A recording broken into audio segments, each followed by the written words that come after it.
Hey everybody, welcome, episode 75 of Hashchurch. This is the Bubbleman, and I am here in Kingston, Jamaica, up in the Cherry Gardens, just sort of overlooking downtown, and it is Hashchurch 75. And I am here in Kingston, so let's go Jamaica. on to YouTube and turn that down and get over to the Facebook and send that out and go over to the email and push send on that.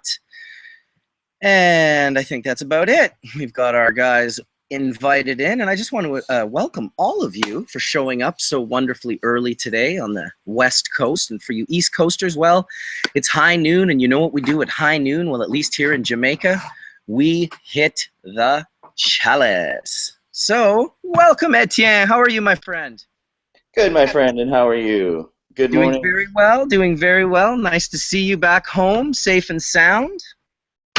Good to be back safe and sound. Been enjoying your pictures throughout the week of the different plots and craziness that you're going through there. How are things there?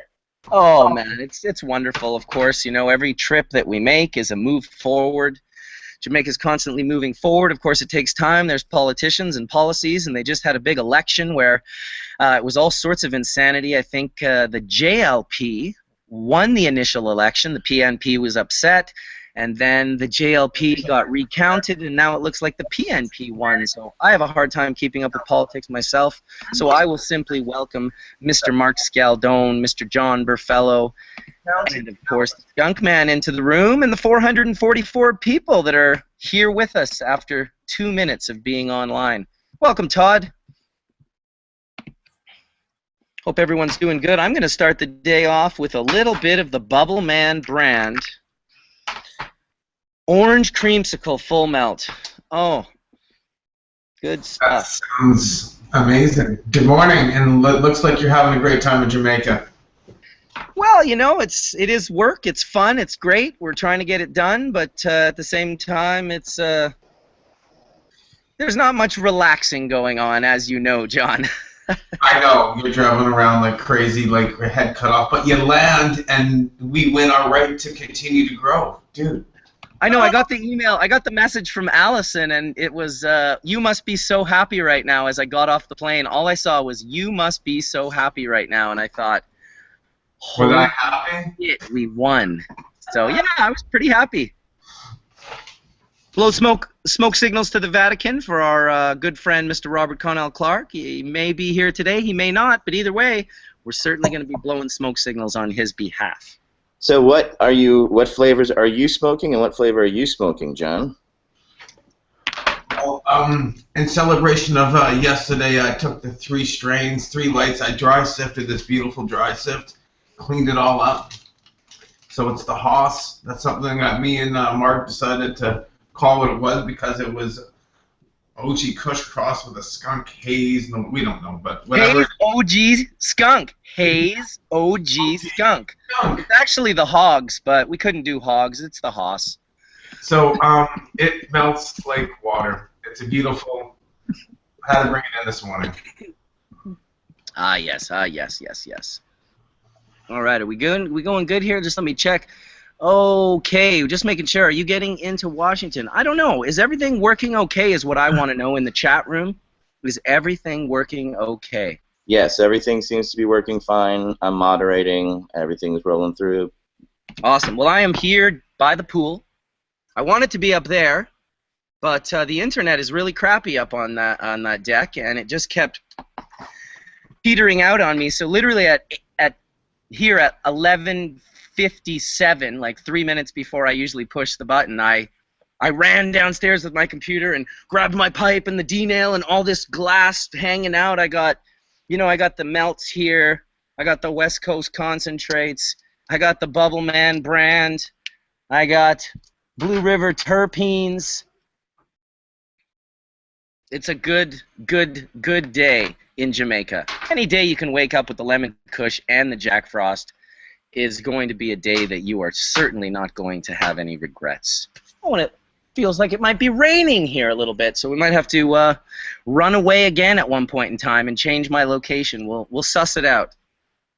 You're getting rain? Really? Was it 33 degrees out right now? Oh, it's at least 33 degrees out right now. It's a nice warm one for sure. And if you move too far, you'll lose internet. Well, No, I'm good because I'm right by the pool house. So the pool house is right here, and there's a router in this little building. And so I think we should be okay pull that in chair this position.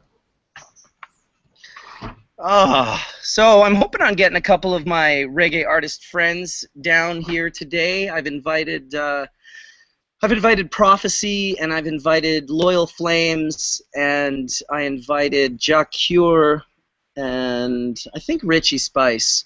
They're all pretty busy. We'll see what happens. If one or two of them make it, that'd be cool to just get a little guitar song going on, a little reggae for the Hashchurchers. But in the meantime, there's plenty to talk about in the world of cannabis. Seems like it's non-stop in the media, seeing all sorts of different things. Can you guys actually just talk about a little bit what this ruling means in Canada? You know, for those of us that are American, it seems quite foreign that you'll have rights. So can you talk to me a little bit about, you know, or John, what this is going to mean to Canada, this new ruling? Okay, so what the ruling means, what has happened is we filed an injunction against the Health Canada back in 2012 that stopped them from taking away the MMAR rights to the patients that were licensed to continue to be able to keep growing their own medicine.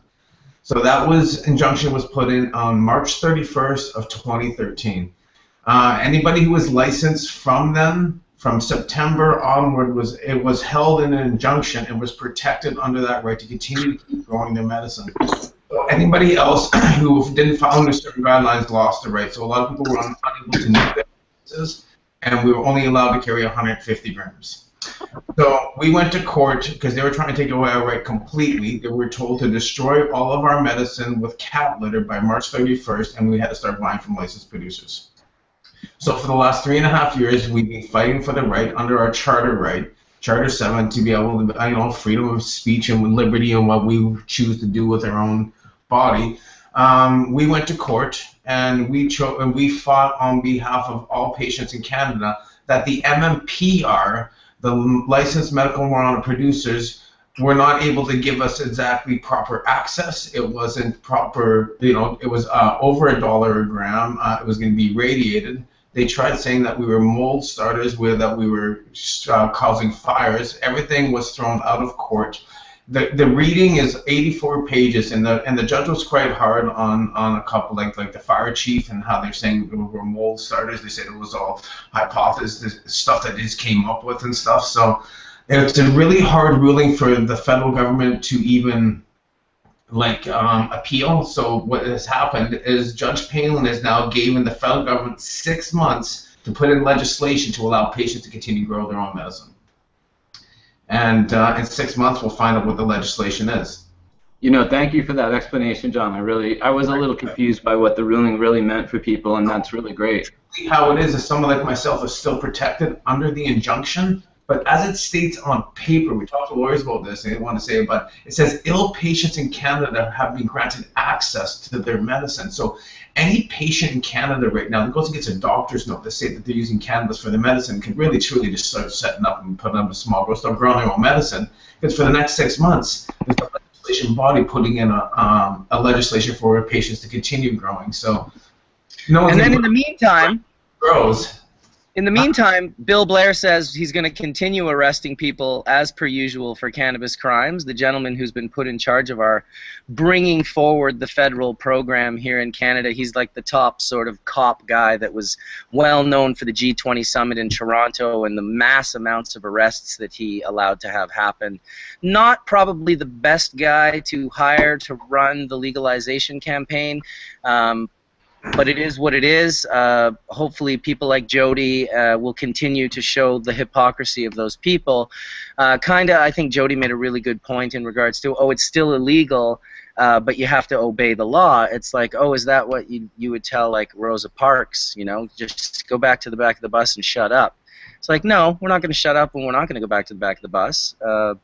Hopefully we'll just continue pushing this forward until the likes of the Bill Blairs are unrecognizable. And well, you know, the truth is this is not an ongoing evolution of our rights. You know, this is not something that, it's not like winning a lottery ticket. We're not going to wake up one day and suddenly everyone's going to have the rationale that, oops, we were wrong about marijuana, cannabis, hemp, and we've been treating all of its users like witches and we should stop burning them in the middle of the town.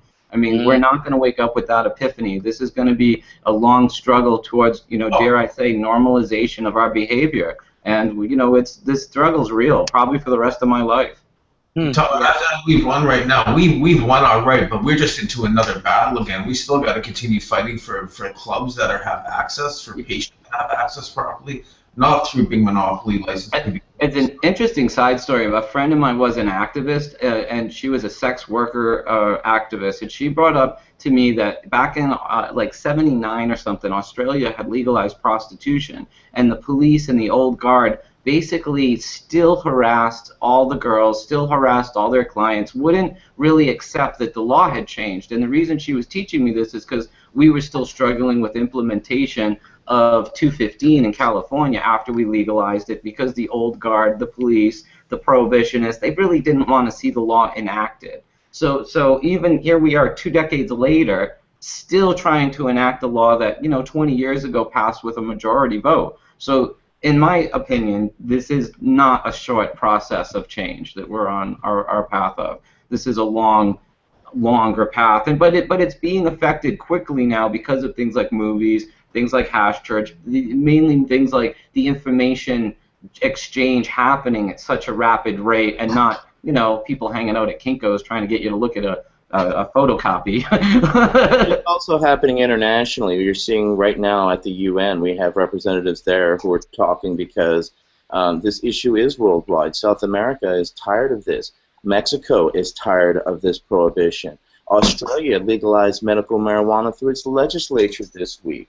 Okay, so with Canada, and then with also, I think, Mexico pushing, I think once we see a change at the UN level, then I think we could start to fight for some sort of normalcy in each of our respective countries. But until that UN drug treaty from '61 is overturned and thrown off the books, we're still kind of fist fucked gently with a chainsaw. So people can't ever forget that we are still fighting every single day. And you may look at this panel as you know, a whole bunch of successful people, and that we are, but we can't carry this change alone. We need everybody here to continue to be involved, get active, talk to legislators, call your UN representative, all these type of things. They're happening right now. So stay active, stay involved. So very proud of what's happening in Canada. We also saw here in the United States, and I think it put past legalization through its legislature. So we're seeing things happening throughout the United States, and of course that has its ripple effect. But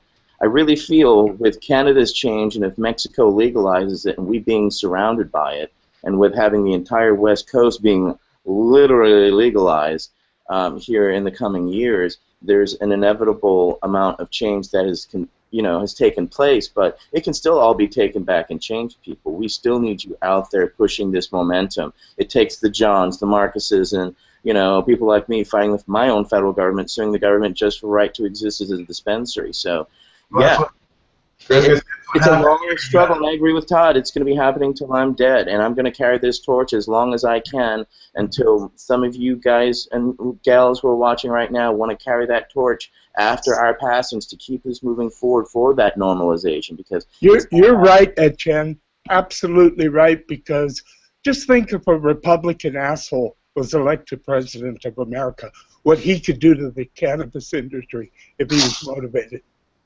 Well, not to sound weird, though, Sam, the industry really perked up under George Bush because he was busy invading other people. I mean, ironically, under Democratic regime, we have more oppression domestically. I was prosecuted under our brilliant Clinton, Right. I mean, so I actually think that Republicans actually ignore what's going on here in America and go attack innocents so we're gonna everywhere vote for else. Bush, or we're going to vote for Trump, yeah?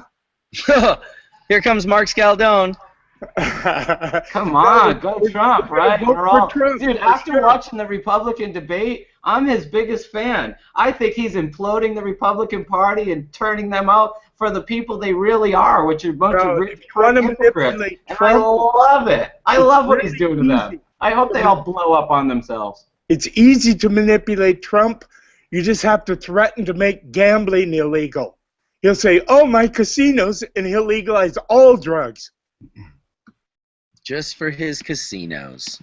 Well, So it's a Mark, sad what's story. up? Can you tell us some stuff about Jamaica, Mark? Can you show us some Jamaican ganja? Can you tell us how much Jamaican ganja is? Can you tell us about Jamaica, seeing you there? Well, I mean, Jamaica is in a unique position right now. There's all sorts of companies that are applying for licensing and permits right now, and how they're doing that is they're trying to get ready. I read a lot of this in the Gleamer, that companies are applying by basically acquiring property, getting the safety protocols in place so that it's secure, fencing and all that sort of thing. And then they've got to set up their processing lab and be able to show that they're able to process resin into a raw product or a final product.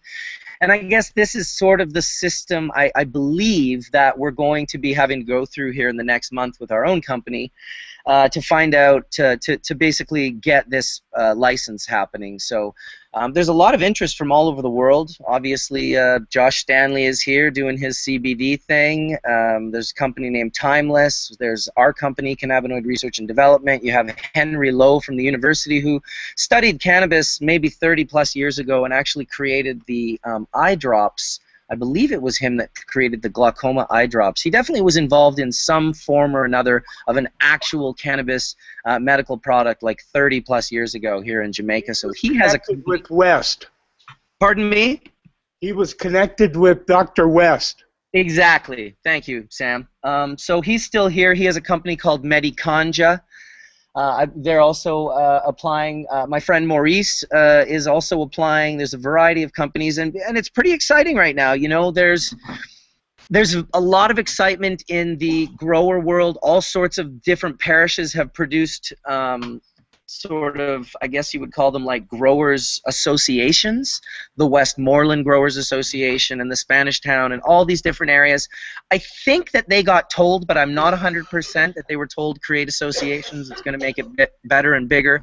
So imagine they're building this policy from the ground up right now and watching and looking at the rest of the world, and they have an advantage because they're able to look at what's going on in the U.S. They're able to see a federal program in a first world like Canada.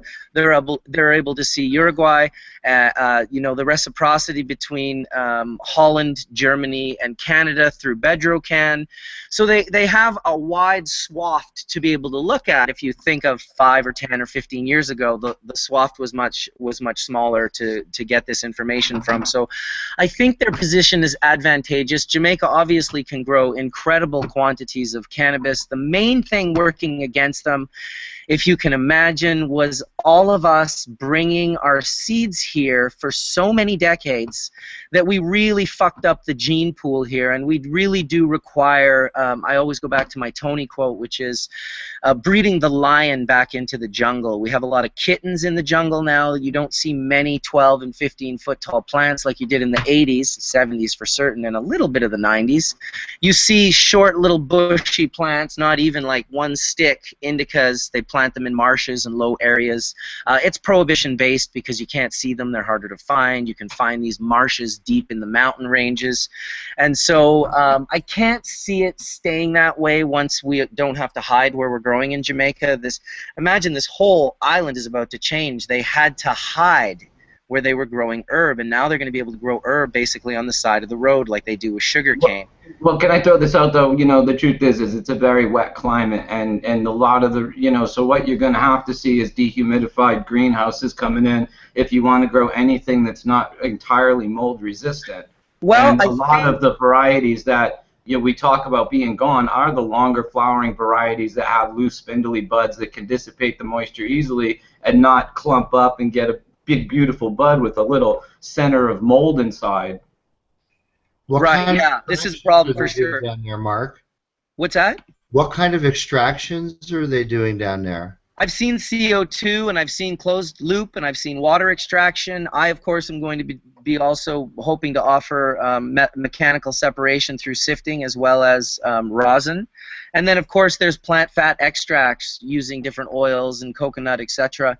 So there's a lot of different things that you can do. All of it's happening right now for sure. And what level of standardized testing is in place to test for, like, residual solvent and microbial contamination? Well, that will be in the policy when they release it. They'll be releasing this policy that they created a group here in Jamaica. I believe it was made up of 16 different people from different ministerial offices.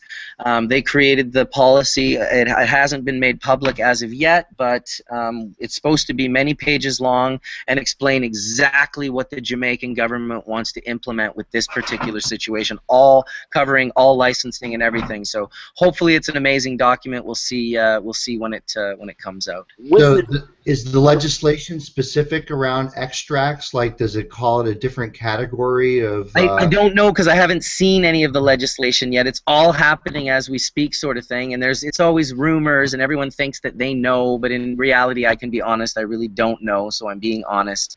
We'll see it in the next maybe month or two. I think in the next 2 months maximum, we'll see licenses issued here in Jamaica. And if that's the case, our company is in full speed ahead mode. We feel behind already because, of course, the way things worked out, the way you need to wait for a license. Of course, a license is generally the mechanism that releases funding in projects like this that are going to be very expensive to fund. But in regards to standards, Mark, I would suspect that the University of West Indies, UTEC, and the Scientific Review Council, SRC, will be in charge of all forms of testing from GLC to HPLC to your specialty, the NMR. Hey, Bubbleman, do you think with this recent opening up of, Jamaica, etc., do you think any of those older phenotypes may actually creep out and creep up, or do you think they're pretty much long gone by this time? I believe that they'll creep up. It's hard to get rid of things like that when you have really, really unique elders living living almost detached from the rest of the world in the hills, living in different Bobo camps and Nyabingi camps, and I guarantee you there's more than one that has that strain that they've had for a while.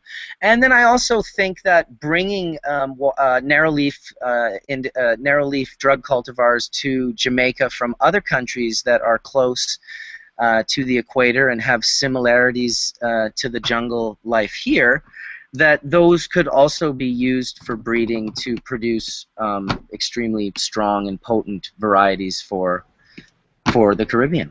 But the truth is that when we get past our prohibition mentality and we start breeding towards what is really going to grow best in that climate rather than what's the quickest and heaviest yielding, which is really where prohibition has pushed gardeners to go, 100%. The whole concept's going to change, and we're going to start seeing people bringing in seeds that are from Thailand, from other tropical areas. I mean, most of the cannabis we smoked pre-1970s was tropical, Thai, Maui Wowie, Acapulco Gold, Michoacan, Jamaican. All of this stuff was from around the equatorial belt. Sam, when did the vibe of cannabis change? Was it when the hippies found fat? Broad leaf. Wide leaf was first imported maybe a little bit as late as early as '69, but by the mid-'70s, several groups had imported large amounts of wide leaf drug varieties, and they were being circulated all over the West Coast and even the East Coast. And once it got in, it pretty much changed everything. Not only in Mexico, in Jamaica, and in Morocco. All these wide leaf drug hybrids have contaminated the land races, and it's all but impossible to find a pure land race in any of those countries anymore. Maybe it can be done, or maybe seeds that were taken out of the country 20 years ago and grown someplace else for a little while can be imported. But whatever it is what it is. If everything in Jamaica has wide leaf drug lines in it, you may be able to get out the narrow leaf, but I doubt you can get it out in the exact terpene profile that it was before. And that's what makes narrow leaves so special. Though most of the drug varieties have a set number of terpenes which some people like and a lot of people don't. Whereas the ganja varieties have been selected around the world for terpenes. And that's where really, really a lot of great terpenes come from. Well, can I, I've said before and when I did speaking that I feel like the vibe of cannabis changed when we started smoking predominantly Afghan, because, the vibe in the 60s that my mom described, and early 70s was always high energy, you know, laugh, you get the giggles, you clean your house, you do your dishes, you get baked, and you'd be inspired. And then when the Afghans started getting bred in, it was more really like a one-hit wonder, sit on your couch, look for the remote, and be a little lazy. It was more of a somewhat narcotic or heavy high. Right. I don't think the major reason was that a lot of the Afghans had limited amounts of CBD. That wasn't the reason. The reason was the terpene profiles. Was different. So there was an overall change in the vibe of cannabis when we started smoking. There's no doubt about that. Now, you know, the reason I feel like that, because when I got to Holland and I started smoking the narrow leaflet drug varieties that we called haze and stuff, it blew me away that I could smoke this stuff and not want to take a nap or whatever. And that's when I really realized that, wow, what was all the cannabis like in the 60s when we were importing it? Remember, some people really don't like narrow leaf drug varieties. It gets them all white and pasty and electric. They Too like wiry. To be, yeah, no, they it's like like to a be shot of stoned espresso. on the wide leaf drug varieties. And I say different smokes for different folks. It's not for me to judge. It's to try to find what they want.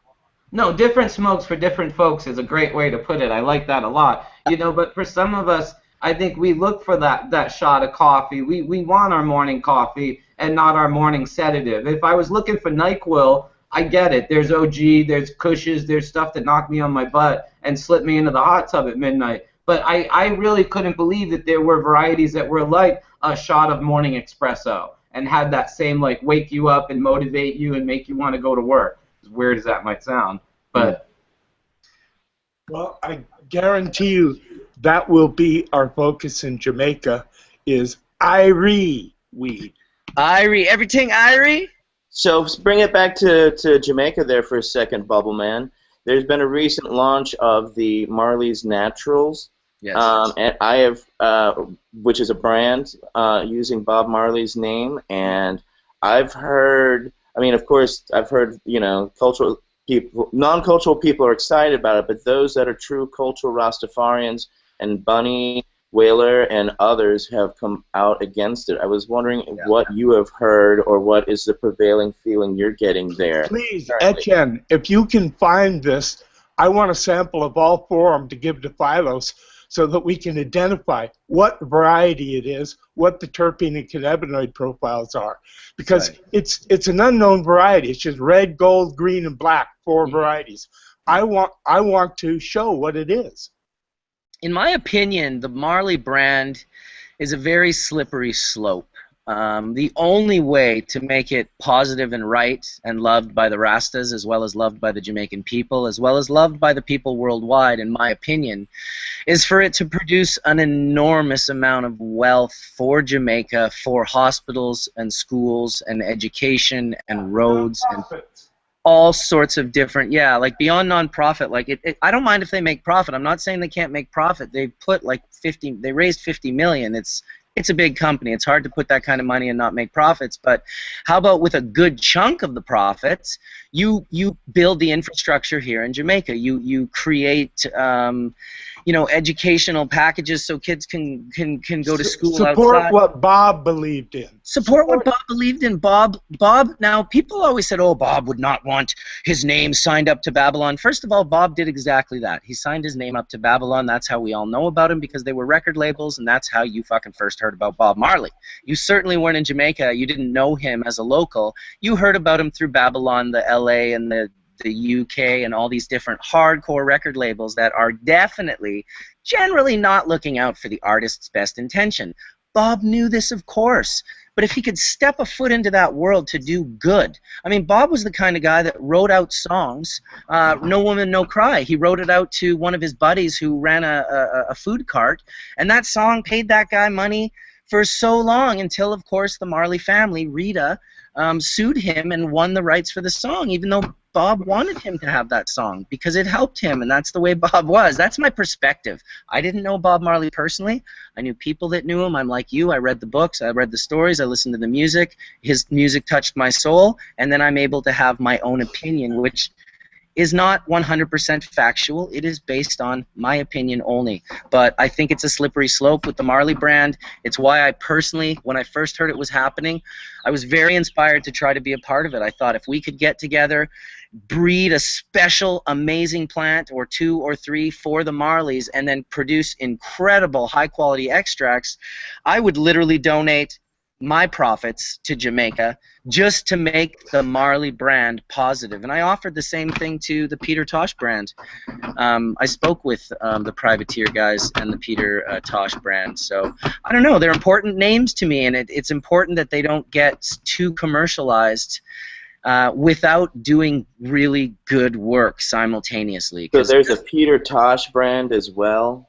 Well, the Tosh family's not going to sleep on this, and obviously Bunny Whaler's pretty upset about all this. He wrote an article recently saying that, that Rita Marley and Chris Blackwell murdered Bob Marley. It's like on the internet right now, so it's a little bit out there. It's definitely Bunny style.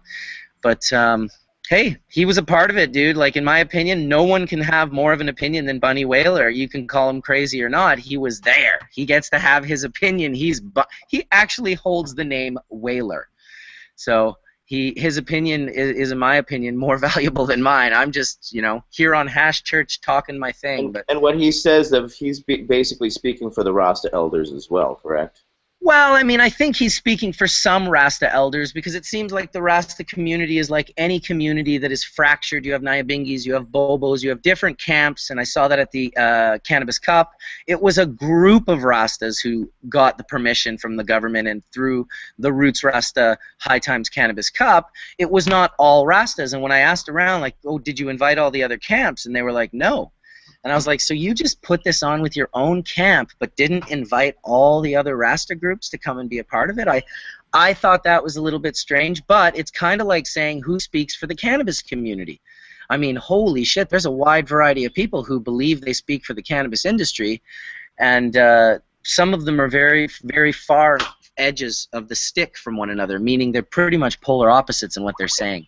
Like, you couldn't be more dichotomous with just picking 2 opposite people out of the community, and then you'll hear them both say the opposite thing. So I think Rastafarian community is much like that. There's different groups, there's different beliefs, and so it is a very cool culture that is very ganja oriented, though. I've never met a more ganja oriented culture, maybe even more so than the Shivite sadhus that I hung out with in India. They really have a intensely spiritual, profound connection to cannabis. There's just no denying it. And us deadheads come a close second to them, right? Don't we? Who's that?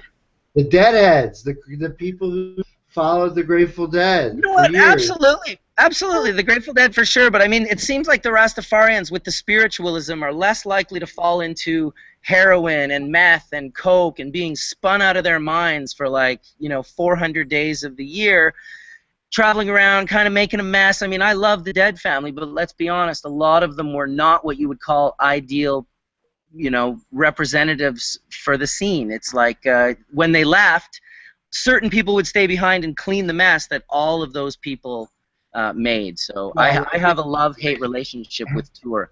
Yeah, like any slice of the human population, you're going to get all kinds. Whenever you grab a bunch of animals from the pool, you get all kinds. And same with Rasta. I mean, I've met dudes that call themselves Rastas and then they're drinking whiskey, and I'm like, what the heck? Like, I thought you guys didn't drink alcohol. Like, that seems like a little. But like I say, it's belief systems, right? Who's to say what's right and what's wrong? All I know is I would love to talk about terpenes and how they may or may not be affected by different varieties and different environments, and different altitudes. So we know what happens in the world of plants with lavender and chamomile and other things. Is there a way for us to manipulate terpene content with altitude, Sam? Yeah, for sure. It can increase or decrease the amounts. I mean, when you look at the perfume industry, when they're targeting terpenes like lavender, I think the best is grown, isn't it, in Grasse, France? Which one is it, lavender? Lavender, yes. Yeah, it's grassland, France. Yeah, that's where the best in the world is grown for a combination of soil, environment, maximum minimum temperatures, all those reasons. that's where the finest in the world is produced. And I guarantee if you grew it someplace not as good, it's not going to yield as much. So altitude, it depends on what it is you're dealing with. But with cannabis, altitude absolutely makes a difference, both positively and negatively. So possibly when we get where we're going with many, many more countries, possibly the world getting on par with growing cannabis, and everyone's allowed to play and everyone's allowed to sort of try their way. I mean, for all we know, incredible cannabis grows in some of these Muslim countries that you can be hung for just having a spliff.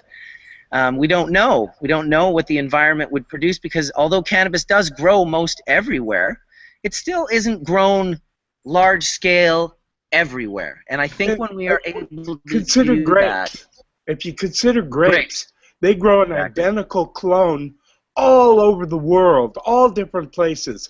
And in certain places, it just does the best. Exactly. So it'll be interesting to see if we can find those certain places over the course of the next 20 years because it's a big world out there and there's a lot of places to plant herb. Hey, welcome, Horatio. We haven't heard from you. I just grabbed you on the sneeze. Sorry about that. Sorry about that. I had a thought, and then I sneezed, and I couldn't unmute it. I was going to say, Sam, now just within Jamaica, if you look at the stratifications for coffee and altitude and when you can sell something and when you can't, you could just, even just within Jamaica alone, create categories of cannabis if you just based it on the coffee planting map, because that's another, like tomatoes and grapes, that coffee would be more probably like cannabis because it can take a little bit of muted shade in the desert, but it can also, it can take a lot of environments and produce a lot of different profiles. It doesn't have to be spicy. It can be muted. So like when you say grassland lavender, I'm like, yeah, because lavender is a very soft tone, so it wants a soft environment. Would you say, like, I don't know what your experience is with coffee, Sam, but around the world, coffee gets pretty specific, and I know, like, in Jamaica, where, like, my family has land, they're like, oh, you could only grow lowland coffee. You don't have a chance in hell of doing anything good. And I'm like, can I feed it well?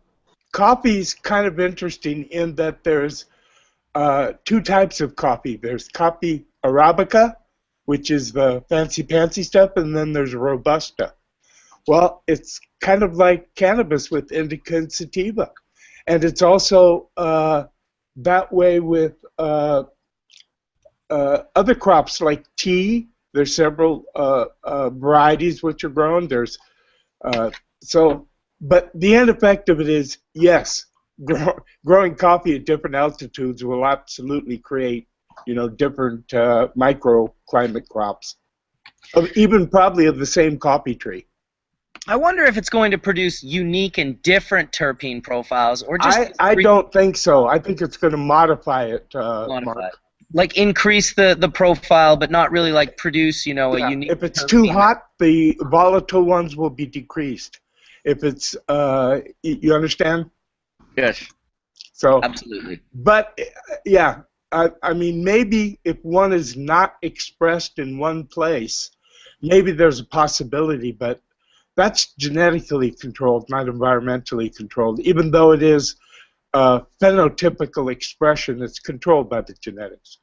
Sam, would UV rays alter that equation? Because, like, at a certain point, altitude does break into different bands of UV that just doesn't make it to the lowland plains. So nobody knows for sure. We tested UV. We tried to make it increase cannabinoids, increase terpenes, increase yield, increase anything. Well, wait, isn't that we were unable to do it. Isn't that the point of that hashishene? Hashishene is a degradation product that's formed that's oxidization and light, I think. From light, and yeah. Oxidization. And heat. Yeah, but I mean, I think the mechanism that they draw on the paper, the mechanism I remember was a light-initiated mechanism that basically recombines myrcene into this other form. So yeah, that's true. So to answer your question, Horatio, can light affect terpene concentration? Absolutely, yes. End of story. Yes, light can affect it. That's kind of why I figured the altitude argument over so many different crops over mankind is like I'm like, I'll just take the coffee grower's guide to where grows the best coffee and put my weed there. My input on the altitude is that the altitude is really going to affect the microbiotic climate that the plants are existing in, and so that the microbiotic pressure at 5,000 feet is just different than at sea level. You have different microbiological life in the soil and different mechanisms by which bacteria fix, or not different mechanisms, but different types of populations of bacteria that fix nitrogen at those different levels. And so there's also different makeup of the atmosphere. I mean, the atmosphere is a lot thinner at a mile high, say in Colorado, as opposed to sea level. But there's all kinds of differences in the way that the plant feels pressure from its environment that could indeed affect not only terpene content, but the way that the plant thrives and exists in those environments. Well, what we will see over the next decade is every clone grown everywhere, and that question will be answered quite easily. If somebody finds a favorable way or location to grow it, they will. Yeah. I was going to ask you, Sam, when you mentioned UVC and UVB light, so you're saying that it doesn't increase or do anything with resin production? I have never seen it. We did a test where we got a whole bunch of UV TLs, and we stacked them up and then made 4 rows of plants. The first row was like maybe 1 meter away, the second row 2 meters, the next row 3, the next 4. The first row got scorched. The second row got burnt a little bit. The third row wasn't hurt at all, but it had no increase. The same with the fourth row. We had controls, and Rob and I smoked everything that was treated all the different ways, and we could find nothing that was beneficial at all. And the yield was less. The control had more. Hey guys, I was able to finally pull in a friend of mine who's been someone I've been trying to get on as a guest for a while. His name's Dan. He has been organizing the Secret Cup. Hi, Dan. For about 4 years now, and I've been lucky enough to. I met him through Vernon Phillips when I went to one of their parties, and kind of fell in love with the event. To be honest, it was nothing like it I'd ever seen it. You know, Sam, it reminds me of Legends, but it's even more community-based. And you know, I've told Mark I wanted to get you on for a while, and thank you for joining us today, Dan. Does your mic work? Does everything work? Yeah, I think so. How do I sound out there? Awesome. No technical difficulties. So Mark, meet Dan. Dan, meet Mark. I know you know I've brought him up a zillion times. Yes, welcome, Daniel. Thanks for having me. Really appreciate it. I also want to welcome Chloe. Chloe Villano just came into the room as well, a new guest as well that Mark Scialdone requested we invited in, and I looked into her, and she's got a pretty interesting background as well. So no pressure. We'll just go with wherever the conversation takes us, guys. Welcome both Dan and Chloe to the room. Thank you. Hi, Chloe. Chloe. Hello. Hi, guys. Good to see you all. Good to be seen. It's nice to have fresh new blood in the room, actually. It's nice to see some new people, and I'm sure you guys have lots to share with us. So maybe we were with Dan. Todd was going to go into Dan, so maybe you could continue with that and let Dan tell us what he's up to these days. We have a bunch of events planned coming up. We're doing probably the first cannabis competition in Washington, D.C., beginning of May. So the next Secret Cup is in D.C.? Yeah, it is. It's a private vacation-style cup. It's more for the competitors than it is for the public. It's not really a trade show, this one. Is there a presidential cup? There's a finals. There's not a presidential cup. So how does the Secret Cup break down? I was a little amazed that there were that many people making hash all over the country that you've been able to do this. But if I understand it right, you have regionals and then you have a final at the end? Yeah, we have regionals, and the difference with us mainly is the judging. The competitors are actually the judges as well. You submit your entry in 5 individual rooms and 50 .3s, and you receive back a .3 of everybody you're competing against. So you really get a chance to see what you're up against in the market. Wow, and now only the people that compete are actually the judges? Yeah, it's So 100%. there's no chosen by the outside. people. None. So None at everyone's all. just trying to vote for themselves, basically. Well, the whole thing is it's done with the computer. The computer knows who is entering what, so it automatically kicks out your own score. So you give yourself all ones or all tens, and it won't affect the outcome either way. Wow, and even though this started out as kind of a BHO event, last year a non-BHO entry, a water entry, won. Is that right?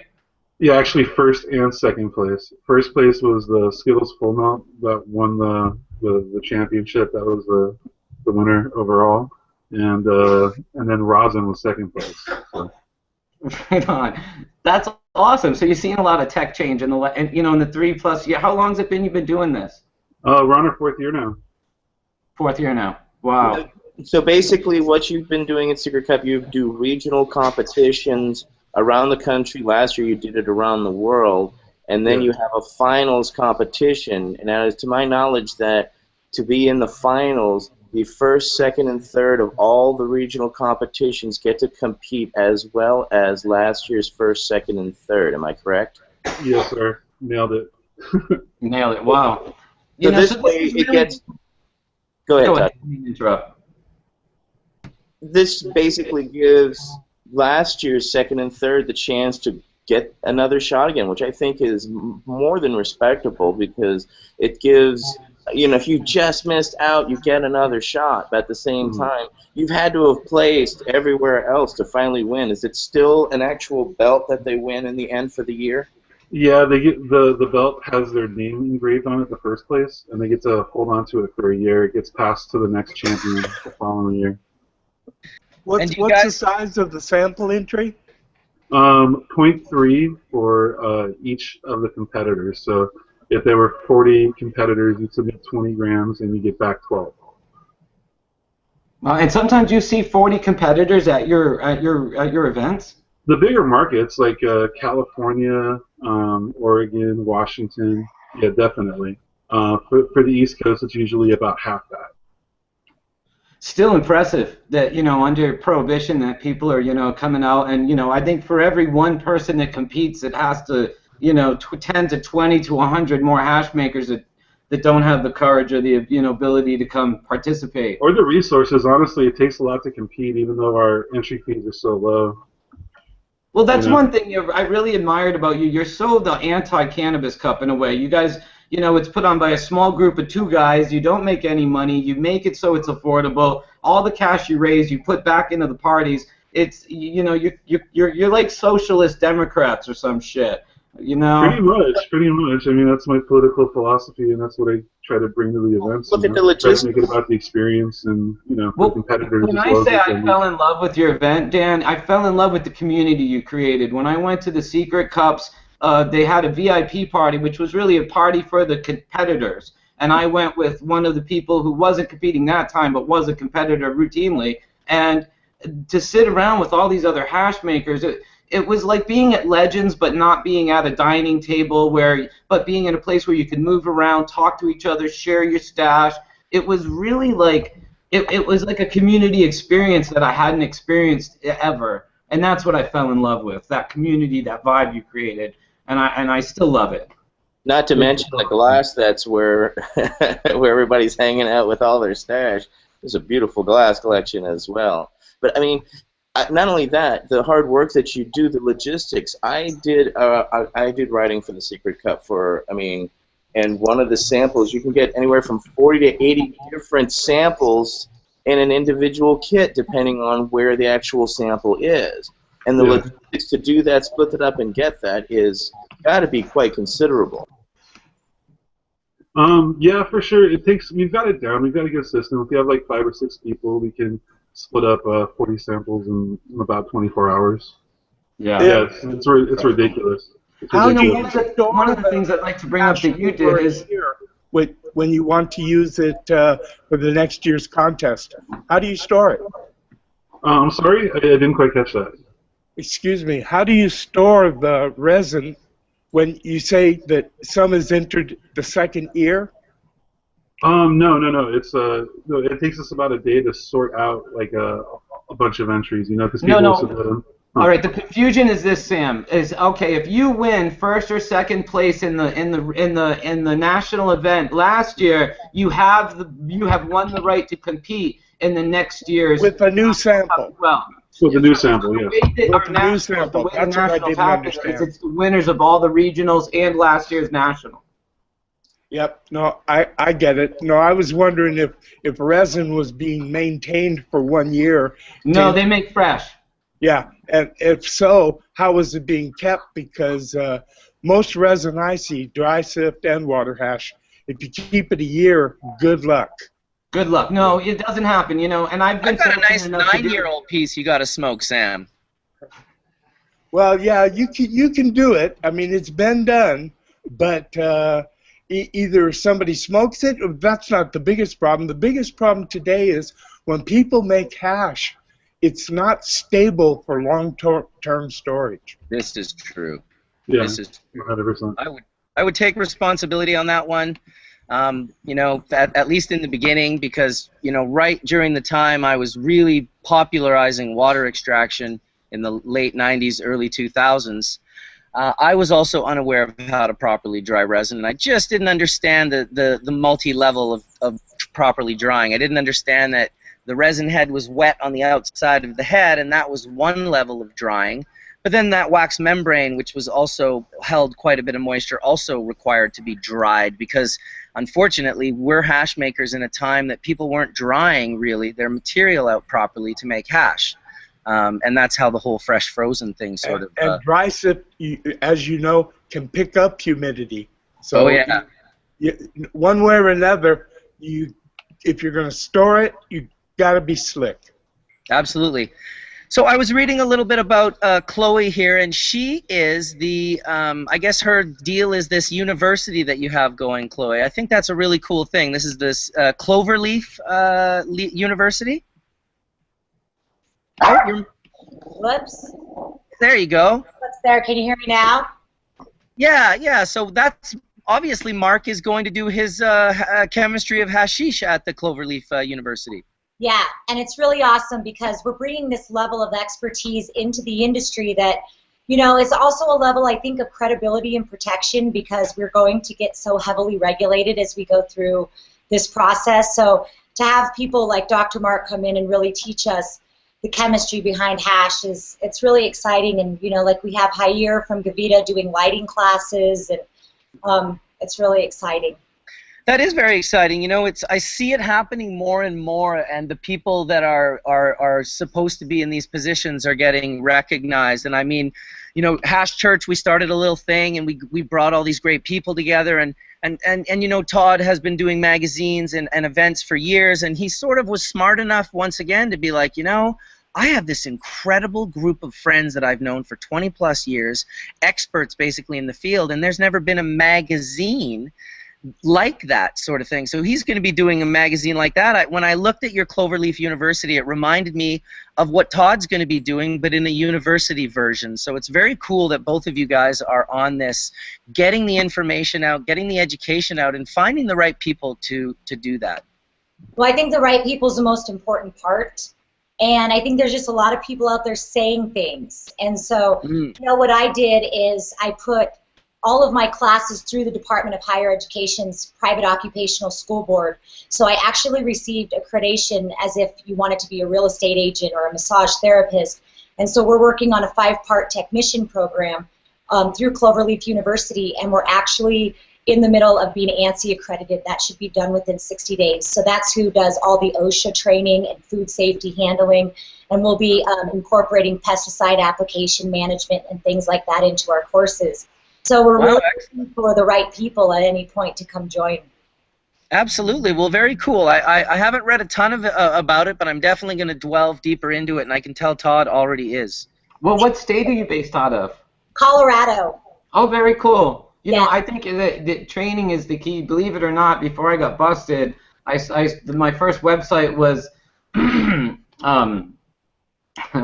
growmedicine.com, and my first book was How to Grow Medical Marijuana, and my goal was to just hit, you know, basically hotel after hotel doing lectures teaching people how to grow their own medicine once we legalized pot, but instead they locked me up. So I think that that this type of education is important. I actually rented the Rhode Island Convention Center a few years back in conjunction with a local school here, and my home state is Rhode Island, so they always said I'd come back speaking about how to grow weed is what I ended up coming back doing.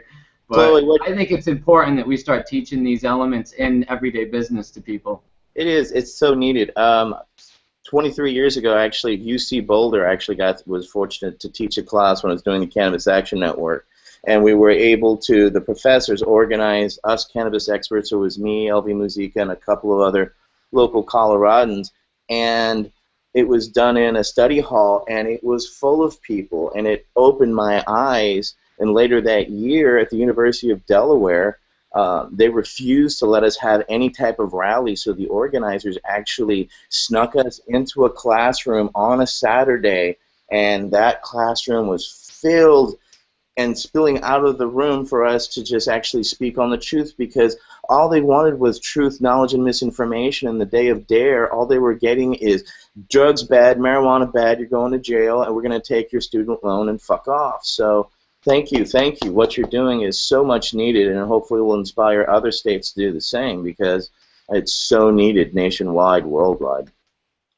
I think there's a lot of opportunities that we can offer back to the world too, with even people like your guys' expertise, because I do, you know, watch you, and I've looked at Hashchurch, and I think it's such an amazing group. And as we go forward and we can bring all these resources in, like labs and research and development and all these different tests and clinical trials to find out all the different strains and what they do, I think those components and the people that really have those strains and know how to make these processes and procedures are going to be really important, because right now it's kind of all over the map. And I mean, even New York banning smokable marijuana, which we're seeing happen like, you know, wildfire all over the East Coast. I think that if the knowledge doesn't come out, that our chances of actually having a stable, you know, business is going to be really limited. Hey, Chloe, what is people your are asking, pardon me, just one second. Chloe, people are asking in chat, how do they get in touch with you? Cloverleafuniversity.com. And you could just go on there. We also have a contact page, so those will come directly to the university. Or you can email me at dr@chloevillano.com. And what is your background? I'm a former paralegal, entrepreneur, business owner, but I did mergers and acquisitions. I've ran multiple title firms, you know, companies with hundreds of employees.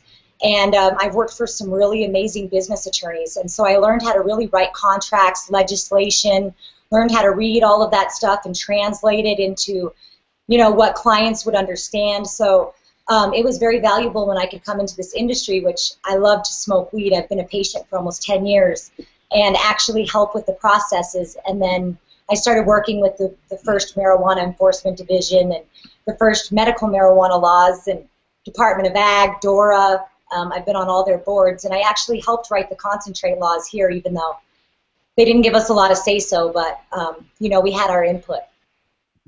That's awesome. And what about your relationship with cannabis? Like, what you said you loved smoking cannabis and that you've been a patient for 10 years. Can you tell us a little bit about how you sort of, you know, how that relationship with cannabis led you to focus your energies on this industry? Tell us about your brother, Chloe. Well, you know, I've used cannabis since I was about 17 years old, and it's always been a very good thing for me. I'm better on it. It's like a sports enhancer. I'm active. I can type 20 contracts and almost do it better on cannabis. And it's interesting because as we work with a lot of people in clinical trials, we realize that it does help with performance. We have people even tell us that they can drive better on it, which is interesting. You know, my 15-year-old brother got cancer in 2000. Well, he died in 2009. He got cancer in 2008, and you know, I left Florida where I was living, and I came back home to Colorado where I was raised. And my mom, you know, he was going through his third round of chemo, and they gave him a 24% chance of living through it. And I told my mom that I was coming home, and she wanted to take him out of the country and try everything we could, so I went with her. And we had about 11 months with my brother until he passed away. And you know, I called an ER doctor that was a very good friend of mine who works at Holy Cross Medical in Fort Lauderdale, Florida. And I said, can you tell me if my brother's going to die? Because I really need to know. And he said, Chloe, just keep fighting, and whatever you do, give him cannabis. And I was smoking it just to deal with my brother and all of the trauma and what was happening, and I was really doing an amazing job taking care of him, but it was traumatic. And I said, but he's only 15. And he said, do it. And so I started grinding it up in blenders, putting it in his food. I started stuffing pills. The only Rick Simpson oil I could even find at that time was like $2,000, and it was somewhere out of New Mexico for like a little vial, and my mom and I couldn't afford it. And so, you know, we just really struggled, and until my brother died, you know, it was, he had a really aggressive cancer, and he was at that puberty stage, so his cells were reproducing very quickly. I learned the medical benefits of cannabis, and being raised in a very religious home where I had always not been able to talk to my mom, you know, just now recently have I been able to even explain to her that those last few months, the reason he had that quality of life was because I was sneaking it in his food and things like that. Wow, that's a very powerful story. Thank you for sharing that with us, Chloe. It's touched my heart. Well, thanks. No, it's sad that a lot of us don't get motivated until our lives get stepped on by cancer or something that really devastates us. I mean, I really, you know, I'm glad that you kind of came over to this side of the fence and decided to be an advocate after that. You know, when I was a little kid, I had cancer too, and they made me one day not want to talk to they wanted me to talk to somebody, and then when they said don't talk to him about marijuana, I just looked up and said, you want me to lie? And he turned me around, my doctor, and walked me back to my mom and said, it isn't going to happen. And I lived with that for a long time, and it's one of the things that kind of brought me as a little kid into studying pot and wanting to be an advocate, because I felt like they didn't want me to tell the truth. It was so obvious. Yeah, no, it's, you know, once you have that fight in you, I think that, you know, nothing can stop me now from helping patients or, you know, doing what I think we need to do to push this movement forward, because in the end, this is truly medicine, and it's also the whole reason that America's really fucked up. I mean, is because of the schedule of cannabis, and when it's helped so many people, we have so many people in prison for it. And, you know, we never even thought about that aspect until Colorado decided to go into recreational marijuana laws after, you know, a couple of years of medical. And that's when we really thought about it. It was like we fought so hard for patients for so long, but then we realized that there were thousands of people that wanted this, you know, just to say it's safer than any other substance, alcohol or everything, and these people should not be in jail for weed. Yeah, absolutely. I mean, it's a two-sided sword. Not only are people in jail, but people that would have otherwise had a real fighting chance to secure, in the least, a higher quality of life as they're leaving this plane, and in the most, to turn that around and shut that disease off and acquire more years in their life. To be able to be shut out from that is a pretty heavy-duty agenda, and depending on your perspective and how you look at it, was it ignorance? Is it an agenda? Are they doing it on purpose? You become very fired up, and you can become very passionate. And I have to say, Chloe, it's always folks like yourself, like Todd, like so many of the people on the panel, that the people that seem to have the real fight in this game are the people that have, you know, nearly been taken out, had cannabis save their life, or have had loved ones taken out that were not in a position to be able to use cannabis, but now with what we know. I mean, it's a very, very, very powerful fight that we've all taken upon ourselves, and it seems as though we're finally starting to really gain traction, and I don't want to say win because it's a lifelong battle, but we're gaining traction. Yeah. But we're proving them right more than anything. Remember, they laughed at us over this whole medical marijuana. Each and every one of us have been laughed in our faces by our doctors, physicians, nurses, etc. along the way, saying, yeah, medical marijuana, ha, ha, ha, ha, ha, ha, ha. Right. But yet, we've all got active and involved because our lives have all been adversely affected to the point where we realize that we're not the only ones suffering, and if we're able to, well, why the fuck not? If we're not going to do it, who else will? So, thank you. Well, now they all want in, so, you know, it's going to be... So what? We'll let them in. You know, if they let them in, then go fucking educate them. Make them fucking aware. There's a lot of education these people need to know, and a lot of respect for this plant, as well as how to handle it that they need to know, which is why Colorado is putting up billboards saying, hey, don't ruin your vacation by eating an edible. You know, start off slowly. You know, these are the type of things that... Also, I'm happy they want in. Yes. Don't you wish every prison guard, every policeman wanted in on medical marijuana? Yes. I do. Yes. Yes, I do as well, Sam, and I was just going to say that this is what we've been fighting for years. So we can't be sensitive when people want to come in and be a part of this and they're clueless and they're all like, you know, they might be coming from the wrong. Don't worry, they're going to get into it the way they get into it, but have faith in cannabis, that if they're exposed to it and they're around it, and they're around people who are around it, it's going to better them. It's exactly what you say. Have faith in cannabis. Yes, have faith in cannabis. It's easy. You don't have to have faith in the people. It's have faith in the cannabis. It's on Hashchurch.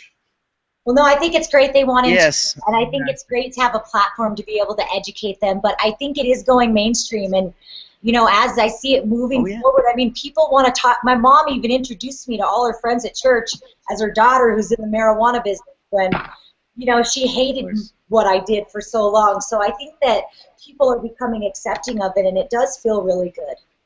Absolutely. I have the same situation. Not that my mother hated it, but she worked for the police my entire, most of my life. She spent 35 years at 911 as the main chief operator, so she knew every cop in the city. They used to always come to our house. I remember the pool party where the Vice Squad was all wearing wife beaters with the big pot leaf on it that said Winnipeg Vice, and they're all in my backyard. And I'm like, you know, going to be Bubbleman in like 10 years. Like, it was definitely a strange way to grow up in Winnipeg. But now my mother is very proud and supportive, posts stuff on her Facebook page, will gladly tell all of her friends and work people what I'm doing, and is genuinely proud of the work that I've been doing. And that's just kind of a cool thing, you know? I guarantee you, when I started the world's first medical marijuana company more than 25 years ago, we were licensed by the Dutch government, but everybody in the government, all their inspectors, they said, marijuana is a drug of abuse. It'll never be a medicine. And I said, you are so wrong. But it was a long, long, long, hard fight. Yeah, well, you know what? Props to you, Sam, for going about doing it in a way that was the harder way to do it. It wasn't just like, oh, let's keep it all secret, let's just be illegal, let's just do the whole prohibition thing. You really went the legal route, that the way you recognized that the work you needed to do needed to be done through a certain platform. And they said the same thing to Sasha Shulgin about MDMA, just for the record. Nice. Oh, people will never be interested in that. Yeah. Wow, were they wrong? Sasha came and visited my laboratory here in Amsterdam. Oh, tell us about that, Sam. That's awesome. No, I was interested in showing him dry Sift that was about 80–90% pure resin heads, so that when you heated it to take a draw, not him, me, it totally melted and bubbled, just dry Sift. He was quite amazed, quite interested, and his core interest is not really cannabis.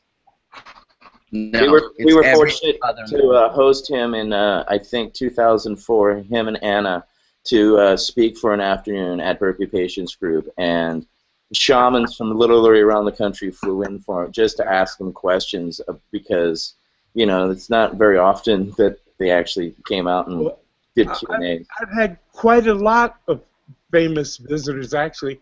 Dr. Osole, Dr. Meshulam, just on and on and on. I've had really a lot of professional cannabis researchers. What did El Soli say? I'd love to hear that one. I took him around to the Amsterdam Hash Museum and to a couple coffee shops, and I bought some cannabis so he could see how it worked. What year was that? Shit, I can't remember. I'd have to think about it. What decade? A decade or two ago. Because we were at the ICRS in, what, I think 08, 09, my group, and they came around and saw the cannabis. Where was that at? In 08, I think it was in Hungary. In 09? Yeah, I do believe it was in Hungary. And El Soli was there, and they came around and they saw the Cannabible book, and they said that that was fiction, that marijuana didn't look like that. So we ended up making, we ended up sending them copies of all that. So that just tells me if you went around and you showed him that he was just full of shit. Well, I visited Dr. Osole's laboratory and growing facilities in Mississippi. I like him as a person, but he, let's face it, he works for the fucking Death Star.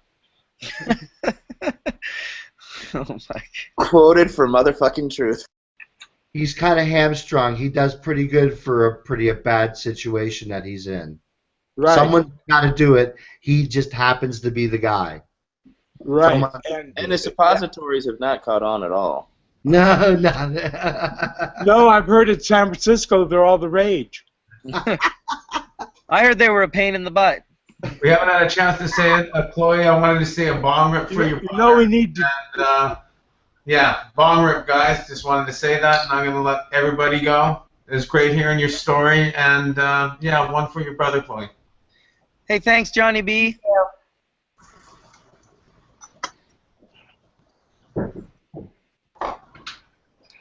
Peace, guys. Have a great day, John. Take care, John.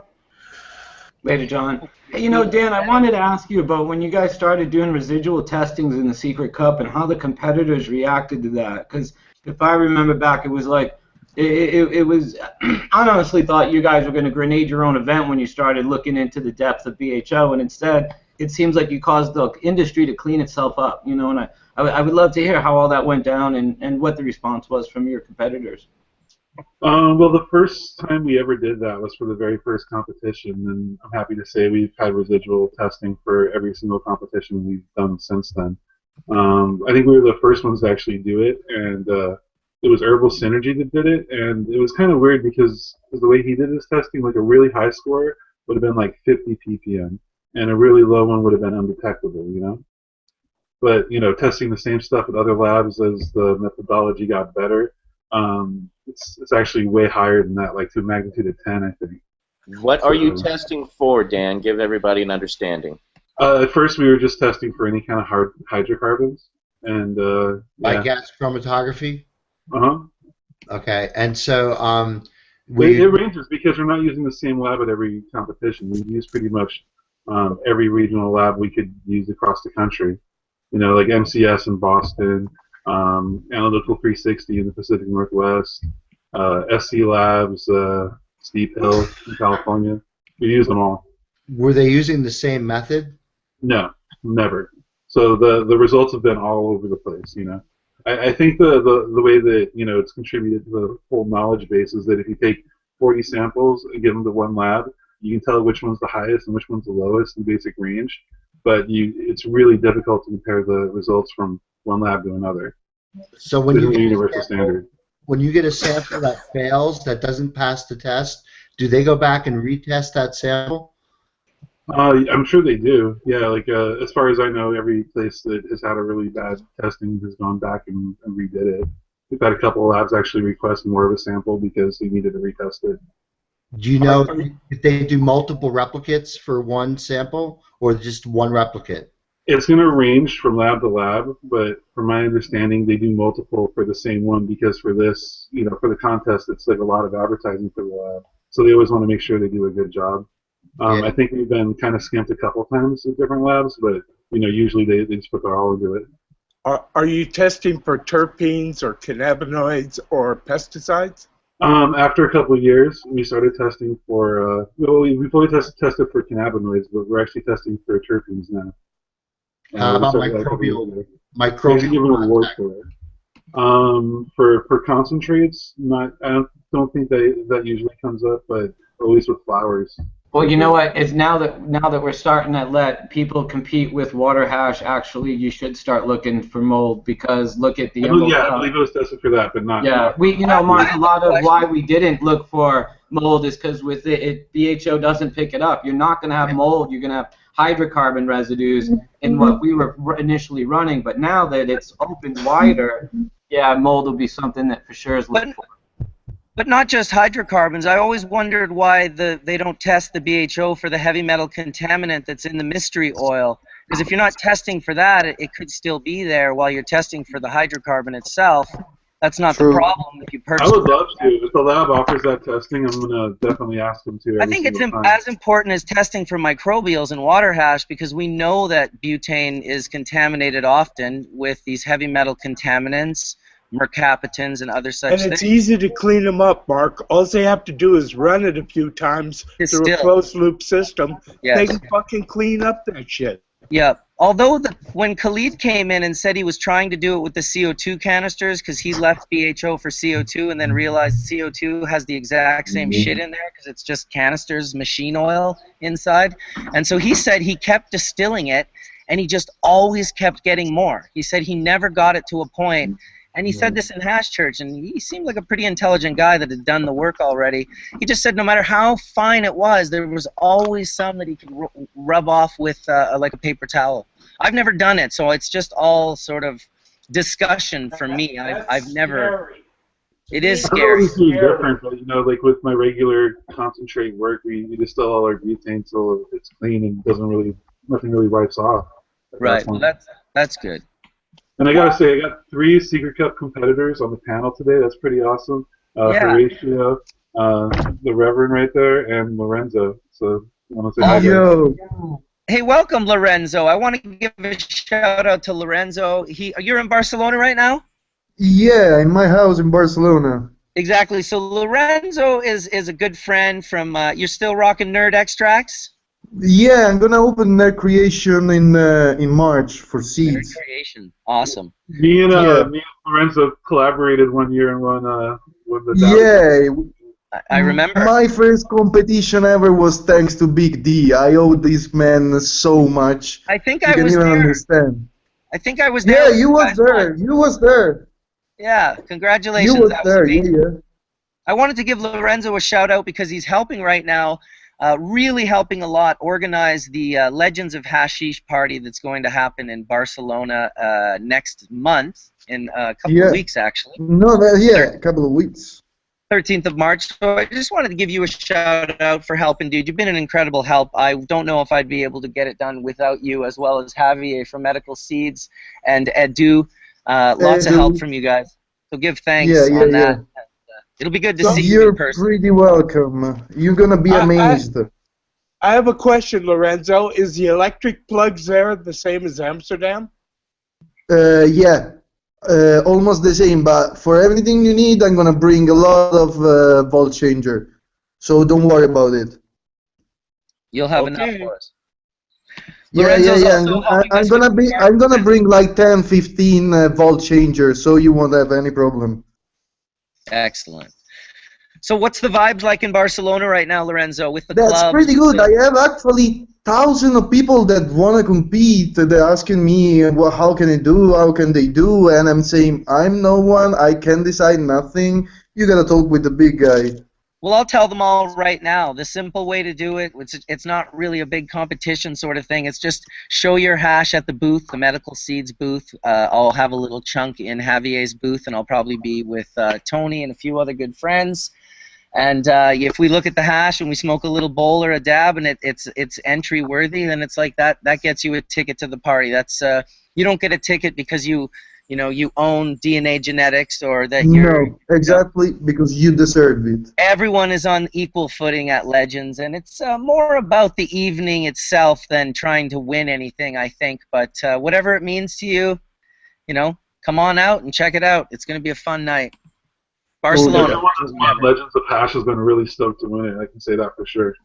They have, absolutely. Because you know what? It's such the way the world is. When you just try to like the first time we threw it, it was just about being a real small little event, and it was really mostly about pulling the best out of the Cannabis Cup, because the Cannabis Cup had a lot of good. It had all these great people that were getting pulled to Amsterdam, and clearly it was a powerful name because we didn't seem to do it as much in any other place. Amsterdam for years was the place where everyone went for these Cannabis Cups, and we just wanted to pull the best out of that and leave all the commercials. So we thought, no promoting companies, no like cell phone photos and social media updates or pictures of any kind.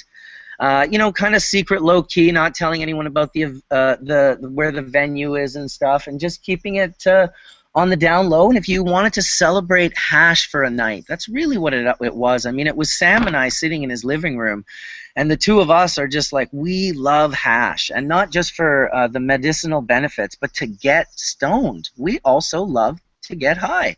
We quite enjoy it. It's one of the things for me that taught me an enormous amount about cannabis, and my ability to retain that information and to articulate it came from my relationship from a young age smoking cannabis and growing up and continuing smoking it, making it better and growing it better, and then concentrating it and isolating and decontaminating it to the point where the hash just got so good, it became a religious experience. Once it melts and bubbles, a light goes on in your brain. Dude, I'm telling you, the first time I ever saw that was yours in 1995, and it was the first time I heard, if it don't bubble, it ain't worth the trouble, and I just thought, how fucking cool are those guys?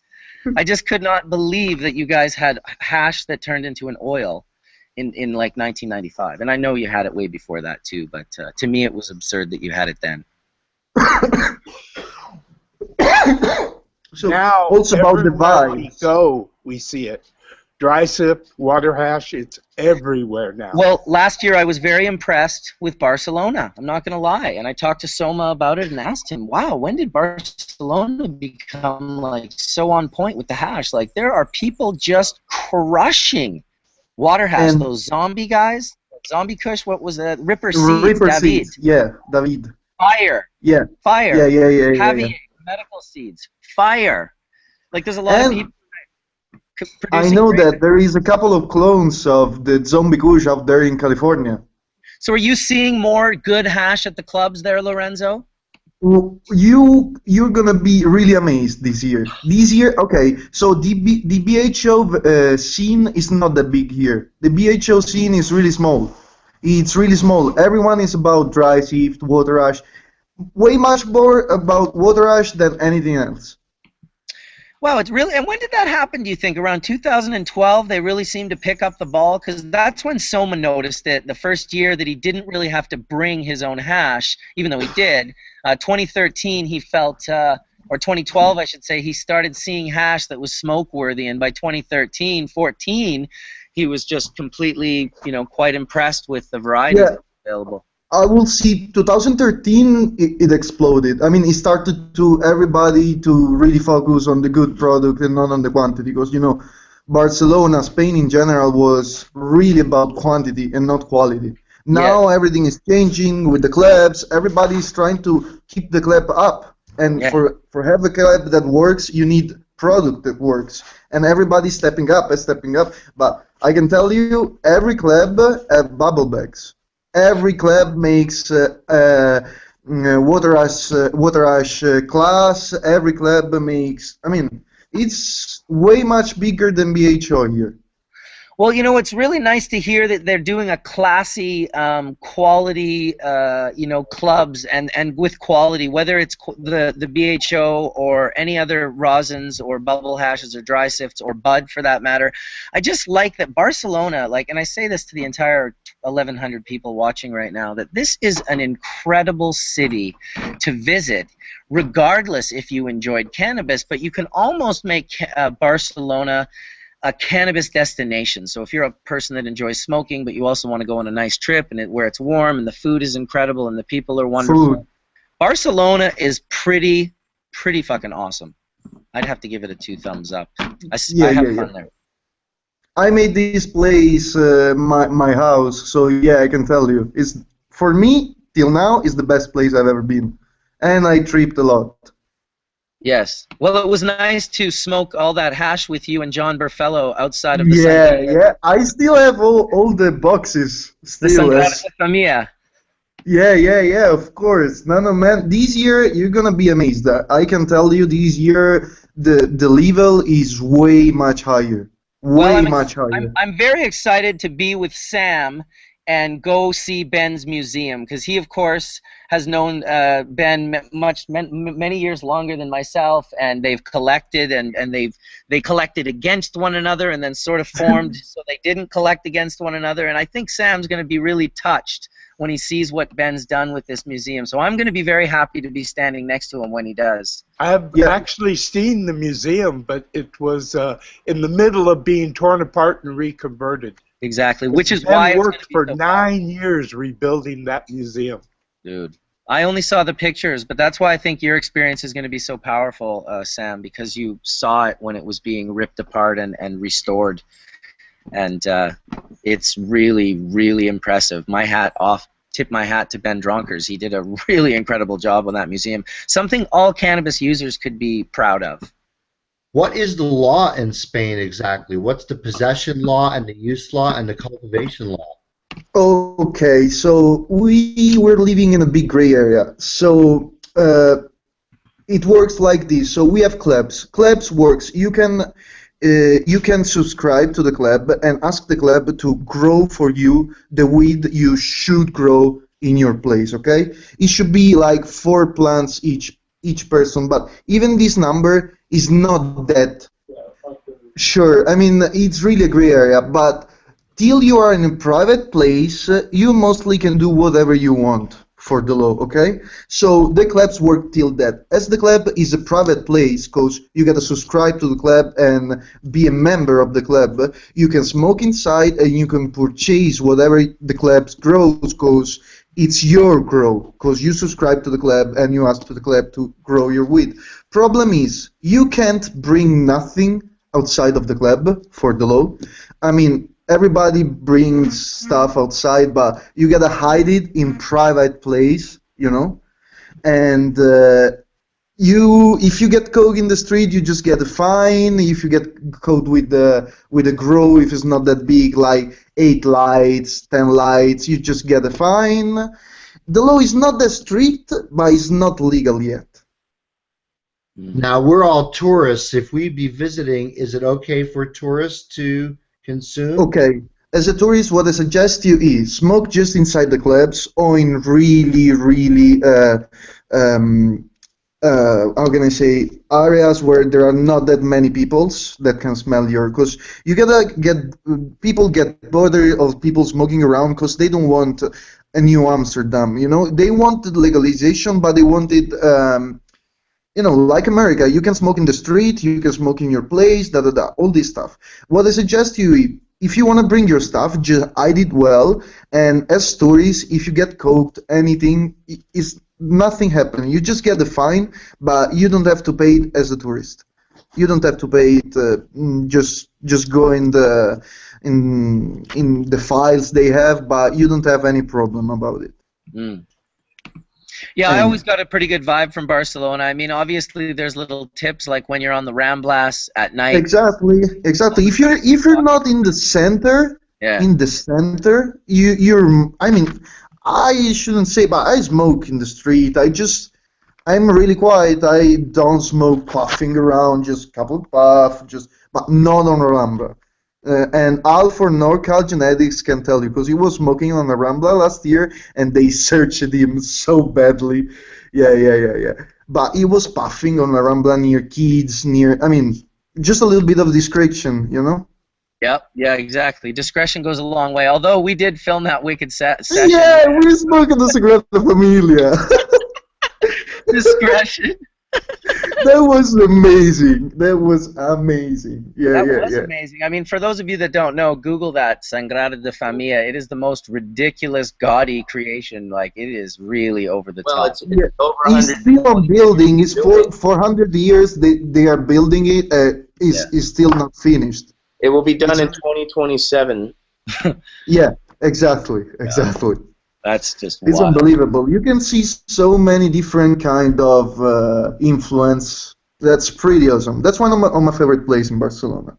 To me, It's it's beautiful. I highly recommend it if you can. If you do go to that church, take one of the elevators up one of the towers, because the views you will get of Barcelona are unsurpassed. Out of those little windows. Be careful of the time, though. I made it right at the top of the hour, and I was right at the top, and the bells went off, and it was fucking loud.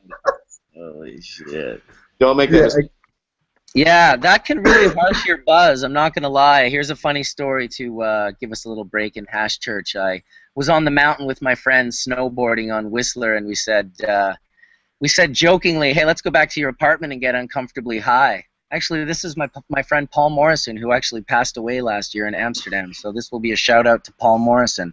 Wonderful, incredible man. He said, yeah, let's go back to my place and get uncomfortably high. So we went back to his West End apartment, and we took one rip out of the pipe, and we set off the fire alarm, and the fire alarm was excruciatingly loud.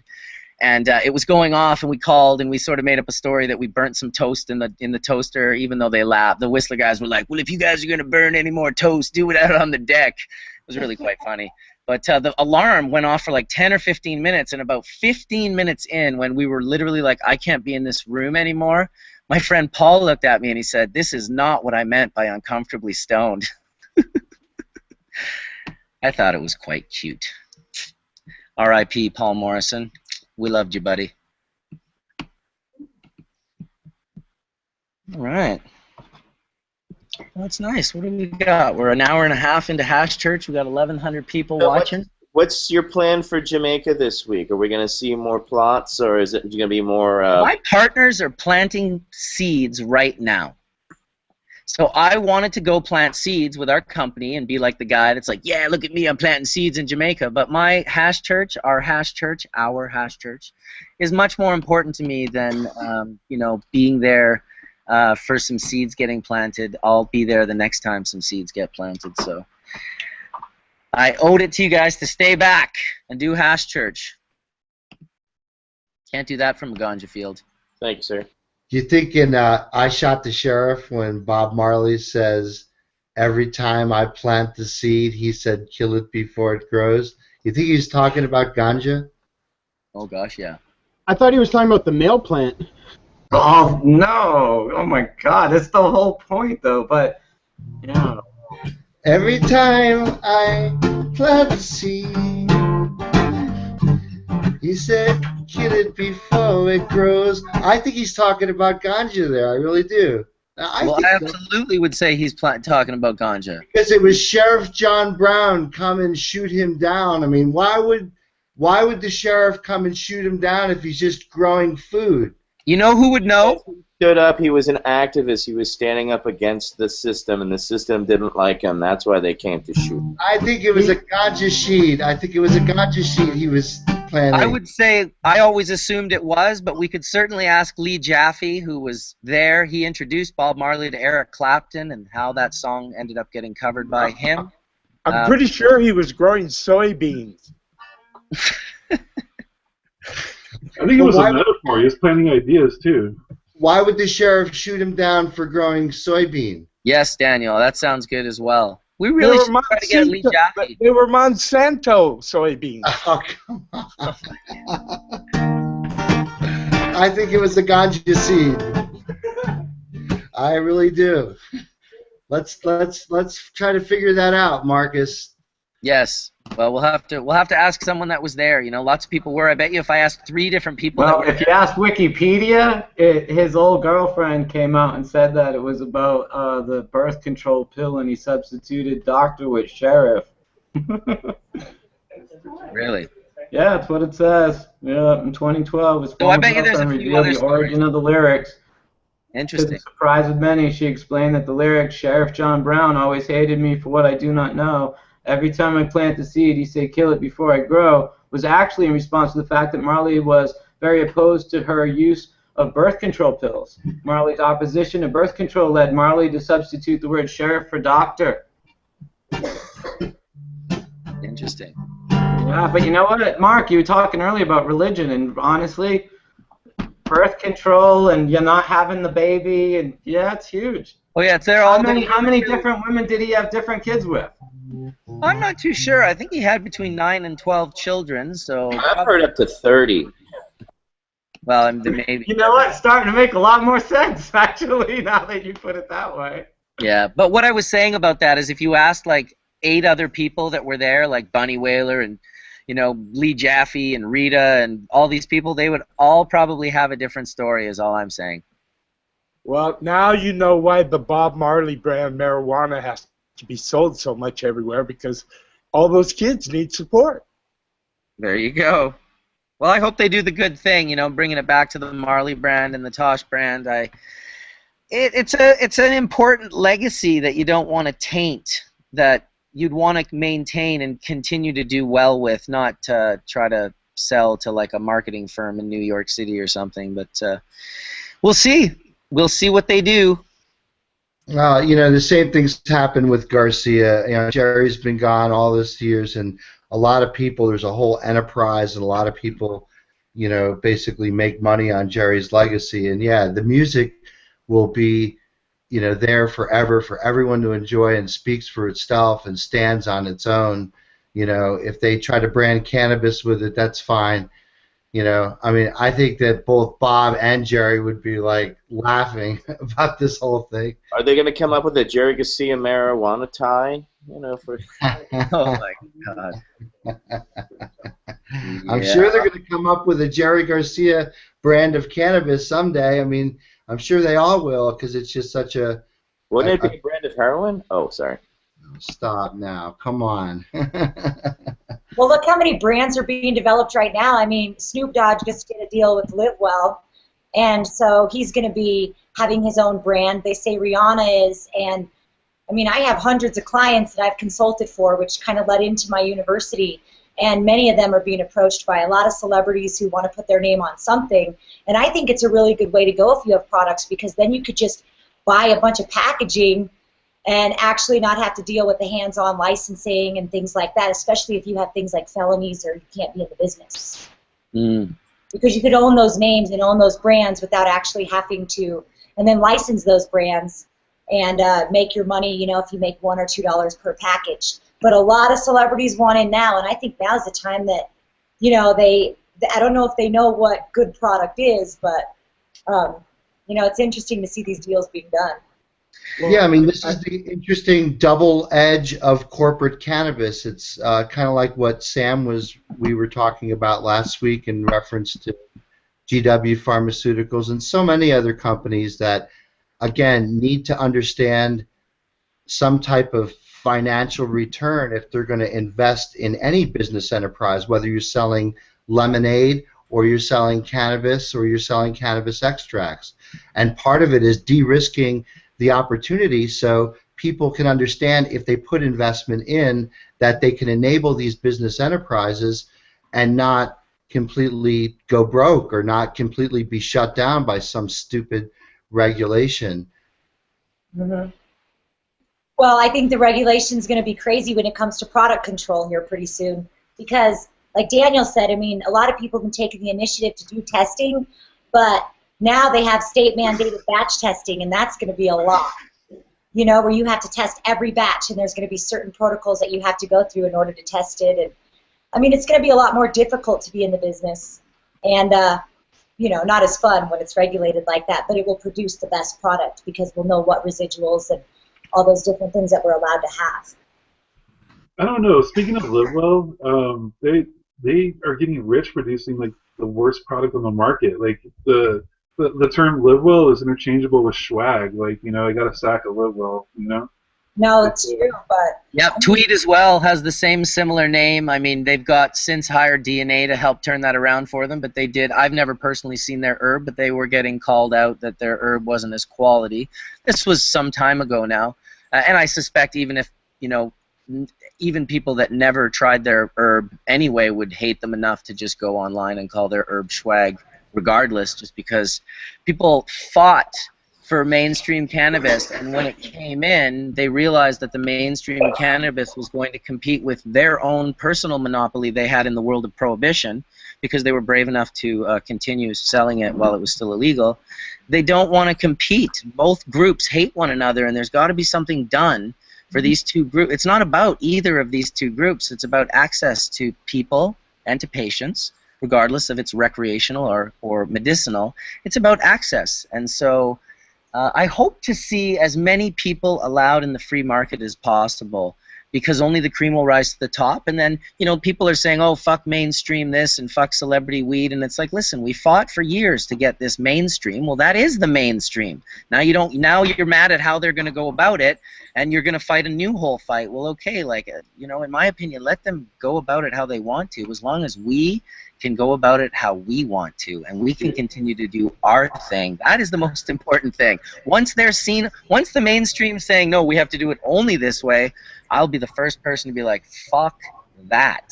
Well, they already said that. That is exactly how it is in Colorado. The mainstream is knocking everybody else out of it. Upward mobility is a thing of the past. Like, the quality levels are going down. Then people from Colorado, good weed is from private caregivers. Yeah. That are doing it illegally in Colorado.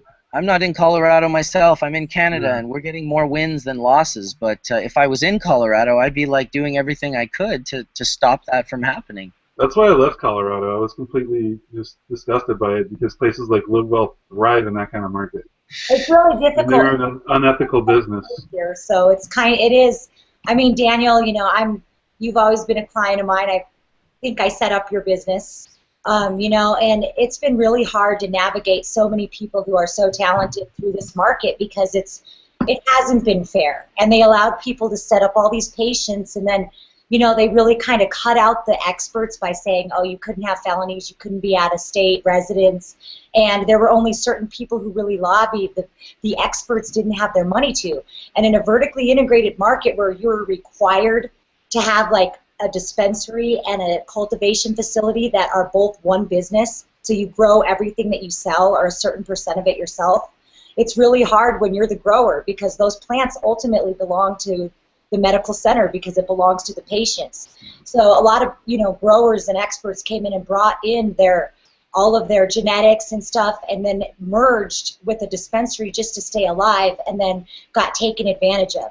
So there is a lot of mistaking in Colorado, and I think there are a lot of business people who don't really understand the industry either, and I think that both people really do need each other, you know, to try to, because these people are going to keep growing shitty weed unless somebody comes in and says, hey, let me teach you how to grow good weed, let's negotiate a real business deal. And if you can kind of speak the language of the person who has the intellectual property, like the expert, and actually merge them with somebody who, get them on the same page with the business person who would invest in them, you know, it could be a really good thing. And I think there's the only thing is that quantity and quality do not go hand in hand, and I think a lot of people that think they can just go big and turn out really, really great stuff are completely wrong, and they find that out, and when they have problems, they're not small problems, they're catastrophic problems, and in some ways, it's so financially devastating for them to correct them that they move to things that smaller growers would never dream of. And you know, when you're doing boutique grows and you're doing grows out of like the love of gardening, you're going to put out a product that is really second to none. And I think that's something that's not going to change, and it's not going to be corrected by big industry. That said, I really look forward to big industry coming in and actually having standardizations and putting out marginally good pot that is cheap and accessible to everybody, because then more people will be able to, you know, turn from their morning pharmaceutical pills or turn from their morning shot of whiskey or move away from whatever it is that they can replace cannabis, a more healthier alternative with cannabis, because it's cheap and it's accessible and it's clean. And in that, I actually look forward to big industry stepping in and putting cannabis on every shelf, because it's not going to stop me from growing in my own garden. It never will. Also, too, Todd, the real truth of it is that quality and quantity are not opposites. It's just when you're producing quality, quality has to come first over quantity. Yeah, I was going to say, I'm sure you... Priority of the garden, right.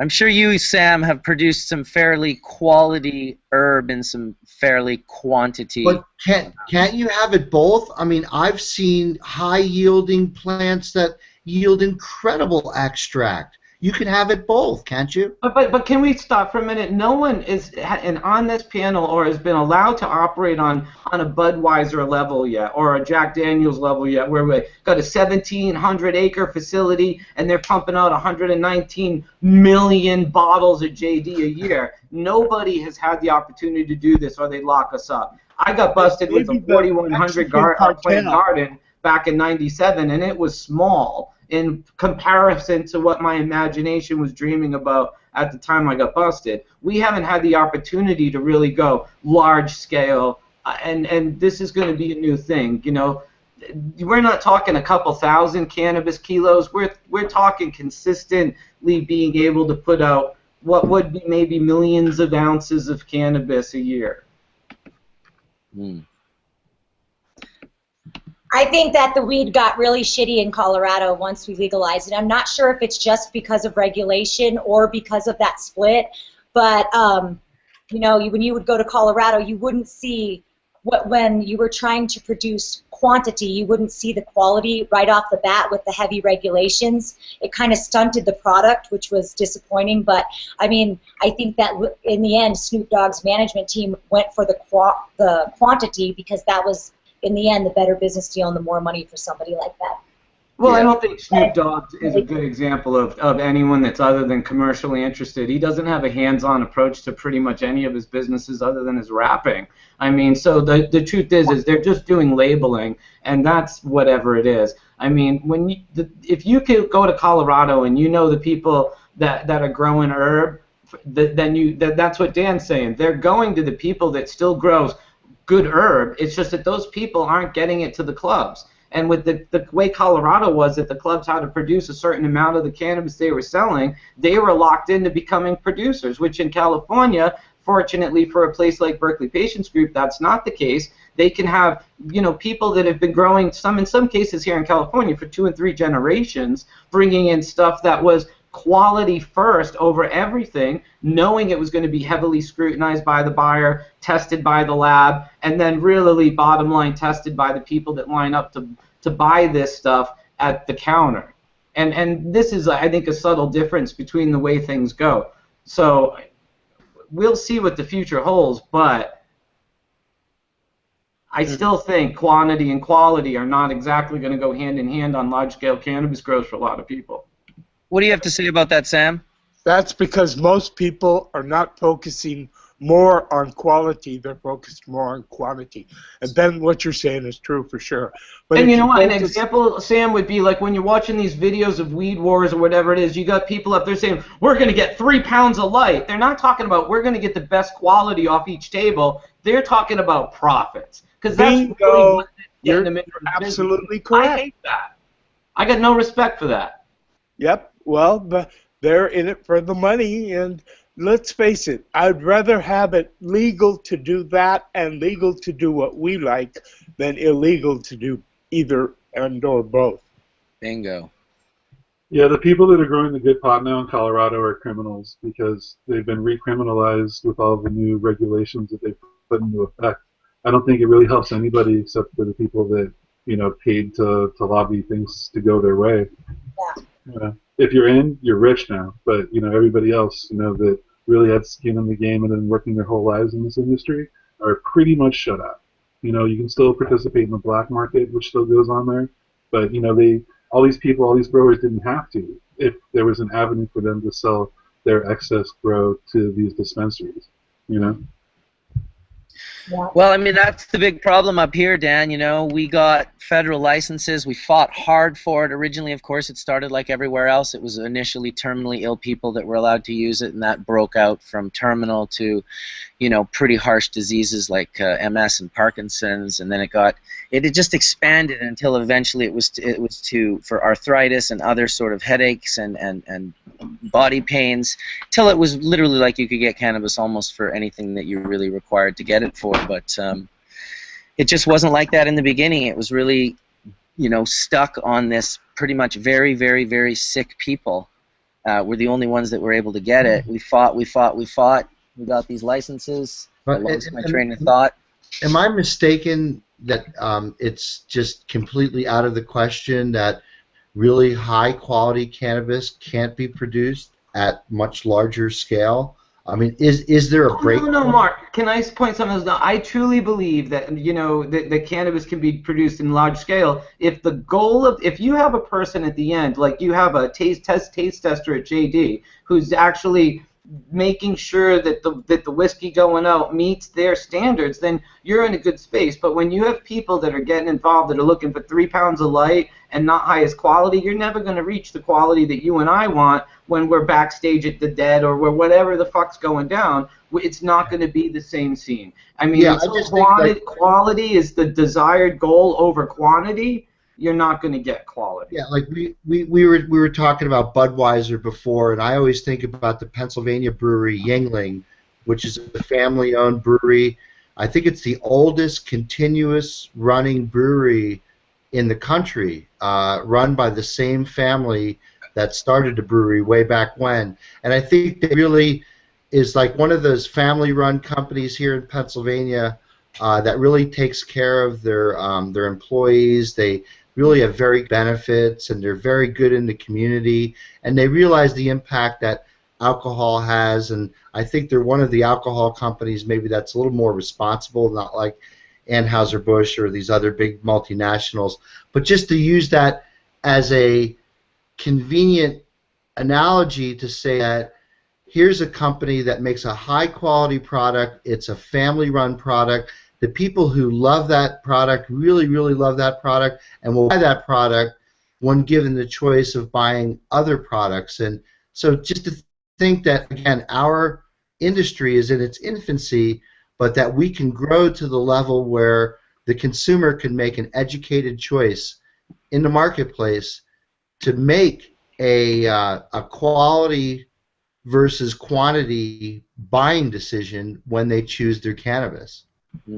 Well, Mark, I mean, it still sounds like a boutique level quality experience. Like when people are thinking quantity, I'm like, the only way to keep the quality is a labor force so large that you would pretty much have to be a cult to do it right.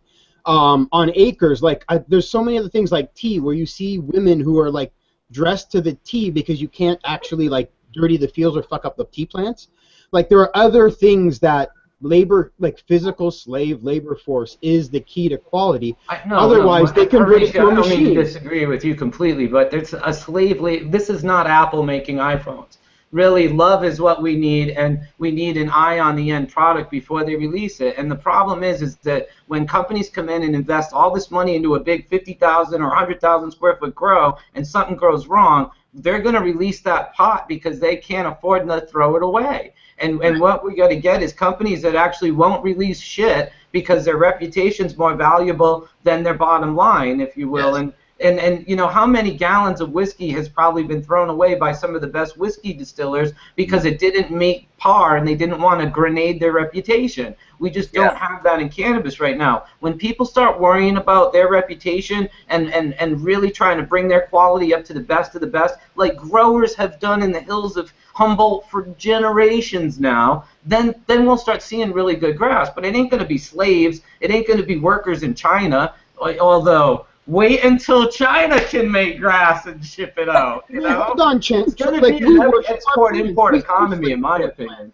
Like, we are slaves to our plants. The labor of love is servitude to the plant, and that is what creates the quality. So, it's like, on voluntary a large scale, servitude. What's that? Well, it's voluntary servitude, not involuntary servitude. absolutely, but we have farms where you're driving to the airport and you're like, God, it's hot outside. How the fuck are those people picking berries? And you see the van that brought out all the foreign workers. And I'm like, I still want those berries versus the ones that are gathered with the combine. And all those people are happy to be the fuck out of India picking berries in Canada. There's a trade-off when it comes to scale. I'm not saying China because they're not managed with love, but in a large-scale situation, if you can create a company that has that love, the reason why the reputation won't go down is because there's people on the ground ready to pick that leaf and go, there's PM, fuck this, they're not going to get to that level. That's what I mean by servitude is slavery, because they're going to be on that plant. They're not going to let 150,000 pounds like just go to shit and then put it out to market. They're going to catch that in week one veg because they care. enough to pay people to catch it.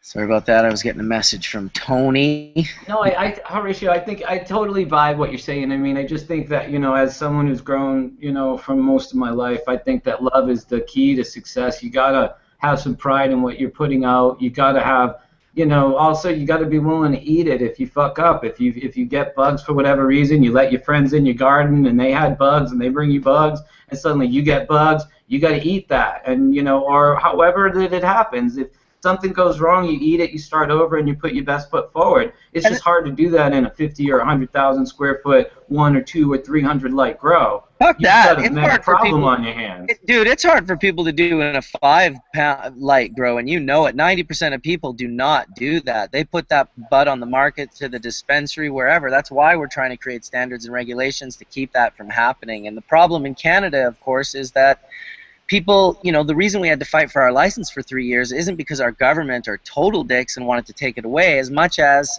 that people only got a license to grow medicine for themselves, and instead what they chose to do was to grow lots of medicine, sell it for profit to patients, and pay their mortgages and their car payments, and, you know, go on trips with their families, and basically use cannabis like they have for the last 20 or 30 years under the prohibition regime, which is to produce all the profits in their life.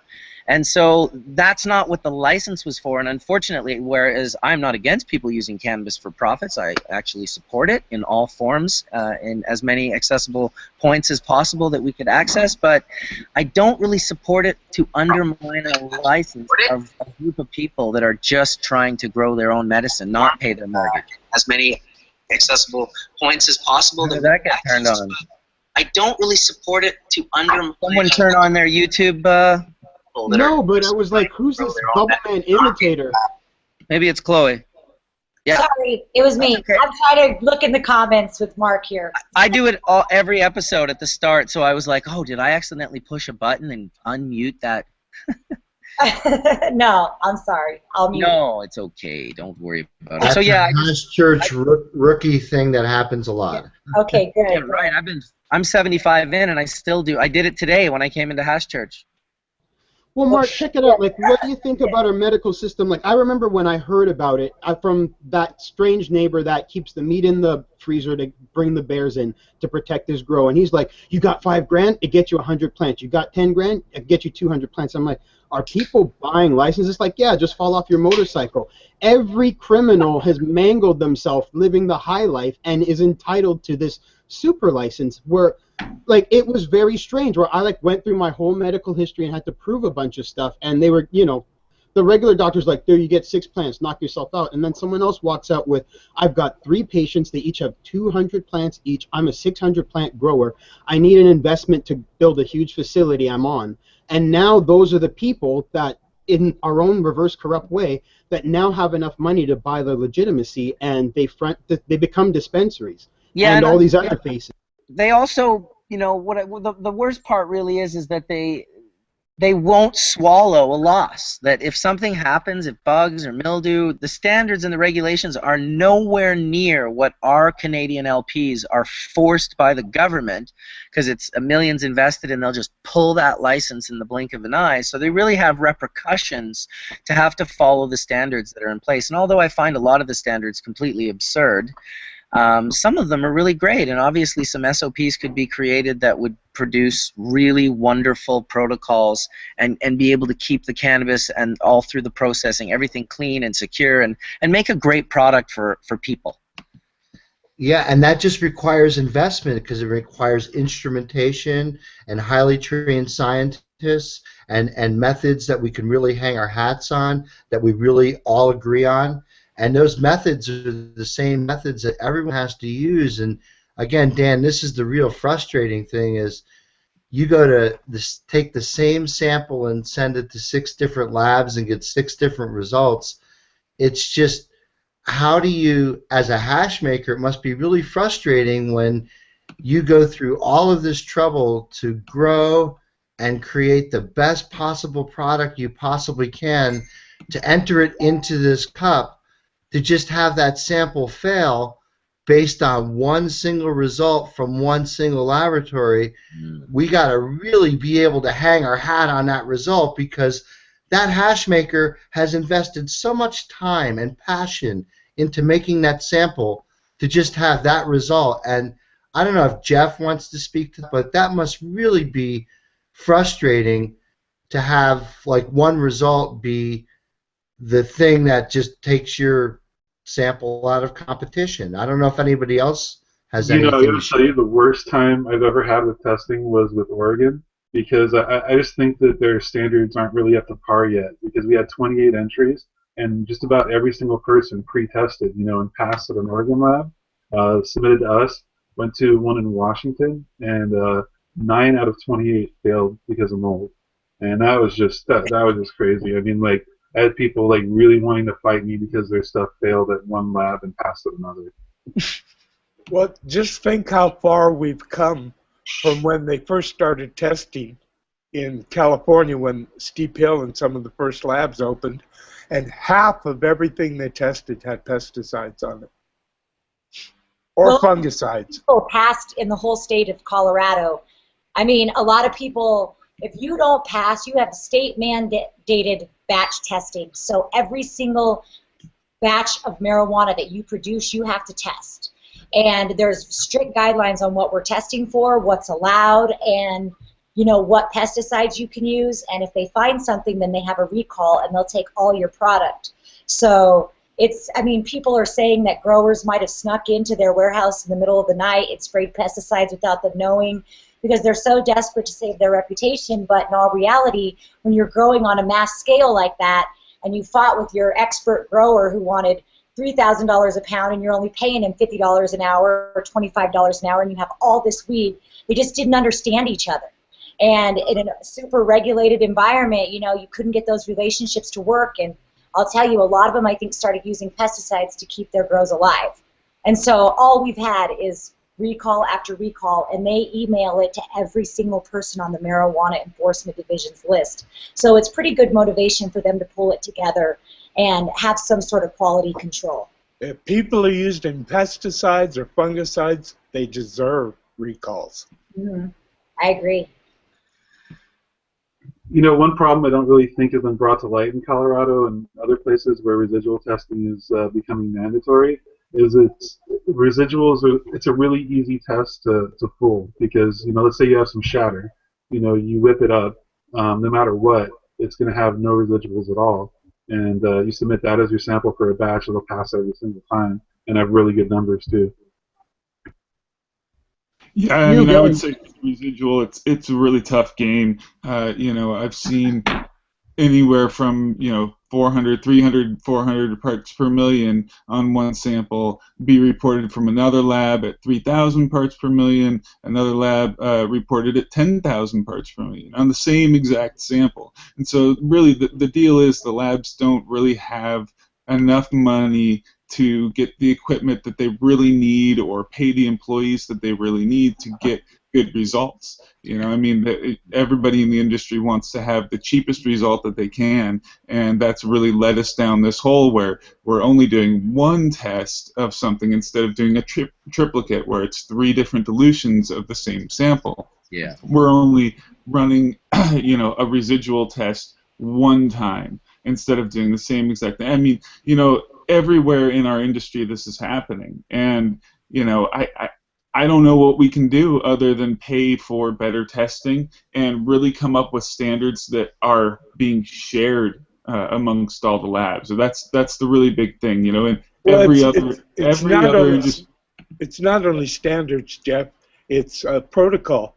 You know, they have to run their machineries the same way, and if they don't, they're going to get different results. Absolutely, and the machinery has to be audited on a periodic basis to make sure that it's working properly.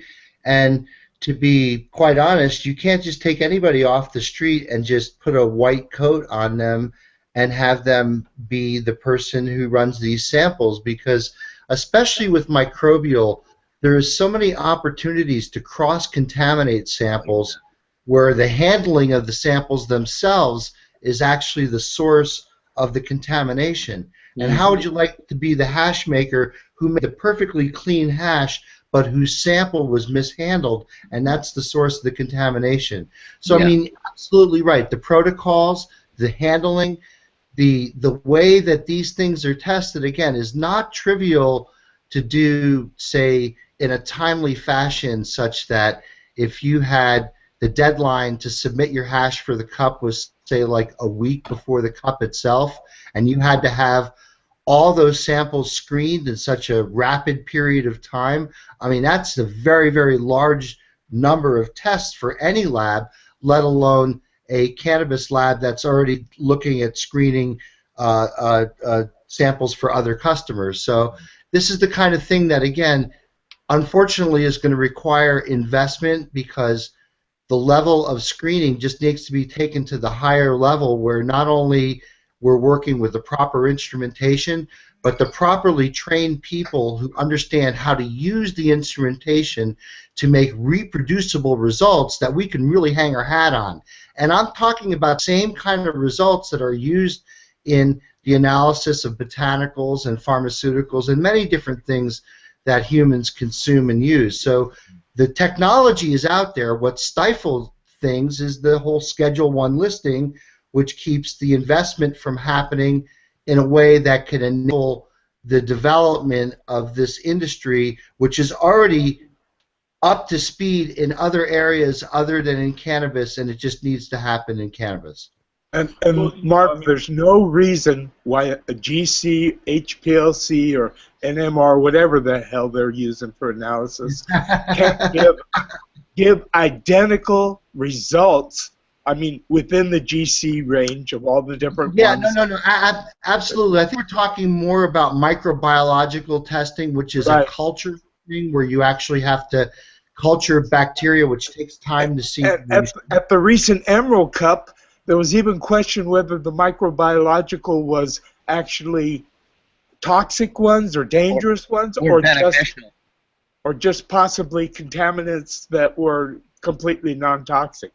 Yeah, you know, beneficials. We need to start testing for mycotoxins in all of our extracts. You know, I mean, there's, you know, Todd made a great point. You're going to kill everything with butane extraction, but you're also going to extract mycotoxins into that extract. It happens with CO2, happens with everything. You know, I mean, you're going to kill. The DNA companies like Phylos and Medical Genomics are working on DNA-based tests for these types of things. In the future, that will be the answer.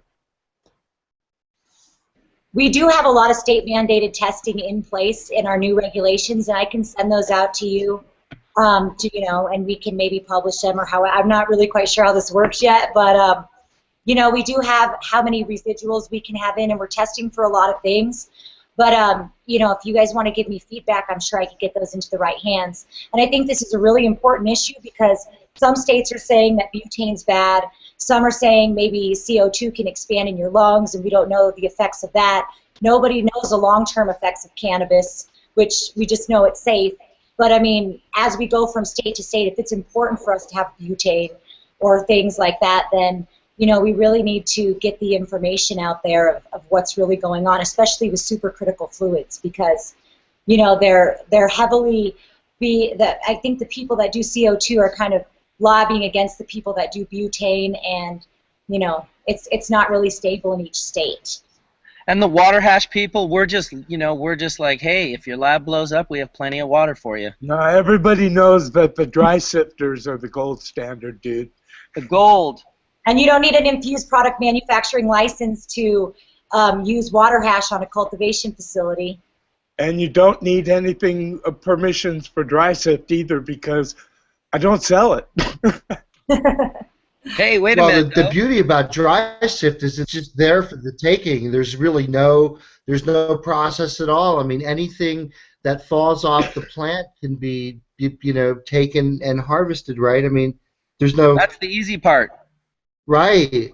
It's That's just the 1%. Isn't there some operations that basically let a lot of that go without really grabbing the low-lying fruit there? I don't get it. Well, more people would have it if that was the case. Most people, like whenever I lecture at any type of cannabis event, I always like to ask the people, who has shatter or butane, and then lots of hands usually go up, and I'll ask who has full melt bubble, and less hands will go up, and then I'll ask who has full melt dry sift, and generally it's just usually Sam's hand that goes up. Yeah. So it's an isn't interesting it true thing. that isn't it true, Marcus? I thought we had this discussion a couple weeks ago that dry sift is the highest valued cannabis-derived product on the planet. Isn't it? The dollar amounts that we've heard these things Not sell. that means anything. I don't want to attach value to that, but I thought that's what we said a couple weeks ago. I always called it the Holy Grail, personally, because every extraction process leaves a footprint in the chemical world, in the chemistry world, right? You can always find the footprint. If I use water, you're going to notice that water-soluble terpenes are missing, and maybe other things.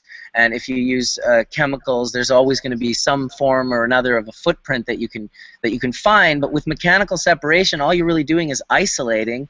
He's just isolating the gland heads in whole raw form from the rest of the cannabis plant matter. So I've always thought of it as the Holy Grail. I mean, to me, it's the thing that people have the least of. Even people who have mad quality in this industry, like all the time, still often never have full melt dry sift. And it's not because they don't want it, it's because they don't have access to it. They don't have it. Most people don't have it still. And it's everyone wants it. I mean, if you get some given to you, you are like smoking it till it's gone. You're not putting it aside and hitting like your other stash. Yeah, dry sift is definitely the holy grail, I would say, for sure, of cannabinoids. But, if you're talking cannabis extracts, it's definitely going to be the terpenes that have the most value. Love the terpenes. Yeah. Hopefully Tony will get in here at one point. He said it's full, but he's ready to come in and visit sometime. He's had quite a morning. I think he was at like the Oscars yesterday, like where they give away swag or whatever, like those swag parties for Oscar nominees. He's like giving terpenes to like Hollywood people. I saw that. I was like, is he giving away all our medical terpenes to these Hollywood people so they can they won't even know what to do with it. They'll just put it on and waste it. He got a pretty funny picture with Mini-Me from Austin Powers holding the terps. It was funny.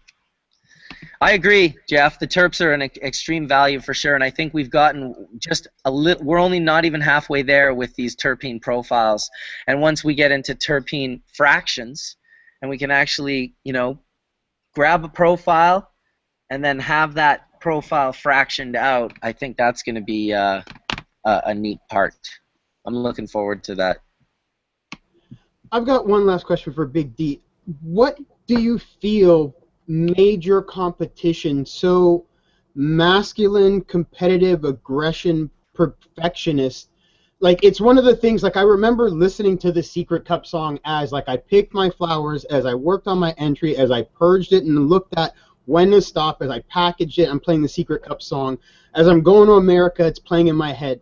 Like, it's not like regular cups. It seems like this is the reason why if you get a bad score, the entire group will troll you and will tar and feather you and will hold you up and rip your arm off. And like, I can still remember the rhyme, like, don't come like SF number 9. I'm like, who made that entry that gets trolled 4 years into the future? That's what I remember. Who made that great entry? It's very, very like strict. Like, I haven't been able to participate, and I still get the blow by blow, like, who's fucking submitted this? It's got mold on it. And then everyone starts jumping on it, and their brand becomes like toast.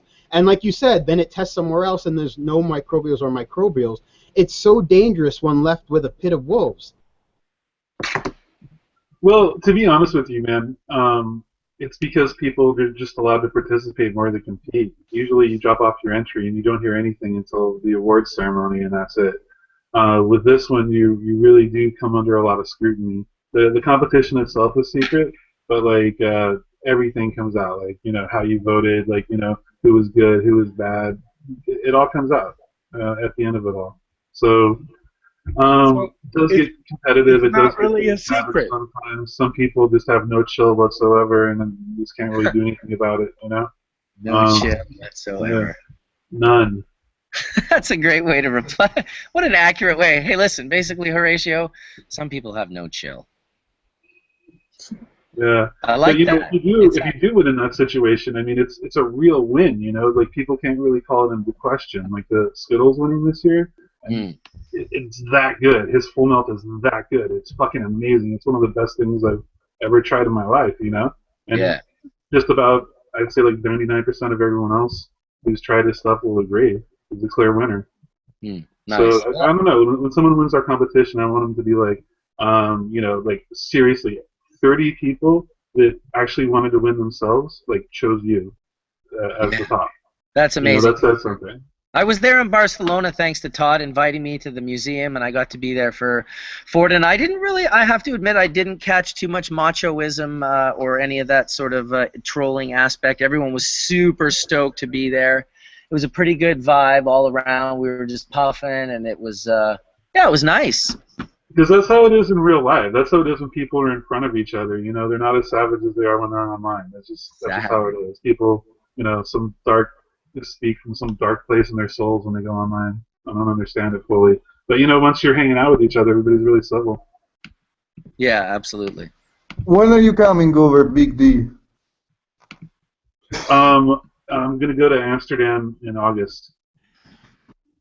Well, you're going to come to Spain right now. in August as well.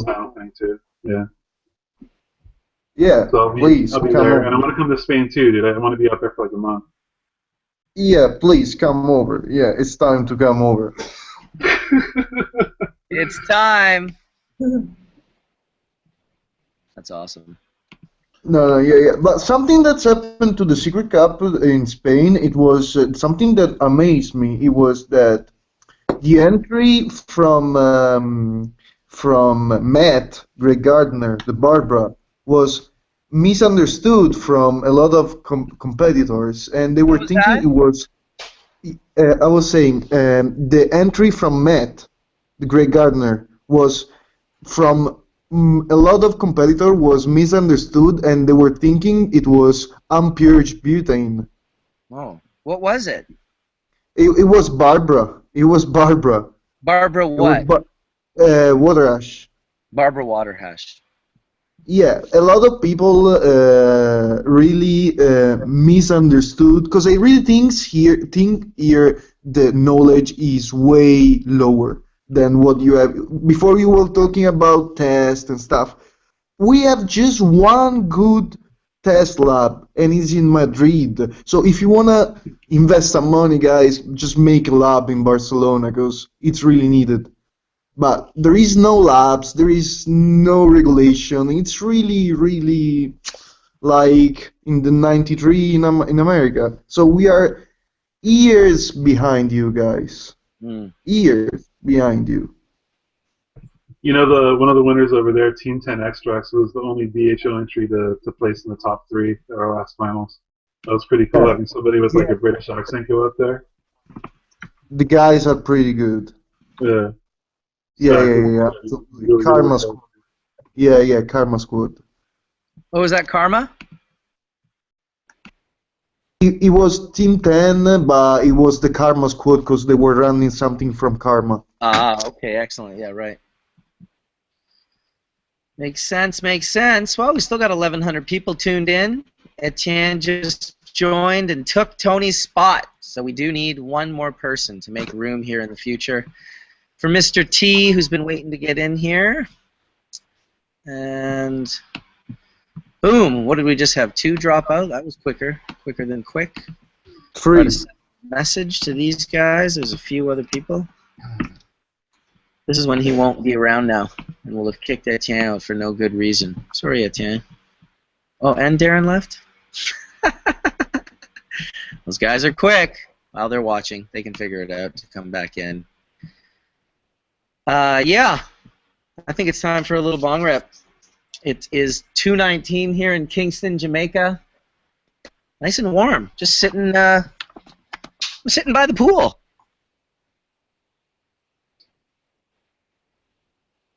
Hanging out by the house. That's not bad at all. No, I would love to say welcome back, Etienne. Thank you for coming back. Definitely for those that missed going to Amsterdam last year for the Cannabis Cup, definitely come check out the Jamaica Cup again, because it is really quite something to be in this environment with that group of people for so many years that were in Amsterdam, to now be in like a tropical environment. It's just almost too trippy. Like, it really is. It's neat to see my friends all sweating.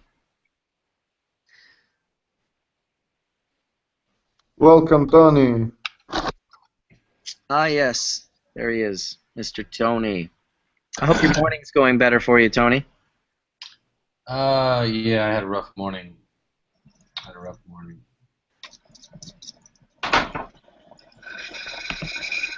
Plug in your bong.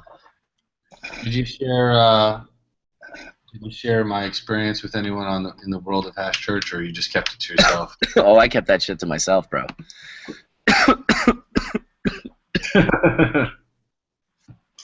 Now we're curious, though.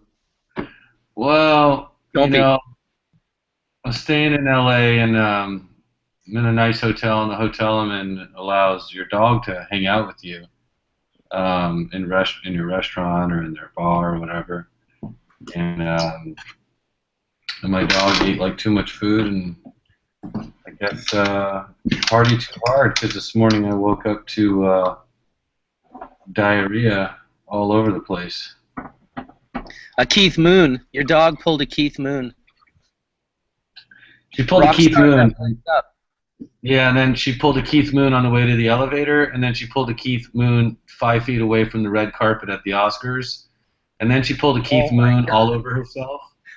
And dude, can I just throw something out there? What are you doing dating dogs? Why don't you bring girls to the red carpet at the Oscars? I've never seen a girl shake her fucking dress at the fucking Oscars, bro. Trust me, there's an improvement that could happen here.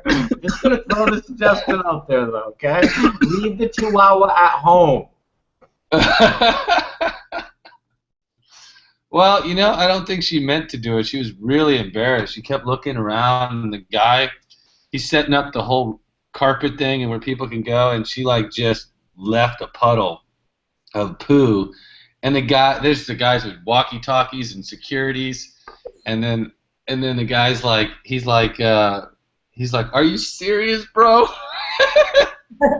So I was like, and then Ola's just like she doesn't know what to do. She's super embarrassed. She shit all over herself. She shit on the sidewalk 5 feet from the red carpet.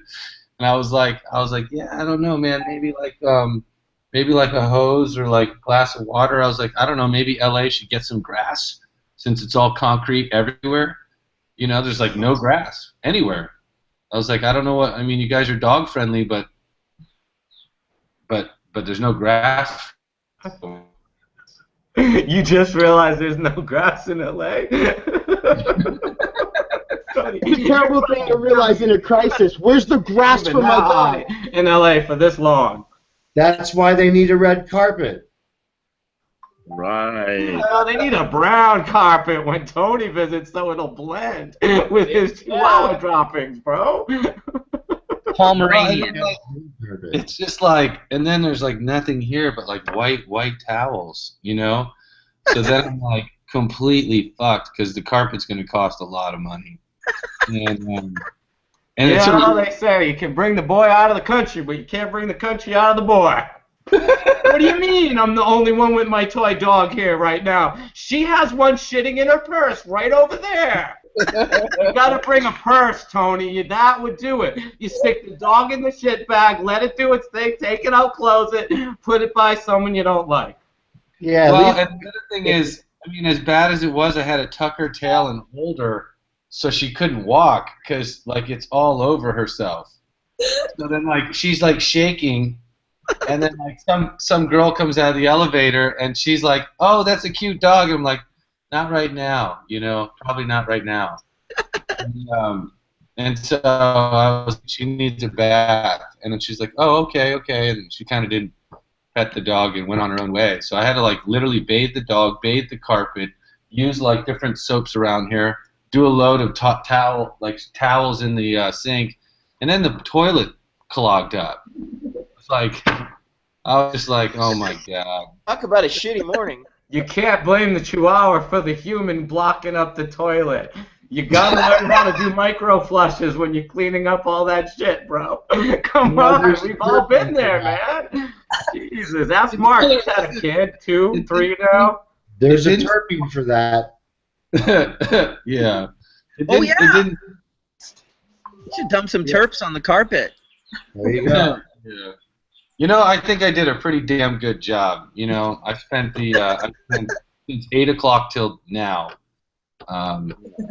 That's a good 2.5 hours of. Well, I'm happy that I'm here though now. So I didn't think I was going to make Hashchurch because it got busy. The panel was busy, and I was like, you know, last Sunday I was in the middle of thought, and she kind of just was vindictive while I was talking on Hashchurch. You remember the Sunday before? She just took a big load and right in front of me. I was just like, and she's a really, really good dog. So I don't know. It seems like Sundays she's been vindictive. She likes her mornings. We all want to know, did she get into them terpenes, hitting them a little hard, loosening her up? What's going down, Tony? You know, you sharing your stash? I've just learned to appreciate my dog a whole lot more after hearing that story. Dude, my dogs, I have 3 of them, and it's not a shitty experience. I'm really glad. Let me tell you them too. It's nice. Let me tell you, at least she's a 10-pound dog. If Todd's dogs decided to do what my dog did, he would spend the entire week cleaning up after his dogs because his dogs are humongous. His dogs are that would be next level shit for sure, bro. I don't even wish that on anybody. If you could ever train your dogs, like your dogs are big dogs, you'd be like, you know what? Instead of sicking, like, you know, have people sick their dogs on people, like, go attack them. If your dogs would just get into a mode where they would just go shit on somebody's yard or go into their house and just like lay loads like that, they would be destroyed, man. Your dogs are like 150 pounds each, and you got like 3 of them. Dude, I would love to see a dog that could shit on command. Just snap your fingers, goes over to someone you don't like, plops one right in front of him, walks away. Now that would be a really smart animal, you know? That's the way to do it. I wonder if that would become illegal in Amsterdam.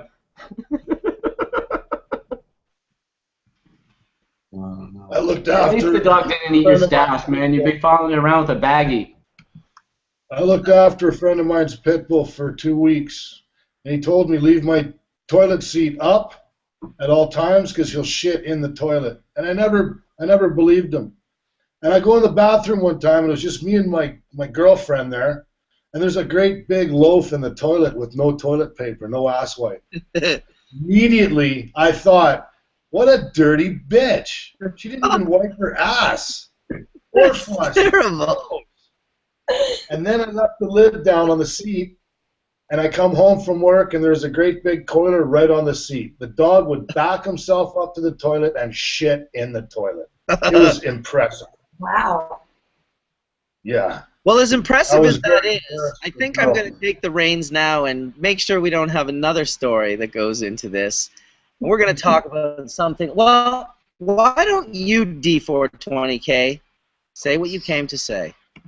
Well, I'd like to stop this whole church right now with a great big bong rip, with a Blue River terp dip, maybe a double dip of some Jack Frost. Let's go Jack Frost, and which one's next? Gorilla Glue. Yeah. Gorilla Glue. All right. We need terps. Lemon Kush. And Lemon Kush. Good call, Sam. Good call. All right, I got the 3.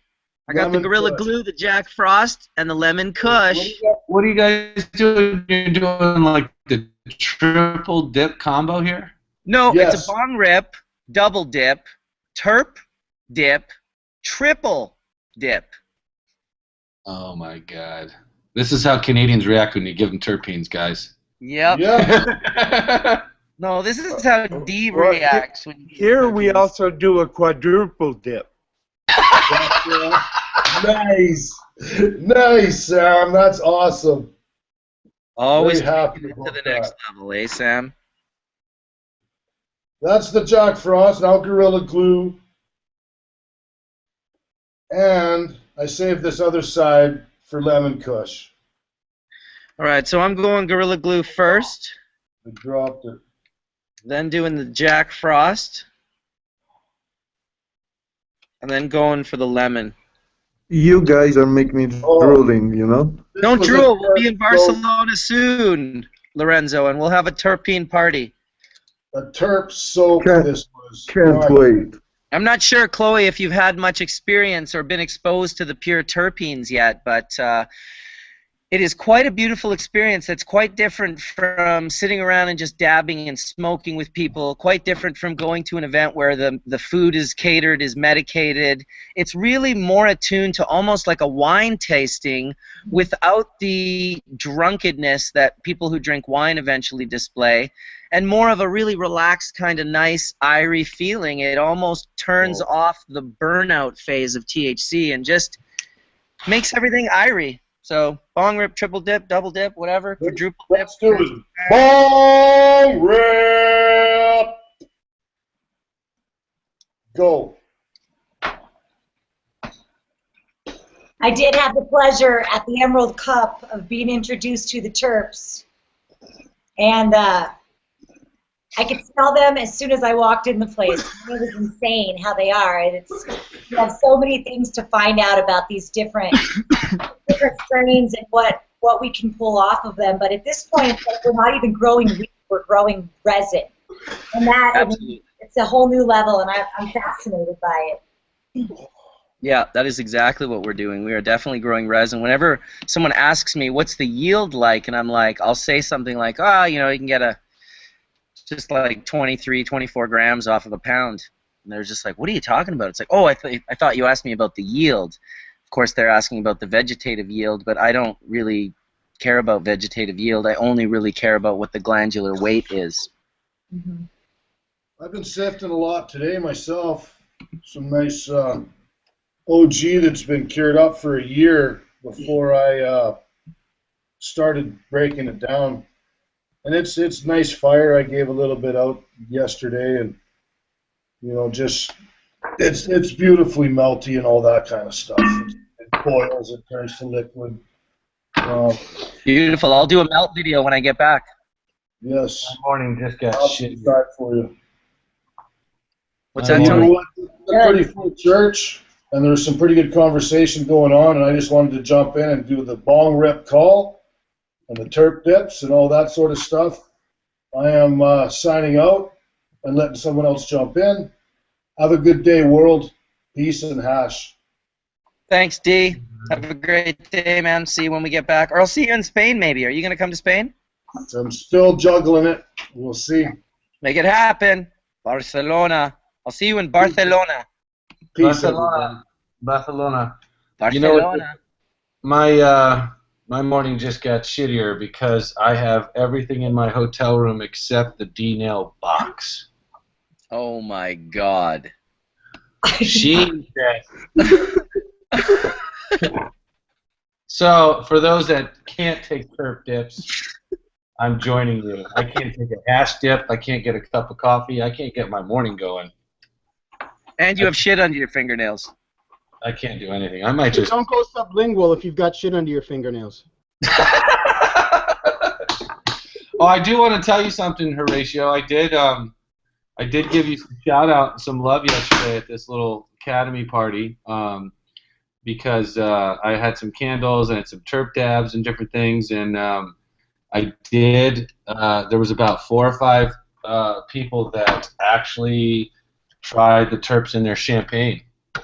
So I was like, and there was a couple people from Canada that were there, and I was like, yeah, my buddy Horatio in Canada came up with the terp champagne. So I put like a drop in their champagne. I really liked it. Oh, you were actually dropping their champagne? Yeah, I was putting terps in their champagne. Did it modulate their booze? God. Like, did the alcohol high go through the roof? They all had this like kind of uplifting experience. They're like, oh, you know, because it was like, here's what happened. Some people, I had a lot of different. What they do is there's a lot of different like actors that would come through the announcement. They have like their sister or their little brother or someone very like young following them around with their sign and their accolades, so you can kind of know who they were. And some of them like were like Nickelodeon actors too. So like a lot of kids were like kind of coming up to me and with their parents, and so it was pretty interesting. And they're like, "Oh, what's that smell?" Because they could smell the lemon kush candles. And oh my God. Yeah. So then I was like, well, so I had to go all science on them and nerdy for a minute, and I was like, well, this is like essential oils, like in lavender or eucalyptus or anything, but they're done from cannabis grown in California, and they're produced in a medical facility, and they're basically just like flavors and and aromas and things like that. People use them for all kinds of different medicinal purposes in medicine and things like that. And these young kids, man, I'm telling you, they're like super advanced. They're like 8, and they're like, oh yeah, so it doesn't have any THC or CBD? And I'm like, what? They're just like, so is that how you hear? Is that how this is possible? There's just no THC in it. Can I try it? And I'm like, well, they already knew. They were like, I can try this shit. I just have to fucking state it. Yeah, and then they were more concerned, like if they wanted to try it, they didn't want any pictures of it, because they had their Disney reputation or whatever. But it was funny because there was a lot of sideways looks, like because they saw the mothership, and that was like the thing that brought people over. Like, what's going on over here? Is that? I noticed you had the ship out. What was that about? Were you taking rips? Yes. Yes. Yes. So people were coming up there like, is that what I think it is? Now, I would say 99% of everyone has never seen a mothership and a D-nail at this particular event. The people that work the photography, the DJs, and the staff, they all knew exactly what it was. And they're like, dude, how are you dabbing people out? And I was like, well, I'm not really dabbing people out. I'm not like, coming in here with like full melt and dabbing people out. They wouldn't allow that. I would have. And well, it's a fine line, So basically, I'm a line stepper. This was definitely a line stepper. I'm a habitual line stepper. So as soon as like they would come over and they would, the candle was a nice little introduction because it was soft and easy. And I'll tell you, the actors that I didn't think were into cannabis were really into cannabis, and the ones that I thought for sure were going to be like into it were just like, no way. Like, wouldn't Let even. me guess, they were all white, right? No, there was a mixture of all kinds of ethnicity, to be honest with you. Yeah, but only the ones that were white were up for awards, right? Bad joke, sorry. No, dude, Hollywood's really diverse. It's just they only nominate the white ones. Well, I will tell you this, that a lot of people don't know that Straight Outta Compton is nominated for screenplay, but it's kind of weird that the screenplay would be nominated but not the director or the anyone in the movie. I did tiptoe around some of those things. I was just kind of asking, not... Screenplay was written by a white guy. Oh, was it? Yes. No, I would not say that for a second. Ice Cube wrote Friday. Look it up. Look it up. He's been working on movies for a long time. Look it up. I think what it comes down to is that it's a very, like the Oscars are very old school. They're just old school, I don't really have a comment on all that. But definitely the people that came through were not just white people. It was definitely a mixture of both, and it didn't matter the color of the skin, the age, or the size of the person. You're either a pro cannabis person or you are just completely avoid it 100%. I would say that I would say a good 80% was pro cannabis in general. The ones that would stay away from it were like they came in with their family, their kids. They didn't want any part of it. They didn't want to be anywhere near it. They didn't want to smell it.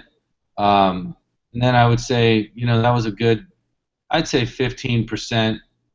And then there was another 10% that was maybe not into it, but they certainly knew someone or had someone close to them that would appreciate it. So they took like a candle or they took some terpenes and they were like totally into it, but it wasn't necessarily their thing. Then you had some people that were like, man, I'm pro-cannabis, but I've got a family now and I don't want to have it around my house, but I really like the smell of this candle. Can I have this candle? And it was for them, it was kind of like, you know, having some kind of connection back to the plant. So it was kind of cool, like novelty that way. But then there was the ones that like just really surprised me, that were just like, oh, you're my people. This is what I'm talking about. You know, they were just totally into it. But yeah, it was just very interesting to get the sideways look about the mothership. And then they say, well, what is this? What's going on? One guy asked me if I was giving that away. This one actor, and I was like, no, I'm not giving away motherships. And he's like, I've just never seen anything like this. Can I get this? And I'm like, yeah, it's like, you know, $4,000 or $5,000 for this whole setup. I mean, you could get one. Here's how you get one. What did you have? Certainly not. Did you have your egg? Huh? Yeah, I had the fab egg. Yeah. So it was cool enough to where they didn't know what it was, and then I just said, look, you know, this is a vaporization unit, just like they have in other things. It's just a very elaborate one, and the people that were very skeptical in the beginning, once they actually smelled it, they smelled the candle, and then they actually tried it, and you know, I had pure terp dabs, and literally every single person that tried it was like, their whole face lit up. You know, they went around and got other people and came back, and a bunch of different people were cool. And then, you know, you're not allowed to like really get them to take pictures unless they were like down, or their Instagram or something, unless they're down with what product. So we were pretty good, and a lot of pictures will come out next week. But the you know, it was a pretty fun experience to see. Hey, Tony, was there paparazzi there at the time?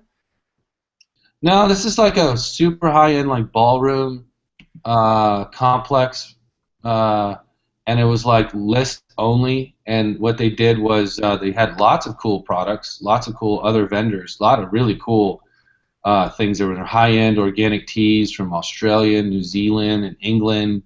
There was like taffy, like saltwater taffy from Florida. There was like beard oil companies, you know, bunch of cool different vendors and products, and then they just kind of announce them one by one, and allow them to kind of mingle. And there was no paparazzi. There was no outside media. Every photographer was in-house, and then you kind of had to pay for your own photographer. So it was pretty controlled, but it was also real open and friendly. You know, you had a lot of families. You know, a lot of actors or actresses would come with their family, and that was interesting. You know, so it was more kind of a personal thing. So it was kind of cool. But you know, the ones that just didn't even want to like look at you. Like there was probably 10% of those that were just like, we're not going to look at you. Like not even give you a second. Like they smelled the lemon cushion. It was like, you know, like. You know, I asked because I thought it would be funny if like all of a sudden it shows up on TMZ, you know, some famous celebrity, you know, hunched over pulling on a mothership. That'd be a funny video to see. Well, you know, and the other thing was there was like our photographer was kind of snapping pictures of them hitting the mothership, and I asked him not to because you could tell they were uncomfortable because like, look, it looks like you're hitting a bong. You are hitting a bong. You are hitting a bong. Yeah. And it looks like you're hitting a bong, and therefore you are hitting a bong. And I said, look, that's not really my deal. I'm not trying to get people to take bong rips and blast them. So all of my... This is not the bong hits you're looking for. These are not the bong hits.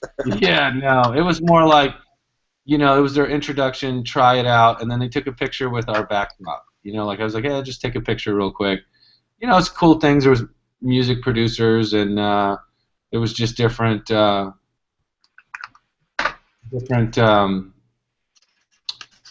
groups of different things. There's rappers that came through. There was musicians. There was actors. It was just different eclectic group of people. I do have one to show you though, Bubbleman, if you'll like.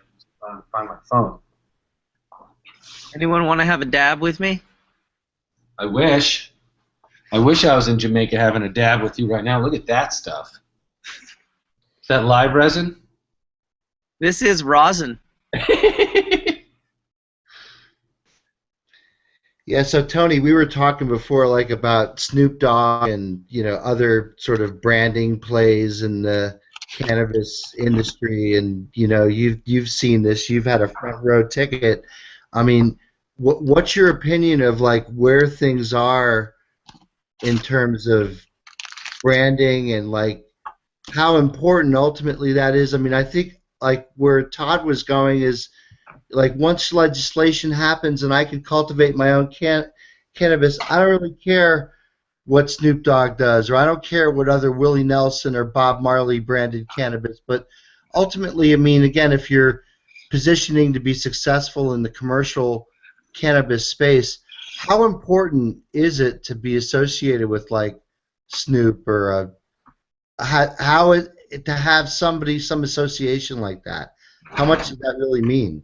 I don't know. I guess you'd have to look at like what LiveWell what their numbers or how that influences their business when they have somebody like Snoop. Snoop's different than other type of celebrities because he's been pro cannabis for so long, and he's got his own like brand of products and things like that he's trying to push. So I don't know what the impact of that is, say, on his own brands and how that looks on a business level. I personally I'm not like trying to go out there and get celebrities or things like that to endorse products. I think that I would say that if a lot of the conversations that we had went from terpenes into prana, I would say 80% of them went into what we could use. Like, a lot of them were very smart and asked if like the modulation effects, and they went right into like capsules, sublinguals, topicals, and what we could do medicinally.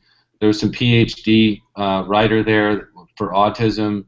So I think what it is first opening the door, getting the awareness, getting them to understand that there's great medicinal value to it. There's also social acceptance, breaking down that barrier, because it should be legalized across the country, and people should have that choice. And then, from there, if somebody was an advocate, there was a couple actors, that went through cancer and things like that was very pro cannabis. And I think that when somebody gets on the bandwagon of cannabis for the right reasons, then I feel that there's significant impact, because then it's a profound effect on their lives or somebody their lives knew. I'm very on the medical side, but like having rappers or celebrities that are into their own brand and branding their own products, I'm sure it's going to be good. I'm sure that they're going to sell a lot of products. I just don't know. I don't know like how our current community responds to that versus the future community. The future community may be a lot of recreational people, and they might just gravitate towards these brands. Like Dr. Dre has headphones. Well, Snoop Dogg has his own cannabis products, and if everything was legalized, then I think you would probably see a lot of those brands do pretty good. But that's just commercialism. I mean, we've been providing. Yeah. I mean, in the end, it's all about the product. If it's either a good product at a good price, end of story. Yeah. It doesn't matter what's the name of the branding behind it. So the challenge to the Marley Naturals and then the Toshas and the others is to, as you have learned yourself, it's about putting out consistent, good product. And the problem what we have seen, or the fear of, I think, the commercialization, is the homogenization that people have seen of other products, and the fear that we have seen initially out of Colorado, as you saw yourself firsthand, that kind of homogenization of nothing really standing out, everything is just kind of equal. So it's also the challenge to people taking on these labels or these names. They had to be very selective, because if they put out 1 or 2 batches of products, like you're seeing, they had 4 recalls just last week in Colorado, it can ruin your name very quickly. So it's a double-edged sword when people start to say, hey, I'm just going to put my name on something. It takes, as you know, it takes years of research before you can actually launch something, and people will do damage to themselves by just putting their name associated with anything. We've seen that association with kind of on some levels, but it's going to be no different. But I think we can all agree cannabis has been around for thousands of years, and it's just going to be a good product in the end that's going to sell. So the commercialization of Babylon in America is all about association, name association. Any actor, singer, etc. can associate with you name it nowadays, whereas 20, 30 years ago that wasn't really considered. And I remember Bill Hicks, as a comedian, railing against that type of commercialism, do what you do, you don't necessarily have your name. And then now we're dealing with people who are dead and their name associated with cannabis as well. So, and then family names, etc. So the challenge, as stated before, is for them to realize that they have to put up to what our community wants and expects, and if they don't, they're going to be out of the market very quickly. Well, I think you're wrong, because I think the community that you speak of is going to grow, and it's going to get bigger than what you know it as. And as we get into the mainstream, it's going to be made up of a bunch of people that don't actually see things exactly the way we as the core community do see things now. And it's why I actually, after almost 20 years, entered the marketplace and wanted my brand to be a part of things, because I'm not famous, I'm not Snoop Dogg, I don't rap, I don't do any of these things, so I have no name to use like that. But what I am known for is producing incredible quality hash. And I've been teaching people to do that for near 20 years, and I've been good enough at it that they've been able to produce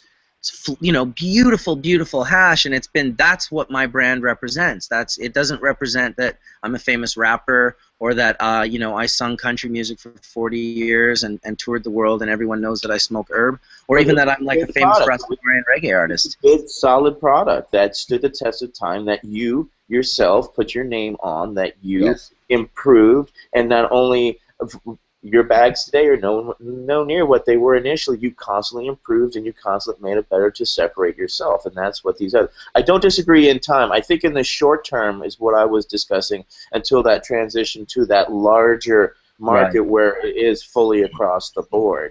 I mean, you got guys like Wu-Tang Clan, Ghostface Killah selling the Woo-Goo, and I haven't seen it, but even from the commercial, it just doesn't seem like what they went with was quality. It seemed more like, I'm a rapper, I've been smoking joints for 30+ years, of course I can sell CBD oil in a pen. And so it's like, I don't think that, because for me that would kill my brand, but it will only build his brand.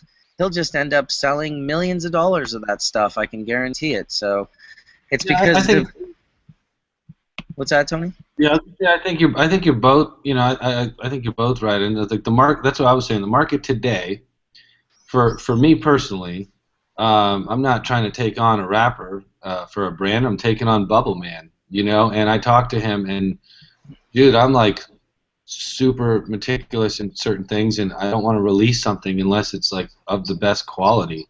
Yeah. To the point where I've never met anyone like you who's that much like myself. And in fact, that's the only reason, one of the main reasons why no one has ever represented my brand before, because I haven't been able to be there, and I didn't know you prior. So it's, that's how I know that you have the same OCD that I have, where it's like, it's bad. It's bad. I realized how bad it is, because I want to be able to put out a product that you know, that is my head stash. Like your brand is like what I would consider my head stash. Like when people are like, oh, what do you have behind the curtain? Nothing. I'm giving you what is the best possible product. Now, I think that's where what Etienne was saying is correct, where, you know, people are trying to get in the market, they're trying to get their space, they're trying to get their brand out there, and quality might not be their first thing on their mind. You know, I think that, and I'm not trying to knock on Snoop or Wiz or anybody else that's out there that's trying to do it, but I just think that, like, we're talking about very hardcore resin heads that are obsessed with the plant versus people that are like, okay, how do I get into the biggest market? How do I get my brand out there? Exactly. And a lot of these corporations, like when you're talking about people that have brands, they're corporations and they have big money behind them, and they have agencies and they have all this different stuff, and they say, okay, well, if it's this superstar, you know, this superstar, like Bob Marley, he needs to have X, Y, and Z market share. And so for them, they're looking at it from a business side, and, you know, they're looking at it a volume thing and how to get market share across X, Y, and Z states. And for someone coming from the inside of the industry, we're not looking at volume, we're looking at quality, and then that's it, you know. So ultimately, I do think, though, that would hurt them in the long run. Like Etienne was saying, like if you just put your brand out there and you put your product out there, or you partner with a place that you think is going to represent you well, and they don't represent you well, well, shit, you're going to have egg all over your face. And then all of a sudden, you had your one chance in our industry to make it, and you failed. You don't get a second chance. So cannabis users are very snobby in that way. It's like, oh, I went out and I got Leonardo DiCaprio's LHO, right? And then, like, it's the worst LHO on the planet. And then somebody's like, oh, this is horrible. What happened? Well, Horatio didn't clean it. He didn't run it. And you've got poison, you know? And so these things will happen. And when they do happen, their careers, their little glip is done. They won't survive. Tony, don't you think in the future most people are going to be just going to the 7-Eleven and buying their cannabis, their beer, their ice cream, and their chips? That's where the Snoop Dogg cannabis will be one day. They have that now in Colorado. I mean, Chloe knows this. They have the only thing they did was Native. I think it was Native Roots they have a sign that says gas and grass. Literally, it says gas and grass. And they said, well, we got so many foreigners coming here, you can't use the green sign, the little green plus. They have green plus, Native Roots, and it says gas and grass. And so for those that come from, like, Europe, they see the green plus, and it's true. Pharmacies across Spain and different places in Europe, that's a real... I can't wait till that opens up in Vegas and it becomes gas, grass, and ass. They have like a little hooker shack next door, right? Did you just say hash for ass? What'd you just say? No, gas, grass, and ass. You remember, Tony, the old bumper sticker, gas, grass, or ass, nobody rides for free. No one rides for free. Yeah, I use that all the time. I use it all the time. You know? I always made sure I had grass. But yeah, no, it's definitely happening, and it doesn't mean the quality's necessarily bad. I mean, you know, they're doing it. So, you know, I remember I was talking about that family brewery in Pennsylvania, Yuengling. I could buy Yuengling in Walmart. It's the same Yuengling from the same brewery, family-run brewery. It's a great beer. Everyone loves it that comes to Pennsylvania. Great beer. You could buy it in Walmart. What's wrong with that?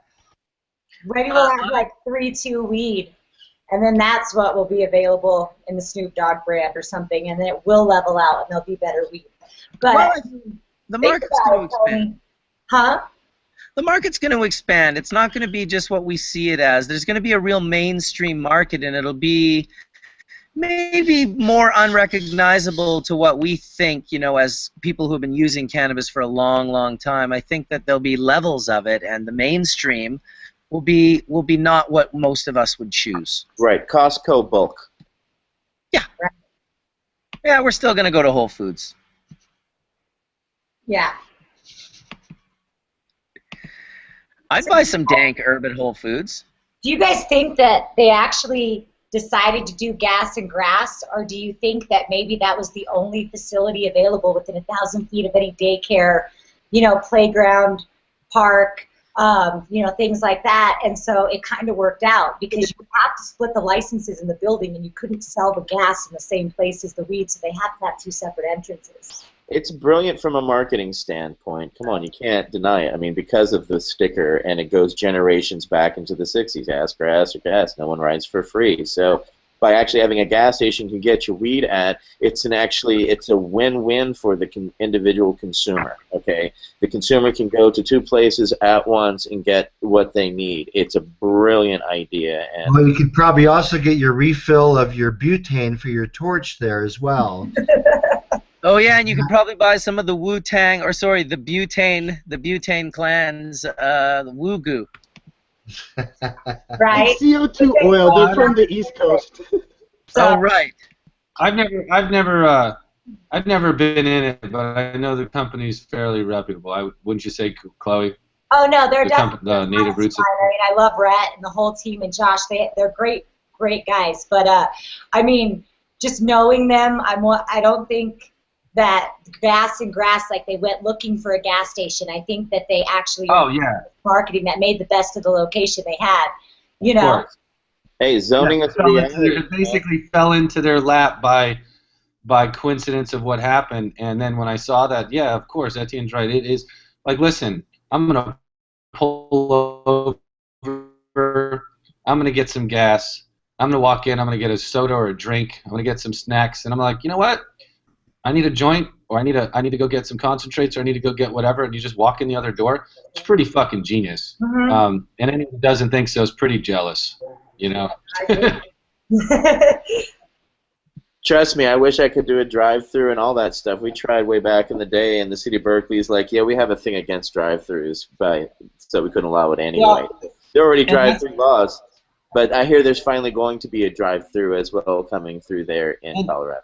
And you remember in Colorado, so they passed recreational regulation. Like we're not talking medical, we're talking it's recreational there. So this is the first experiment. Colorado was the first. You've got other states behind it, but when we talk about it, that's the market that's going to open up where it's, I think that's where I was kind of like a little bit deterred in Colorado, because the medical side and the patient care side, people saw the numbers, the state saw the numbers, the state's making more tax money than with alcohol in their first year. I mean, it's a pretty triumphant type of thing, and you can't blame the market for progressing more towards recreational than towards patient care. So I feel, California in that respect is still really locked hard into patient wellness and patient care. I mean, what you're doing and what everyone's doing in California, that's where my heart is right now. And I really hope that California also recognizes that. They've passed some regulation stuff. I've seen some of the diagrams and how that looks, and I just really hope that, and I really think California is built that way, between the caregivers and the growers and everything. They have a different community, a much different community than in Colorado. I just hope that the other states learn from that, and they don't just push patients to the side. I have the fear with the new laws is that I give away free cannabis to low-income patients, and I'm going to lose that. I can't give away cannabis in the new economy. It has to actually be dealt with. So I've got my city now has to challenge my state, because I know that certain people with medical conditions can't afford it. But with these new regs, that challenges that. So now I have to work behind the scenes again to try and fix this for my low-income patients who can't afford, cannabis. And these people have actually met with have social workers guidelines for actually proving that they are low income, and these people have made it. And now, due to these new regulations, they're now inability. I have to now charge them, and they have to charge the regular price. I can't give it away to them for free anymore, and that's a frustration.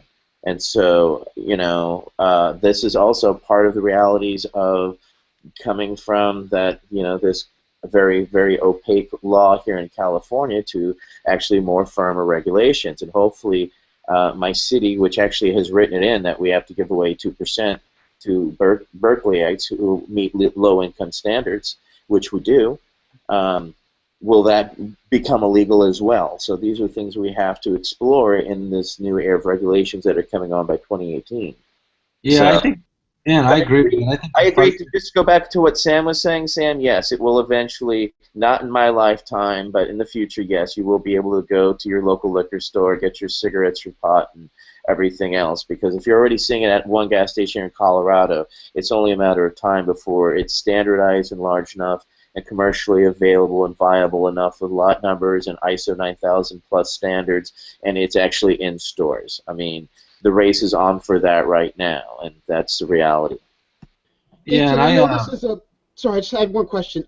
Etienne, with your issue with not being able to potentially give away pot, I know this is utopian, but is there not something in Marcel's token system in which you could buy back and credit their tokens so that they wouldn't it would have an equal value without We'll cheating figure the out a system? creative solution, whatever it has to be, but I mean, I have to do it within the bounds of the law. I'm a licensed business, so I have to follow realities. My time now is I have until 2018 until actualization of everything across the board. So we're trying to reach the right people in the right industries to say, hey, we still want to be able to do this, and they're running it up their chain right now to see if that's even possible. Because it's not really done where somebody's like, hi, I'm a low-income person. I need my discount beer. Can I get my discount beer here?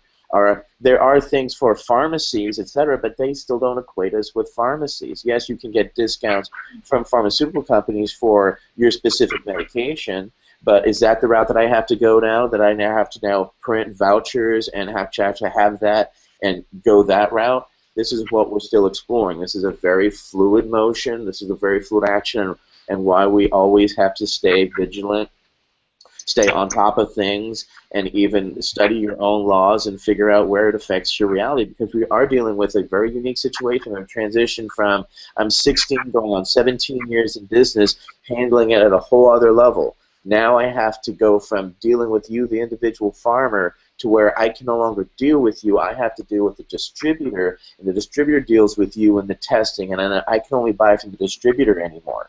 So that whole dynamic is going to shift. So on top of that, the cost of testing will no longer be on me. It's going to be on the distributor. So now I have to pay that distributor cost on top of that testing cost that I already paid for, because it's got to go somewhere, and that's the reality. Okay, so these are things we're finding, again, very fluid, and all I want to do is help people. And look, I've been homeless. I was kicked out of the Army for a positive urinalysis, lost all my benefits and everything. I know what it's like to have absolutely fucking nothing. So I can't throw people out on the street and not give them access if they have and can't afford it.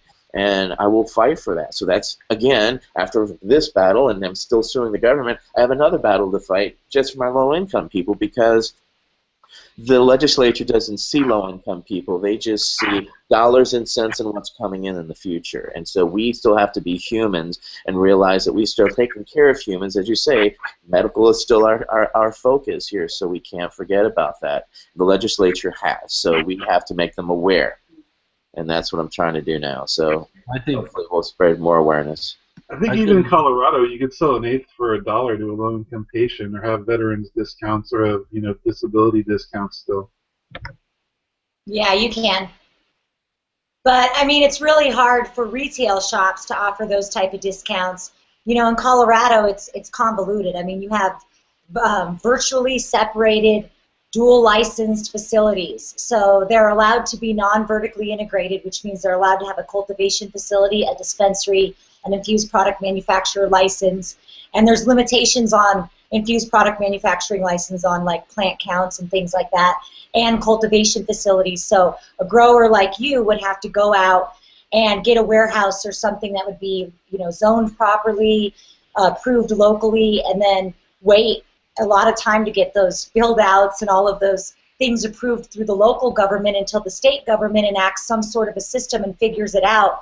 And unfortunately, as they do, it's going to get ran through legislation and different, agencies like the Department of Ag and Pesticides. And different departments will decide if they want to touch it due to the federal status or if they want to stay away. But as California starts blowing up and money starts going everywhere in cannabis, I mean, it's really going to force the person that's underground to say, okay, I have to at least have a licensed facility.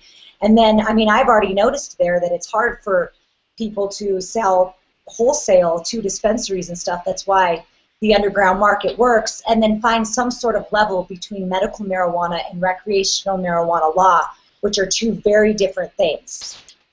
So, I mean, patients, for instance, need edibles, but they're banning them in recreational markets and giving them limitations because they don't understand the difference in these. They don't understand the difference between the two laws. And I think it's important that we have medical and keep it medical. As an AIDS patient or somebody may need like 100 milligram bar. They're not going to want to eat candy bars. I want to say that I think that medicine, in a sense, when it goes to becoming truly accepted in doctors' offices and pharmacies, and like something they would give me in a hospital, like if I'm on chemo laying in a hospital bed and she comes in with many milligram patches that I can put on to contradict or counteract my nausea, I think this is where we're going to see medical cannabis changing quite a bit. And right now it's forcing us all to be medical because, whatever, we're all sick of prohibition, so we're all sick, and we're all sick of not having freedom, and it's affecting all of these other areas of our life. It's like chronic pain. Prohibition's like chronic pain. It may be possible to live with the chronic pain, but it makes you sleepless, lack of appetite, ruins your day, can't focus. And then truthfully, prohibition's doing all that to all of us. And once that goes away, I think we will see people that are severely sick getting really high quality, making sure there's no contaminants. I mean, what they will call medical cannabis will be so sterile in our eyes, but so consistent. And the stuff that we get as people that just want to smoke something on a Friday night and pass it around our group of friends as we tell jokes, it's going to be a lot different of a standard that those two things meet. That pass around on a Friday night might be right straight up come out of my backyard or Etienne's backyard or Mark's backyard or Tony's backyard. It could come out of like any simple place that we'd accept and not freak out if it wasn't tested. It would be like, smells great, Tony, what strain's this? Or should I say cultivar? But, I think this is where we'll see a big difference in the future cannabis markets. Maybe I'm wrong, but I think medicine will be medicine. I agree with everything you guys are saying. I think that Etienne, what he's talking about specifically, I'll give you an idea. A lot of reasons why I'm at Harborside is, we're taking run terpenes or do different things that we're doing there. I've been starting to make product specifically for vets. And what he's talking about in the way that they presented that regulations and things like that. So let's say it's there, we make the medicine, we get it tested. To give it away, that's not where the regulators aren't thinking about that. They're like, what do you mean give it away? What do you mean you just want to give it away? And, that's why we're in this. And that's why I'm where I'm at, because, just that process to be able to give medicine away, a lot of people don't see that. So they're like, okay, well, we're supporting this product or we're supporting this particular brand, and my portion, and I know my partners, we want to give. So there's a percentage of medicine that we actually want to give to the patients that Etienne's talking about. And they just need to really look into that and actually know that there are compassionate people that don't necessarily want to try to make a buck on that there are some really fucking sick people that really need some medicine. And if you give them a 10-pack of some CBD and CBN or just whatever, it's anything. Is going at that point in their life is going to give them hope. It's going to give them a little bit of a better day, and there shouldn't be a restriction on the mechanism of doing it. Sure, we want it to be tested, and sure, we want to go through certain things. But the way that chart looked that he's talking about, I don't think everyone's maybe seen it with the distributor. They just need to look at the flow and really give that some compassion. And not treat it. Tony, when I started the San Diego Compassion Club in '95, I called it a compassion club, and when I did media, I used to say to people that it really if you're in a situation where you can help somebody, it's really not a matter of capitalism or opportunity. It's a question of compassion. And are you really going to deny somebody, like a little kid, like my mother was in a situation with a little kid going through chemo and radiation simultaneously? You know something might help them, and you're going to say, no, sorry, kid, puke. That's really a hard thing and when you frame it like that to people, it's really hard to deny compassion and having a place of empathy for people that are going through a tough situation. You know, it does hurt us now that we have, 21-year-old jocks who are claiming medical cannabis because, they have to or they can't use it, when really they're just sick of prohibition and they want to not drink alcohol. And I respect that too. And this is where I think prohibition is so hurtful to us all psychologically, because we have to live with all of the side effects of how it affects our lives, and that is really hard, in my opinion. Yeah, and I think Horatio also, there is something that you said that kind of made me think about that for a second, was vouchers, in the sense that, we have food stamps for people that need food, and maybe there could be a system that's created where it's a voucher or a stamp that's for cannabis. If you qualify and you're one of those patients, you're able to use those vouchers, or you're able to use those things in a mechanism which says, okay, we've made this medicine, we've gone through the protocols, and this is actually going to be given to that patient for free, and the state could recognize that particular voucher. That probably would be the solution. Does that work? Like, I was listening to what you're saying, and I was like, does it work that way, or would it have to be more Marcel's way, where you give the voucher of value, but to the government and to the patient, it's just glass? Like, that's why I was thinking glass, because the value, other than its weight as glass, is all in, it becomes a cannabis community value system where you can re-own the value, so you can still choose your patients, because everyone has their own needs. And if everyone's allowed 28 grams, and one person is dying and needs a pound, would reevaluating the value of his glass token, which you control, allow you a way around that system, but with something they respect? No, I think what I was thinking of was more like the way that stamp works, or that voucher would work, not really on a glass level, but it would be a recognition from the state that gives them an exemption. So, like, when we think about medicine, we're not supposed to tax medical patients. We're not supposed to tax medicine if it's medicine. And if they recognize that we are medical and it's medicine, then you are qualifying in the conditions that Etienne's talking about, then a voucher would just basically say to the state, hey, you're not collecting taxes, we're not making money on it, and we're helping this person get their food or their medicine. And that might be the problem, Tony, I was a test case for the state of California for the actual taxation of medical cannabis, and that was a 5-year fight. They came after us in 2007 after the State Board of Equalization decided that, we're going to go tax you back, because back in the day we went to them asking, can I have a permit? And they're like, no, we don't have seller permits for medical cannabis dispensaries. So every year we filed with our taxes what we thought was our medicine, which was non-taxable. And so in 2007, when the State Board of Equalization decided, hey, you know what, we're going to tax you guys, and if you've been paying your taxes, we're going to only go back 3 years. If you haven't been going back and paying your taxes, it goes back 7 years. So EPG had a store as well, so we've been paying our taxes on everything, so it only went back 3 years. And they went and hit us with a $3.6 million judgment of taxation all of a sudden that made us look like we've been avoiding taxes, which hadn't been the case at all. We've been filing, paying all our federal, state, and all the proper taxes. They decided it wasn't an actual medicine. And so when I received this wonderful letter saying, congratulations, you owe us a shitload of money, I went and got the former head of the State Board of Equalization as my counsel, wasted way too much money that it would make all of you choke if you realized. And the State Board of Equalization came to us and said, here's the reality, kid. You're taking a dive because we're taxing medical cannabis, and you're standing in our way, and you're going to lose. End of story. So you're going to go over into settlement and settle, but in the meantime, you're standing in our way, and you're done. And I had no choice but to just step down. Their power is too big. Okay, that's the reality. I don't hold money. The State Board of Equalization says I'm holding their money for them.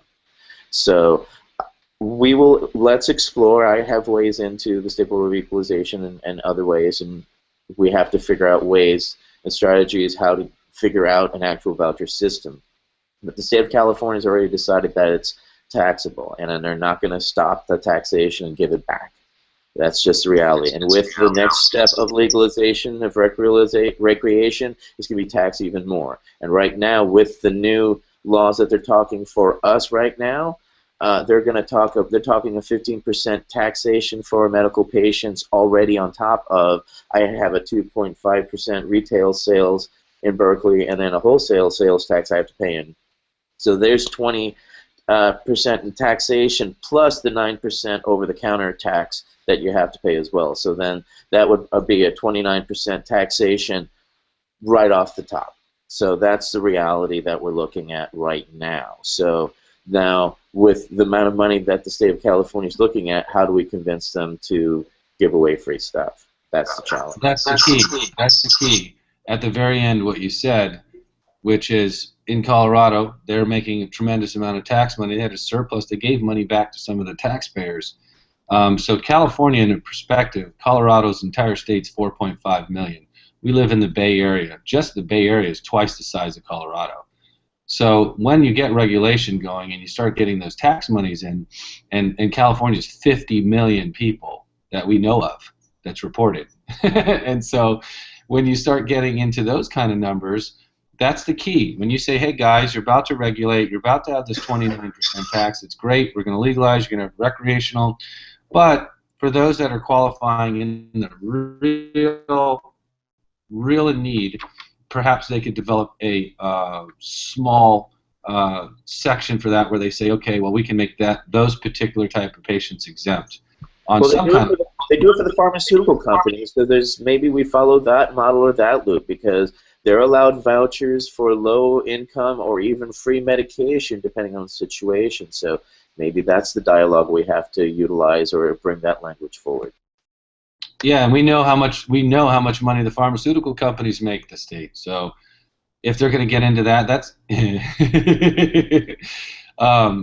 that's the whole insurance game. So the this particular thing is different. So maybe you could try to and I'm new to California, and I respect everything that you're doing and other people are doing in the state, and I try to kind of stay out of the political side. But sometimes something in this particular fashion is something I'm passionate about. I'd love to see somebody push through and say, look guys, you're about to get a whole bunch of money. Let's see if we can make this particular group of patients get the medicine they need for free, create some kind of voucher system. They're going to have more than enough money. And it's not like everyone's going to flock towards that. We're talking about, SSI, low income. We're talking about vets that are left with nothing. They're left with nothing, man. Dude, I don't think you're going to get Donald Trump supporters with that kind of rhetoric, bro. You'd be wanting to build free highways for people to just drive down next, libraries for them to read books at and stuff. I don't think they're going to like that, man. You mean like my hero, Andrew Carnegie? Yeah, I don't think they'll like that too much. But what is going on with that? Because I honestly stopped watching him. No, the debate was absolutely humorous, dude. It's like one of those shows where they used to punch the puppets would hit each other. It's awesome. If you watch it as pure comedy, it's quite entertaining. I only watch the Saturday Night Live versions of it now. No, the real version is well entertaining and well worth it, I have to tell you. The Democratic ones are droll and will put you to sleep, but the entertainment of Donald Trump just throwing trash at both of and everyone, and then Carson on the side going, will someone make fun of me? I mean, it's just pure... It's pure comedy. Saturday Night Live cannot do a good job as they're doing on stage. Ben Carson in the background saying, somebody pick on me, is like literally would be a Saturday Night Live skit. And instead these idiots are standing up there doing it like they're fucking real, and it's just obnoxious. You know what, America, you're getting what you deserve. This is what you think is good leadership. Are you starting to get scared, Todd? Because every time you look on the stage, you start to go, fuck, Donald Trump's the only real man. And that's the problem. because every time I watch the Jeb Bush story, I'm like, this is funny. Like, Jeb Bush was supposed to be an automatic, and then this fucking business guy talking like internet troll trash destroys a multi-million-dollar campaign, and literally then comes up and is like, look at this guy, look at all the money he wasted. You want that guy running your country? And I'm like, fuck, Donald, you're right. Dude, is it not the best thing he's done though? Is calling them all out for what they really are? If you know, it's unbelievable. They all respect him because he's got a shit ton of gold, and that's really it. I mean, really, that's it. If he was broke, right, they'd be like, out of here. But instead, they're like, oh, we love you because you're rich. We pray to you. I mean, Jeb wasted $150 million and did nothing. And on top of that, you know, Trump is threatening to, you know, if he doesn't win the nomination, he's just going to go off and do it himself, which is going to take the complete and utter wind out of. And I'm hearing behind the scenes, reading some of the newspapers in D.C., and they're actually talking how the Republicans are going to back Hillary rather than trying to back Trump if Trump wins the actual nomination. So that's already circulating through the backwaters, which is absolute hilarity. And, I mean, you can't write this stuff. I mean, it really is sadly entertaining. And unfortunately, yeah, I mean, nothing is really good about Trump, but he's really a Democrat pretending to be a Republican and just tearing apart every single one of them along the way, which, I mean, none of us could have foreseen Jeb's out, and we're not even done with the nomination process. I mean, he was a shoo-in. It was a done deal, as you said, Tony. It was over. The fascination has been Bernie, and watching Bernie come out of nowhere and gain so much traction, and then causing Hillary to backtrack on cannabis and actually change some of her. He's not challenging the same way that Trump is challenging the other two, but Lordy, lordy, lordy, are we? Well, wait. There's a key word that Frank Zappa said. The American electoral system is nothing but the entertainment system for the industrial military complex. If you are pro-cannabis and you vote for any other candidate than Bernie Sanders, you need your head examined, because Bernie Sanders is the only candidate that's come out to take a public position on delisting, taking off the list cannabis, taking off the list, okay? And does everybody hear this? Okay, you know how we do this thing on Hashchurch where we say where we're from, what age we are? Let's do a vote. I think let's do a vote. Vote right now in the chat room for either Bernie or whoever you're going to vote for. Let's see it. I want to see the burn. We need to feel the burn. Everyone involved in cannabis should be voting for Bernie Sanders. It's the only candidate. Period. End of story. Bernie Sanders is going to take your patents for the greater good of the nation's debt. He could have them if he's president. That's fine. Delist cannabis. Thank you. I can't disagree with that, but I mean, if you thought this president currently, the first African-American president, wasn't blocked by Congress before, if Bernie got in, I mean, it would be, you know, I want to see it happen. I support Bernie because he speaks truth to where you get Hillary, you get the same diatribe talk, etc., etc. Hillary is bought and paid by Wall Street. There's plenty of records easily accessible on the internet to show it. And the biggest supporter of Sanders is the National Cannabis Industries Association. He was the mayor of Burlington, Vermont when Fish started. Come on. You got to vote for Bernie. Bernie represents the real working, you know, American, and he's the only one that's going to take, you know, cannabis off the list. So if you want to see the delisting of cannabis, vote for Bernie Sanders. End of story. And remember, you are the youngest generation now. You outnumber the baby boomers. If the actual millennials actually went out and voted and actually did it, and actually registered and actually executed their vote, you would be amazed. The last socialist president we had was Franklin Roosevelt, and we loved him so much we kept him in for 4 terms. If Bernie was truly elected, let's be honest, doesn't he have a lot to fear from the industrial military prison complex? I mean, Jesus, you're talking about trillions of dollars they would lose. And it's so interwoven into our economy. Rather than building bridges in Afghanistan. Keep manufacturing in prisons? Yeah, absolutely. I could totally see a Kennedy situation.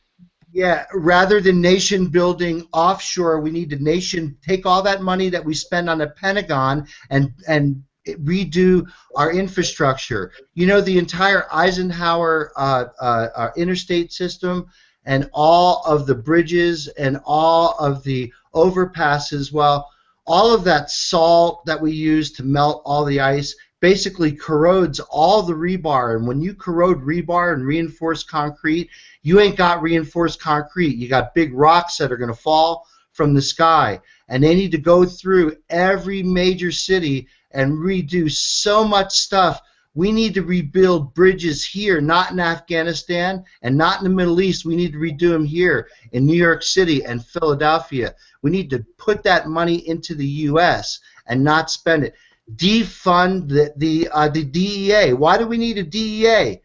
You know, take DEA's money. They should abolish the DEA, abolish the tobacco and alcohol. It's all bullshit. Take that money and put it into the United States, not spend it elsewhere. Have Operation Bring Everyone Home. Why do we have anyone military deployed now? Bring them all home. You know, what the fuck? I will vote for Bernie in Europe. We need to turn prisons into cannabis grow operations. You know, and free all cannabis. You know, what was that, Lorenzo? I will vote Bernie Sanders in Europe. Any country for Europe, I will vote for him. 100%. I thought you were going to ask about hash. Honestly, I was hoping you were going to ask about hash. Hey, actually, Lorenzo, maybe we should all smoke? Come on, Lorenzo. man. Them politics. Yeah, I vote we all light something up. Yeah, Lorenzo, man, you don't even understand how much we need someone like Bernie. You don't even understand how much do we need someone like him. I'm really following what is happening out there. I mean, Trump. I mean, Hillary Clinton. I mean, what the fuck? It's not even plausible like candidate. I mean, one is another crazy man. The other one is just the wife of the president that it just made a scandal. Okay, it wasn't the best president of all. It just the female part of him. I mean, it's just craziness to me. Just to think about to vote someone else of Bernie. Lorenzo. He's the only one that is gonna make a change. And thank you, Lorenzo. As Europe follow everything that does America, I really hope that Bernie Sanders is going to be elected, because I hope we're going to follow what he's doing. Thank you. Thank you for saying that. Thank you so much. It's great So, to Lorenzo, what are you smoking right now? Moroccan hash. A really good one. 70 micron Moroccan hash. Yeah, I have these guys that go up there with the different kind of microns, and they just make really good Moroccan hash. Not like the one you're used to see here. It's really, really tasteful. This one is tangy. It tastes like tangy. Okay, and is it from seeded marijuana or Simsimia marijuana? I think that there is a little bit of contamination, pollen contamination in Morocco. I really think it is. I've never seen Simsimia marijuana grown in Morocco. Never. No, it is huge fields. The point is they try to make feminized seeds. They use feminized seeds. They don't use clone and stuff. But out of 60,000 seeds, you might find an Hermie, and that Hermie is gonna pollen everything. So you're gonna have not really Simsimia, but they use the weed just to make hash. They don't smoke the weed. Oh, I know. I've been to Morocco many times, but yeah. No, Oh, you know. They don't grow Simsimia in Morocco, and They even don't. if you They don't. grew it on your farm, your neighbor's farm would make yours not Simsimia. Exactly like that. Sam, was it so bad? Did you ever get seeds in your hash? What did you just say? Excuse me? Was it ever so bad that you got seeds in your hash, like the seeds literally puncturing through the Oh, sure. screens? Well, any sifted country where you get hashish from, or rubbed country where it's rubbed, like in Manali, Kashmir, and Nepal, you can find seeds in your hash occasionally. Yes? Does it pop and blow up in your face like a joint, or is it like worse? Because you usually look directly at your hash, and that's the worst time for a seed to go off. The seed go off? Yeah, like is it like when I look at people smoke hash, it's like a thumb's worth of hash in a bowl, and they just go. No, the seeds weren't popping. I just found them in hashish sometimes in the old days. And the seeds were still good. You could grow them. So that's like beyond a bag seed story. I found the seed in my hash. It survived. Well, it's one step above bag seed because you usually know where the hash is coming from in general.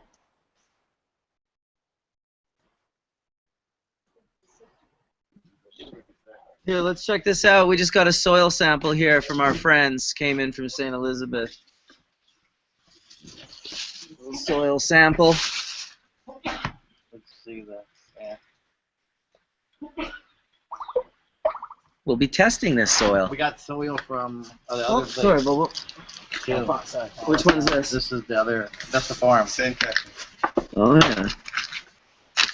Right, there's another one in there you can't really see, but chunks of soil. We're going to find out what's going on in there. Always a good way to start. See if you're going to require some. Well, we'll definitely require something. Hey, Chili, say hi to Hashchurch. What's up, guys? Chili's from Oregon. He's here checking out Jamaica, potential projects with us, and this is his first appearance on Hashchurch. Old grower, old school grower, right? Yep. Excellent, excellent. Everyone's quiet on Hashchurch right now.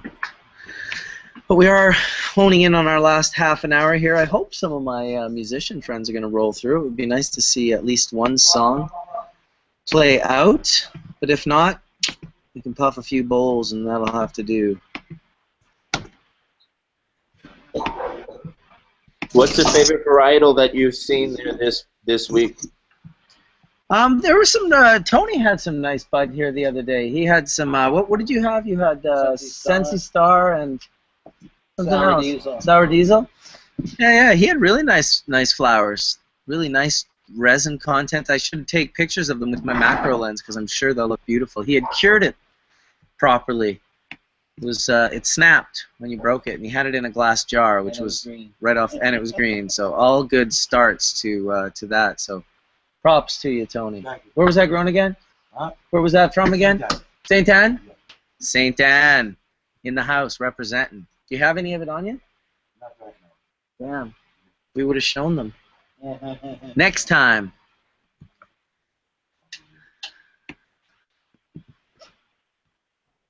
Did you see any local bubble? What struck your fancy? No, I don't generally see too much local bubble. Which one's this? Oh yeah. Which one's this now? That's sour diesel. That's the sour diesel? Yeah. Outdoor, indoor? Outdoor. Outdoors, yeah. No food. No food, yeah. Put the clone. You grew this from clone? Clone. Yeah, he put the clone in the dirt and just poured water on it. That's straight water. Nothing else. And that's the beauty of cannabis, isn't it? Nutrient companies don't want you knowing that, but yeah, it works. Lots of people are frozen for me. It'll pull up, it'll grow where needed, It's a great thing about it. It's a very hardy, there's a reason they call it a weed, right? Absolutely. I really noticed that in India. It really is growing all over India, like in ditches and stuff, and just like if you're on the train traveling through the country, you would see a lot of cannabis growing. At least I did in the 90s. Hey, I have a question I'd like to ask the panel. I don't know if anybody has any experience on this, but is anybody aware of folks who actually do their decarb on the plant before they extract? Tony, are you aware of anybody who does that? That happens to hemp all the time because they cook it to pass microbial stuff. What do you mean by on the plant? Like while it's alive or after it's dead? No. I'm just saying before extracting, they decarb the flower and then an extraction. So they're actually extracting. I'm not so sure how much I can comment on that, but I can tell you that I have been using. Let's see how I can say this. Short answer is yes. I can't go any deeper than that because that is tied into what I some. Hey, that means I asked a good question, right? Yeah, it's a really good question. Yeah, I was just wondering obviously when you decarb, you're heating up the flour, and when you heat up the flour, you're doing chemistry, including decarboxylation. But when you do decarboxylation, the cannabinoids more nonpolar, right? They become more hydrophobic, and you would think that again it would be maybe easier to extract after decarbing, but you're heating up the plant in such a way that you're probably doing other chemistry to make your yield and make the medicine completely different than it was when it was in the trichomes. I was just wondering if anybody had any experience with that. That's all. Lots. Lots. Okay. Plenty. Yes, Plenty. I think that your brain, yeah. What do you do? But yeah, you're a smart guy, so I can just say yes. That's what I was going to say, Tony. I tried to defer it to hemp. I remember back when I first started, and I'm like, has someone cooked this bud? I'm going to extract it anyway. It's good for stuff. But it does make a big difference depending on what you're doing because you do come across that if you have to deal with industrial hemp. It's usually always cooked, so there's no... Well, I can also tell you that in Colorado, for us to pass the public health department for botulism as well, we had to develop a certain type of SOP to be able to get around our raw cannabinoids. And there's many different parameters to that particular thing besides decarboxylation. So there's different things that go on with what you're talking about besides just that. Mark's digging at trade secrets and IP. Like, that's the kind of thing. It's like if we develop a UV technology that allows us to pass microbial versus everyone having to go in loops and ruin their reputation, it's life-saving for a business. So that's the weird thing about Hashchurch is we're always stumbling upon great truths that might put people's kids through school.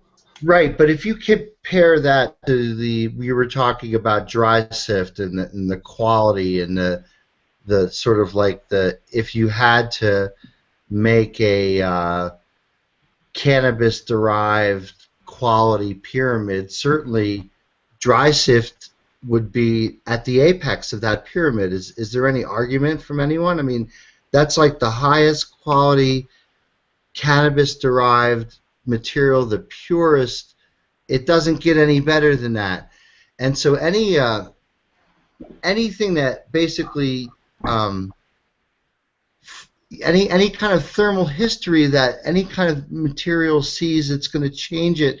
And like even those authors speculate in the Hashish-een article is that again it's just the stuff that's exposed to light because they were proposing it's a light initiated thing, so it would just like be on the skin of your hash and not be on the inside of it. So that light would have to penetrate inside the hash in order for this stuff to form. But the real question really becomes in terms of understanding whether or not that actually alters the medicine in a way that's maybe increasing yield and increasing the throughput, which again, if you think about the corporate nature, hey, if we're increasing yield and throughput, that's good for my bottom line, but you're altering the medicine in such a way that you're compromising some of the great aspects of what you're putting into your plants to begin with,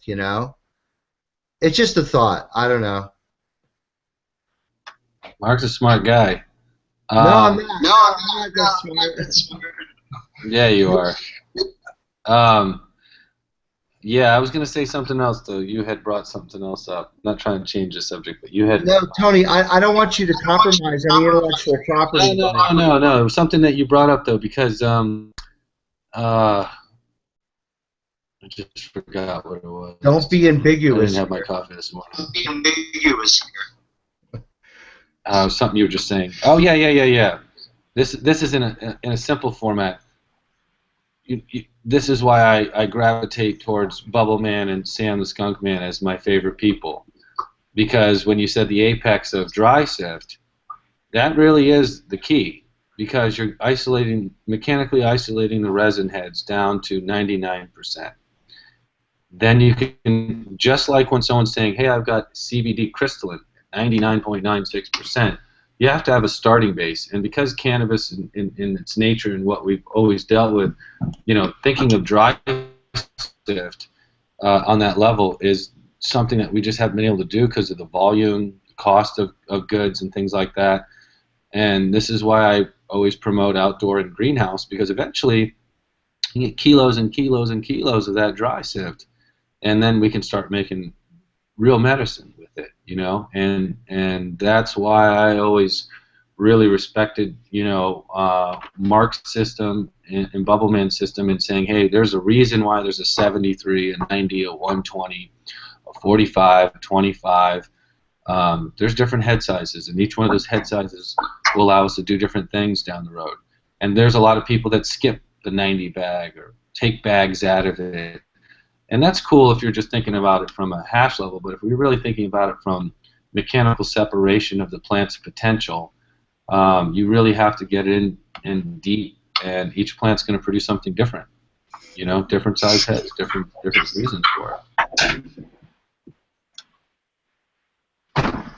Sam, over your years of testing your dry sift, compared to the actual flower that you test for, other reasons, have you find over the microns that as the heads develop, they actually show completely different profiles than the plant? Because I remember there was a short discussion on there being 6 types of trichomes and only 3 are mechanically available. One was basically the rhino skin on the plant, over the whole surface area, it represents some form of ratio. Do you ever find where your plant has, okay, good, it has a decent amount of CBD, and then the 90 micron doesn't have any CBD, but it's showing up at a higher percent in the 45, or not at all, and it really comes from stem trichomes?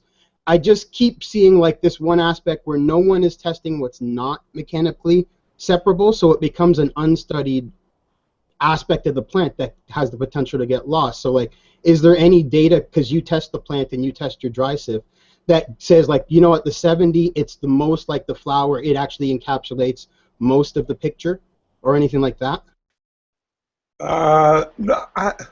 No, I'm not so sure about the resin size. I think variety is more important, and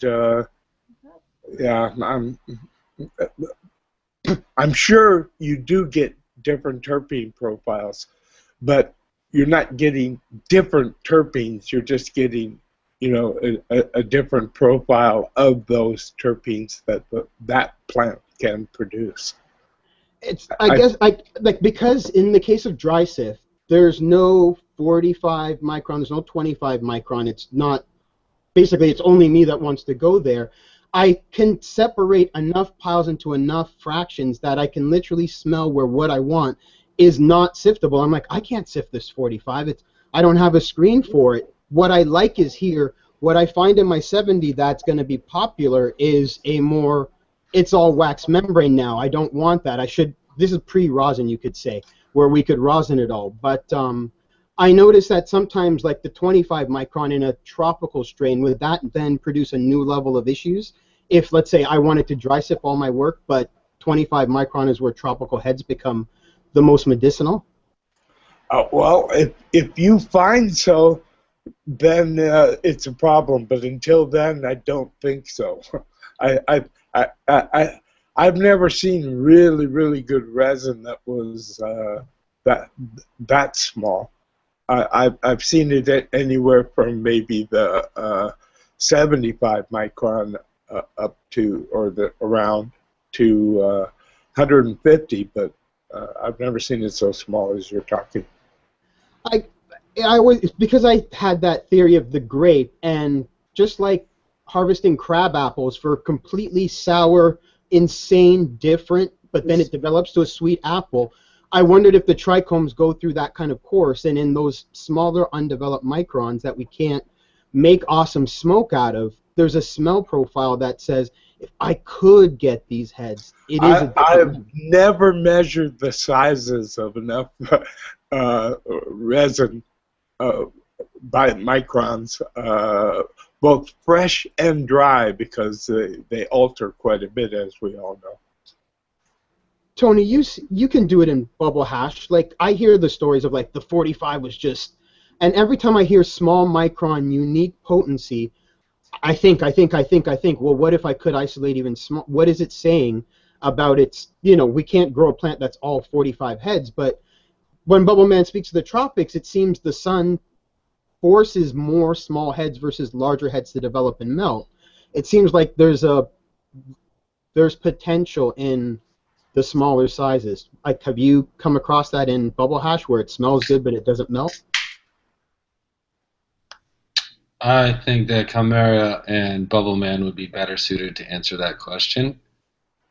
But I could give you my 2 cents and say that, genetics plays a big part, and the environment in which it's grown plays a big part. And in Jamaica, they might have rains or they might have droughts that would affect those types of head sizes. But I definitely know those two would give you a better answer. I missed the question. Sorry, I was reading something. It was a long thesis. What he was basically saying was he was trying to say that, trying to get a plant to basically focus on producing 45 micron sized heads that are melty, and what the play of outdoor would be on the effects of that. And I simply replied with, genetics and environment have a big part in what head sizes are going to fall into those categories and which ones are actually going to melt. In Jamaica, as example, if they had a drought or they had flooding, that would change that drastically. I know when Bubbleman and I we ran different washes. We would see like 25s and 45s being a bigger bag, but that was also during a drought, and it had to do with that particular type of cultivar. But I also know we've run other stuff, and like there would be nothing in the 90, or there'd be a lot in the 120. So I said that you and Bubbleman would probably answer that better than I would. What's up? Size on trichomes is, it's a progression. Can you turn that off? Size in trichomes is a progression that they go through as they mature, right, as they grow. So you're never going to have a plant that has just 45 micron trichomes. It's just one stage of the growth of the trichomes. Exactly. That's very accurate statement, that those maturity rates happen all at different rates throughout the plant, and it's why you can consistently find with a macro lens trichomes in each and every stage, even at the very beginning of its flowering life cycle, sometimes even before. And obviously way late into the towards the end of its life, you can still see like new trichome development and young immature heads that have not yet ambered out. So yeah, so that's part of it, and that whatever that means, the ratio of oils inside the gland to the gland waxes in the surface membrane or whatever. But there's also something going on with, there are different types of trichomes, and we are mostly isolating the capitate stalk trichomes, but there also are sessile trichomes and things like that that vary in size. And I think that like the 25 and the 45 they do have more immature capitate heads, but they also have more sessile heads, because sessile heads are typically smaller. Also, too, Ryan, for sure, young terpenes have a different profile than older terpenes. So, the smells change during the maturation. My question to Sam at the point was, like, because he tests the whole bud, for all the people who, I'm always studying why people go, smoking does something for me that I can't get from hash, even though I make hash every day. And I'm like, I wonder if they need something in a medicine that's not in that particular mechanical separation. How serious of a need is it? Why? I'm like, maybe it's because they love stock trichomes, and that's where all the CBN really lies. And in the 70 micron, it's not as much. I was asking him about his testing history, and if you could see where basically heads didn't match. Yeah, there's no CBN in plants. There's no CBN. We didn't find it even after a year or two of storage. Yeah. CBN is something that we create post-harvest. You don't see it in the plant. It's not created in the grow room when cola is one set of top colas are like literally on the light, and the rest 3/4 of the plant is in a completely different thermal zone. Like, I'm talking about grower error on plant cooking. Yeah, I don't know. We don't sample. That's a damaged or a flawed flower. That doesn't go to market. So who cares to sample that stuff, right? We don't sample that shit. It's destroyed. If it's leaning up against a lamp, it's not something that can go to market. And a year or two storage of dry bud, and really no significant CBN at all. Yeah. I agree. I don't when I try with older extract, if they're stored properly, it doesn't seem to change it. But I've also seen things where I'm like, what did you do? Like, did you put this bud in a truck and then put the truck on in the desert, and then it was 24 hours of sunlight? Then basically it's all grower error, but there's so many ways that plants get damage in processing that obviously goes to market, because those become the big colas in the bag if they're not heat damage. I find that if I get into a grow room, I'm like, that cola looks huge and it smells like nothing because it's too close to the radiant heat source, even though the room is cool. Like, I know that I don't want top colas anymore because everyone grows the biggest bud there, and it's actually the most useless. And are the THC contents lower? I know the terpene contents are lower for the reason you're saying, but are the THC contents also lower? Because they don't vaporize off. I find that it becomes a color discoloration, so people have a mental connection with clarity and vibrance to THC content, even though it's clear. So if it makes a darker extract, the brain assumes it's got less THC. But I couldn't tell you, because that would be like extracting top colas versus mids versus bottoms. Right, and what I'm wondering is there just as much resin, and is the THC still there? Because it doesn't vape off, but yeah, absolutely. I'd actually say it ruins my dry sift. When I look, I always find that the heads are melted back onto the stalks into that damaged crystal ball, where it's like the head is ruptured. So like I'll be sifting and I'm like, what is going on? That's and then not a good sign for dry sifting. No, it's a horrible sign for dry sift, and it always comes from like, here, I'll give you the top colas, it's the best stuff. And then halfway through, I'm like, why didn't I scope this before I started? I wasted 4 hours, and I have smashed marbles, and it's never going to work. I'm crushing contaminant into it. Yep. I just wanted to say one thing on the topic. You were talking about different compounds being produced in different trichomes. There might be some indication that sessile trichomes actually produce CBC.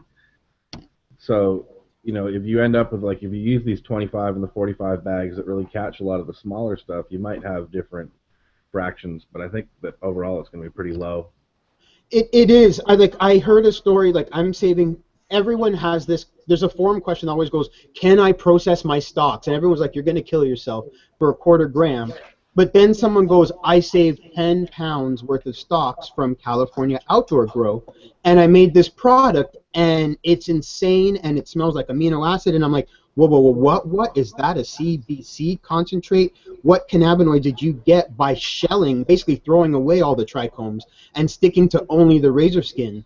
That's why I always wonder if you focus your entire life into one micron or another, you might miss what could be the ratio of medicine that came from the genetic that was meant for you. I never know why some people always will smoke, and it may be because they need that CBC in the micro amounts that come on the stock. It takes a very small amount of CBN to put you to bed mixed with a lot of THC. So these seem to have these strange homeopathic effects where a small amount of a good cannabinoid that's really, really rare can have a big effect. Ryan, is the CBD content of those lower when they're younger? In other words, when they get older and mature, does the CBC start being mostly CBD? Yeah, well, I think that's probably has to do with this prolonged juvenile chemotype, right? Yeah, that's what I was suspecting. Yeah, the younger plants, they actually probably just produce more sessile trichomes. There's not as many capitate stalk trichomes on the plant, right? And if you actually look at the GW patent for the production of CBC, they do just veg plants. They essentially vegetate plants out and they don't flower them. So that to me that suggests that they're just collecting those sessile trichomes. And what is their collection way? What are they collecting with? What is their method of collection? What are they extracting with CO2? Or are they? I don't know actually. At one time they were using CO2, but I cannot say at the moment what they're actually doing.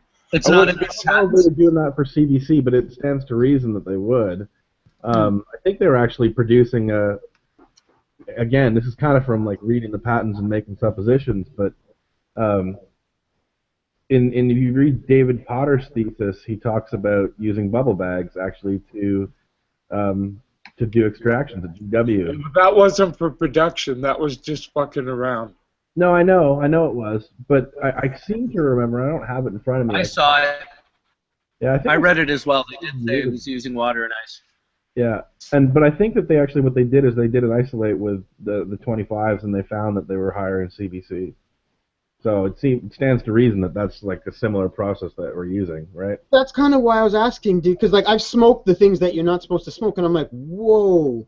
And you know how I have my retarded like rub the trichomes in veg and pick the plants theory, but if you're basically saying I'm rubbing I don't want to say it wrong because I'm high, CBC cannabinoid trichomes dominant, that if they're expressing terpenes, that relationship on the stalk, I'm very much like, I think I just want to extract this. That's why I was like, why does this plant feel done? Like I'm just supposed to extract it like first week flower and quit and just do that, but I don't know. Like you answered it. I'll be concentrating CBC. Well, and I do want that for my bomb. You might want to check, Horatio, does it have CBC? Well, that's all in budget and testing, but that's kind of why I'm like, this is caveman tech, but when you say something like that, and I'm like, fuck, I'm so fascinated before the real trichomes come on, that it seems to be my secret proprietary focus to get, a unique spin on things. CBC is really uncommon. Yeah, it's really low quantities, and I gotta say again, Horatio, I know, we talk about bioassay, and you say when I smoke this thing, I know will be just figured out, whether it's the way the nutrient uptake. You can't always do it that way. You have to. It's way better if you have the analytical data, because then you can do both the bioassay and compare it to this whole set of data that you just wouldn't have any other way, Absolutely. You have to understand, from my position, the fact that I can even cross-reference a bioassay thesis against you, and all of your laboratory experience moves me up compared to every guy that just goes, I know because I know. I'm like, no, see, at least I know I have a hunch plus some data leaning this way. I can't wait till I'm in a position to do the kinds of things that you're doing, or else, of course, I'd just be like, that smoke's different, send that off. Because when I first learned the static tech, I was more interested in the fact I got other fractions than the main goal. So I felt like I was removing trichomes from stalks and contaminant, and then I would smoke the contaminant, and I'm like, weird, I'm getting something that I could see a certain type of people wanting. I don't want to feel like this all fucking day. I'm going to smoke the hash now, but I swear if I had a mountain to this and I extracted this and I sent it for testing, I'd have a decent proportion of something unique. Right, I always liked the fact that static weight was also another way of fractioning contaminants and other isolates. So maybe I'd get a static tech that would pull out all the hairs and then be able to use that mechanical separation technique as an isolation. So just don't fall into the trap of like assuming that it's like, for example, you were saying, you know, later plants CBN more drowsy, and that's the dogma that we all live under. But I don't think it's true. Like, you know, when you start looking at plants and people see that, oh shit, there is no CBN in the plants, then like everybody says, it's the late harvest, the THC turns into CBN, and then that's what makes you drowsy, you know. But not absolutely true. Now I can fuck up the conversation even worse. So now when I take hemp terpenes and put them on pure THCA, I get down regulation. Fucking, oh my god, I'm fucking knocked out. What the fuck is going on? Hemp has no high, but I just stripped the terpenes and changed the cannabinoid. And myrcene, pretty much strong retardo myrcene. And I'm like, huh, everyone thinks that's CBN. Now, I obviously distill, and I have CBN, and I'm like, huh, it seems like it only does so much if I don't have, it doesn't do much without THC. It's an initial onrush, but it doesn't stick with me. Without the right ratio, it doesn't put you to bed. And that's what I like is you can do certain things without terpenes and you can do certain things without cannabinoids. And they both seem to play two sides of a hand, and it's a really complicated recipe when you just take, hemp myrcene and then say, fuck the hemp. How well could what strain would this be now if the strain was 50% THC, 50% myrcene? Could we grow something like that? Because people are getting real results in the field, trying it experimentally. Well, you're not going to grow it at that ratio, but you can definitely grow varieties that are high in myrcene and THC. And luckily, that's the most common thing there is on the market. Well, that's the weird thing, because I'm like, this is nothing like Tuna Kush, and I would have sworn Tuna Kush was Myrcene City. I don't know if it's what is hemp is not the same, or it's damaged because of the way they processed it, but it's not like a Tuna Kush, which I'm like, that's myrcene. When you get the terps, it's yellow. It's not. It's like a flowery, different thing, and that's why not knowing really how many. Maybe myrcene oxide. That's in skunk. Now you're making that makes more sense because I'm just guessing. I wouldn't say you're guessing wrong because as I look at how many people say, "Ooh, look, I've got terpenes," and I'm very acutely aware of the curve of the way terpenes get damaged and turn to this muted flowery smell over the course of heat processing, water exposure, air, and the rest. People are like, oh, I got terpenes. I'm like, you could have cooked soup, but at the same time, these cooked soups become their own recipes. I'll bet you it's hashishine. I mean, I do believe that, again, these folks who have identified this molecule now as a low energy, I'm talking about the terp, though. Light rearrangement of myrcene, it's a working hypothesis that any aging of myrcene, either thermally or photolytically, pushes myrcene. You already answered it, dude. You already answered it because the hemp is decarboxylated to pass entry into the country. You answered the question. That's called a hypothesis. I mean, Mark, like for a chemist, you make these huge claims. It's like, why don't? That's where you start the experiment. You go into the lab and look for the answer. You don't conclude that that's the answer. How do you know? Well, I can add to that. When you oxidize or use heat, oxidize or heating the plant before you extract those terpenes, or you extract terpenes and there's heat or oxidization happening, they will turn yellow. Everything we do is clear as water. And does light or UVB also do that, Tony? I'm not allowed to comment on that. Yeah, neither am I. You got it back off. Holy shit. Because all you're doing is you're oxidizing these terpenes, and the terpenes will have a chromophore, and it'll eventually turn yellow. Yellow is the eventual step on to brown and black and much darker colors, which mean you've oxidized it. No, my point, Chimera, of saying that it's probably hashishine is because if you read that paper, they looked at several different samples, and this was a common product found in samples that were high in myrcene. Yeah, but that doesn't mean that it's probably. Okay, hold on a second. And they drew a very nice mechanism where you could see that, yeah, this could be a thermodynamic sort of sink, that when you have a strain or a cultivar high in myrcene that either sees light or heat, and you basically, again, push this thing up a roller coaster, it's going to land in a different spot.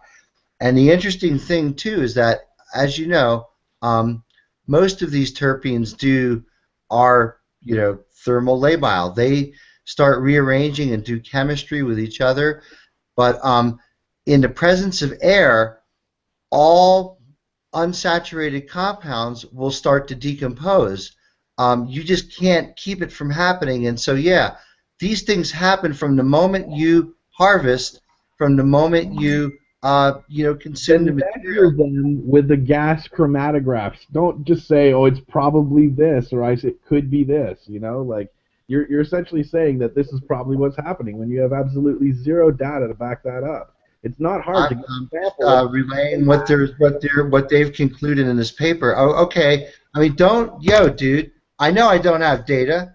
I'm just relaying what they read. I read the paper. What I read in their paper, and just relaying it to everybody. That's all. I read the paper. They're taking samples that they got from the cops in France. So okay. You don't know how many processes have already gone on to that hash. I don't. In the field and okay, I'll admit. But this stuff, essentially, it could be in there. It could be the compound that's in there. That's all. It could be. So let's take it to a lab and see if it's there. Like, we have all these analytical labs all over the place. Like, I know you don't have them in Pennsylvania. Chimera, slow down. If I even saw myrcene oxide as an option on the terp list, I'd push the button. The amount of labs that are still running the 9 candy-flavored terpenes to represent cannabis, and we're going into chemical alterations of those standard terpenes, we're in the perfumer high zone. Like, it's not going to even happen at the labs the LPs fuck with. If the lab is measuring 9 terpenes, they may as well not even be measuring any of them. I know. You have to understand, most labs are still in the kill yourself phase. I know. Hey, 9 out of 22,000? Hey. No, there's 120 in cannabis, but there's really like... Oh, I think there's more than 120. Yeah. So it's been 120 identified according It's to... It's 120 clean from the bud, but as soon as they start rearranging, it changes. I spoke recently with a fellow from Israel, and he said that they had quite a few more than that through their tests and what. And I believe it was Meshulam that he was working with. There's maybe as many as 150. 140, 145 in the literature, and I identified 5 more. These Israelis claim about twice that many that they've. Yeah, but for example, in 1997, when we did our first terpene analysis, we analyzed for 50 or 60 terpenes. We didn't test for 9. Mm-hmm. Yeah, that makes sense. Calculated for like just instrumentation. How low can you go when you send these things through a gas chromatograph? It's already been through an injection port at 250 or 200 degrees centigrade. So you've already sort of done thermal chemistry to them. So yeah, well, Mark, I can send you our exact the method that we use. So that's everybody else is talking. I worked in a lab where we had a validated methodology. We developed a methodology. Okay. So, Chimera, help me out. Like, when I'm talking about, like, okay, look, I'm extracting terps, and I'm familiar with myrcene, and it smells good, and it is good, and then I get irradiated hemp from Europe, and it had to be irradiated to enter the country, and it's completely decarb, and it's test completely decarb, and I say, what the hell, let's see what's in it, because it stinks like high heaven, and seems to refuse to degrade even though it's cooked to shit. And I extract it, I'm like, wow, that is some yellow shit. And it's really unique, and it's almost not myrcene at this point. You can't say that. I'm not. No, it's not. I'm not getting into that like declarative statements. But I'm looking at it and I'm like, wait a minute. I just extracted tuna kush, and I was afraid of it. Look at it from the standpoint of I think I'm fucking around with something that's radioactively. I know nothing about irradiation. I'm just experimenting. So I look at it and I'm like, it's very different, and I do like it experientially. it's almost better than what I would think of as Tuna Kush Myrcene strain. Now, when I go to distill, and let's say I heat up limonene and I short path distill it, I don't taste limonene on the other end. It's completely rearranged into another molecule. And if I start adding shit to my boiling flask, I'm going to turn limonene into multiple things at 136 Celsius, which is not an abnormal temperature for these people who are cooking hemp. I'm not saying it globally in weed. I'm not saying it just because I'm growing it a weird thing. I'm only looking at hemp that's cooked that I can't control. You need a GC or you need access to a lab because you're making all these claims that like this is responsible for this or this is due to this, and you don't know that. You can't say that until you have a lab that's saying, oh, this is the compound that's in there. You know. I know, but let's say 2 weeks ago you said, oh, you don't have a test for THCA, and I post a test from the same lab that Tilray uses, and I show that they have a 5% margin of error that says I either have 105% THCA or 97, whatever. And I argue with the scientist every time. I tell him, look, I'm going to post it, be accurate. And he's like, well, we'll do some math. I'm like, if this math is just deleting numbers till your test makes sense, this is a piece of shit because the LPs rely on you too. And you're saying talk to a lab, and I'm like, this is a waste of money. I don't believe in the best lab I can believe in, so what the hell do I do as a Canadian? You go for the numbers that are 105%. Yeah. Well, it's more believable. We need a better lab situation here, and I don't know. I got my GC back in Canada now. I brought it back up from the States, so I'm maybe going to do something along those lines that people can access. We'll see what happens. Because it's frustrating because I know they're the best lab because they didn't get into the business for testing for cannabis. They test water, they test food. Their lab report sucks, and I'm not confident in their terpene. Exactly, and they want like $500 by the time I do cannabinoids, terpenes, and residual solvents. How do you pay a place like that? And they're supposed to be the best. And then you say like I should test more, and I'm like, are you crazy? You know what I'm faced with. Well, no, listen, I'm not trying to be critical and saying that you should test more. It's just that like you have all this data, all these experiments going on, and you're making suppositions that this is responsible for this and that is responsible for that. Whereas if you had the data that went along with it, you could actually generate some really good understanding, right? It's just you're missing that puzzle piece right now.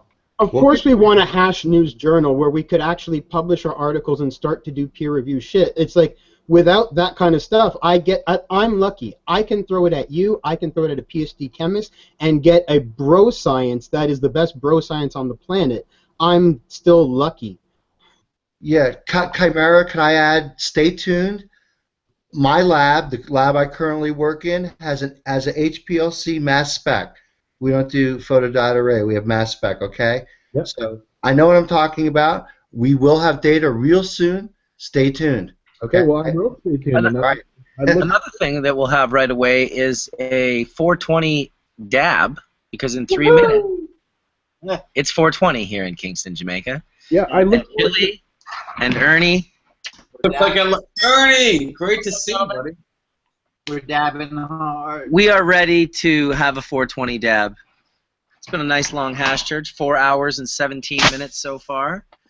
Some good conversation, a little bit of passion, a little bit of comedy, a little bit of shit all over the 5-star hotel. How about some music, Mark? No, Mark, Scialdone, you're like, you know, I definitely think that you're an incredibly intelligent dude.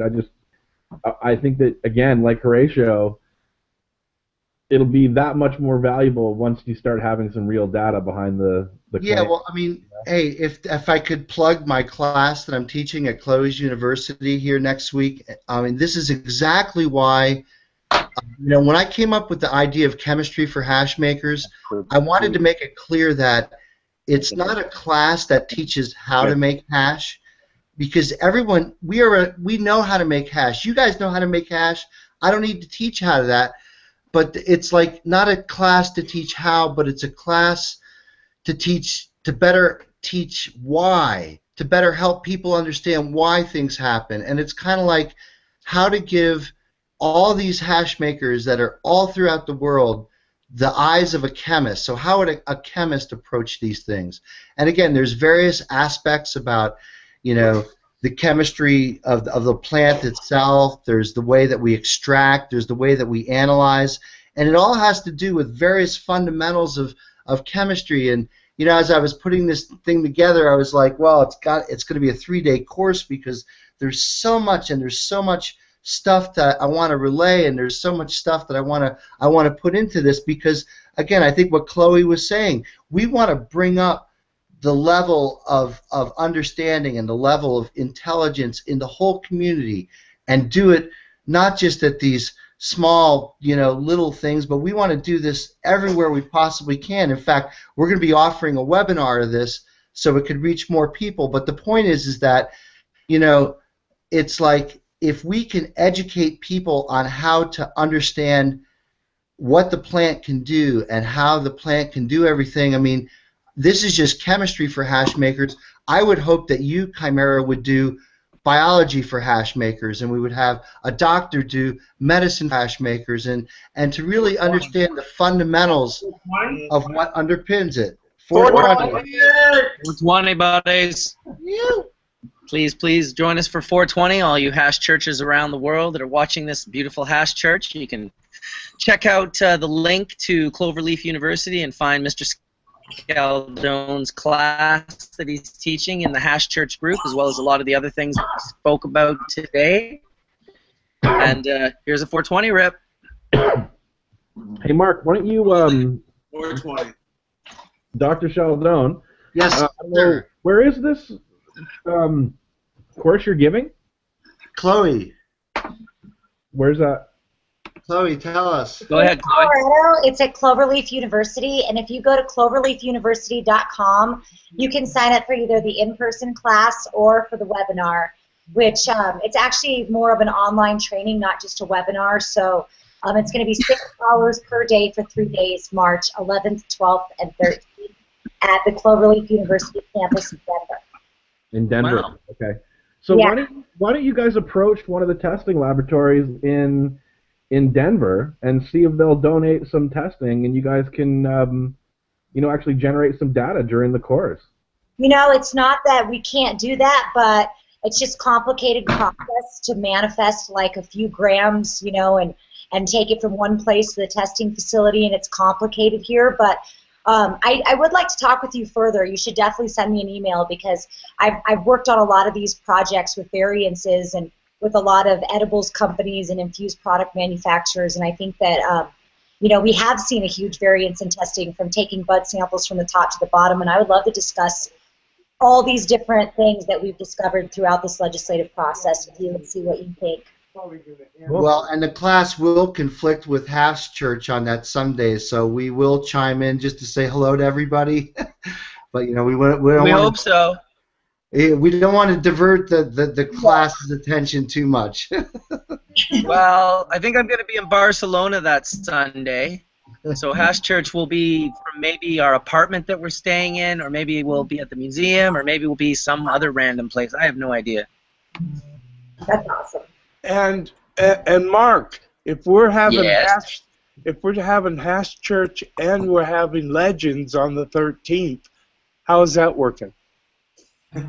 Well, Hashchurch, I'll make it work. I'll totally make it work. Whether I have to rearrange the time a little bit and make it so it's a little harder for the North American people to see it change your name to live. both of them to Hash Legends? Yeah, that's what I'll do. Hash Legends Church. Sam, are you saying you want Hash Legends live on Hashchurch so you can kill 2 birds with 1 stone? No, that's not what I said. Oh, no pictures. No pictures.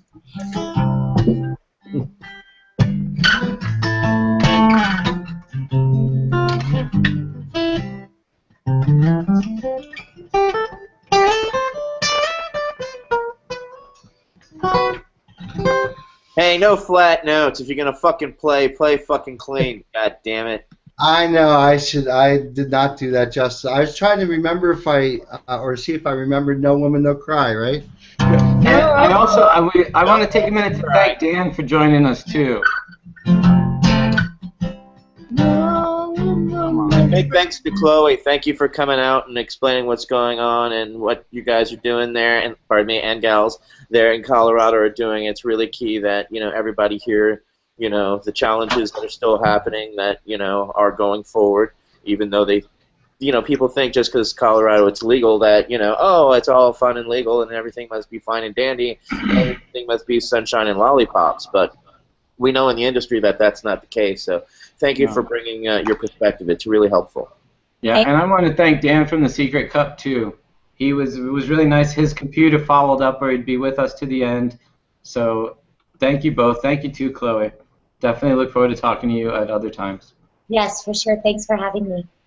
Oh, you're great. And I want to Hope you thank come on everyone again. for coming out to Hashchurch today. Of course, all of our regulars, Johnny B coming and going, and D420K, Horatio, Etienne, Chimera. Thank you for coming in, Chloe, for first time through Mark Scialdone, Todd McCormic, as always, and everyone that watches, Chili, Ernie, Tony.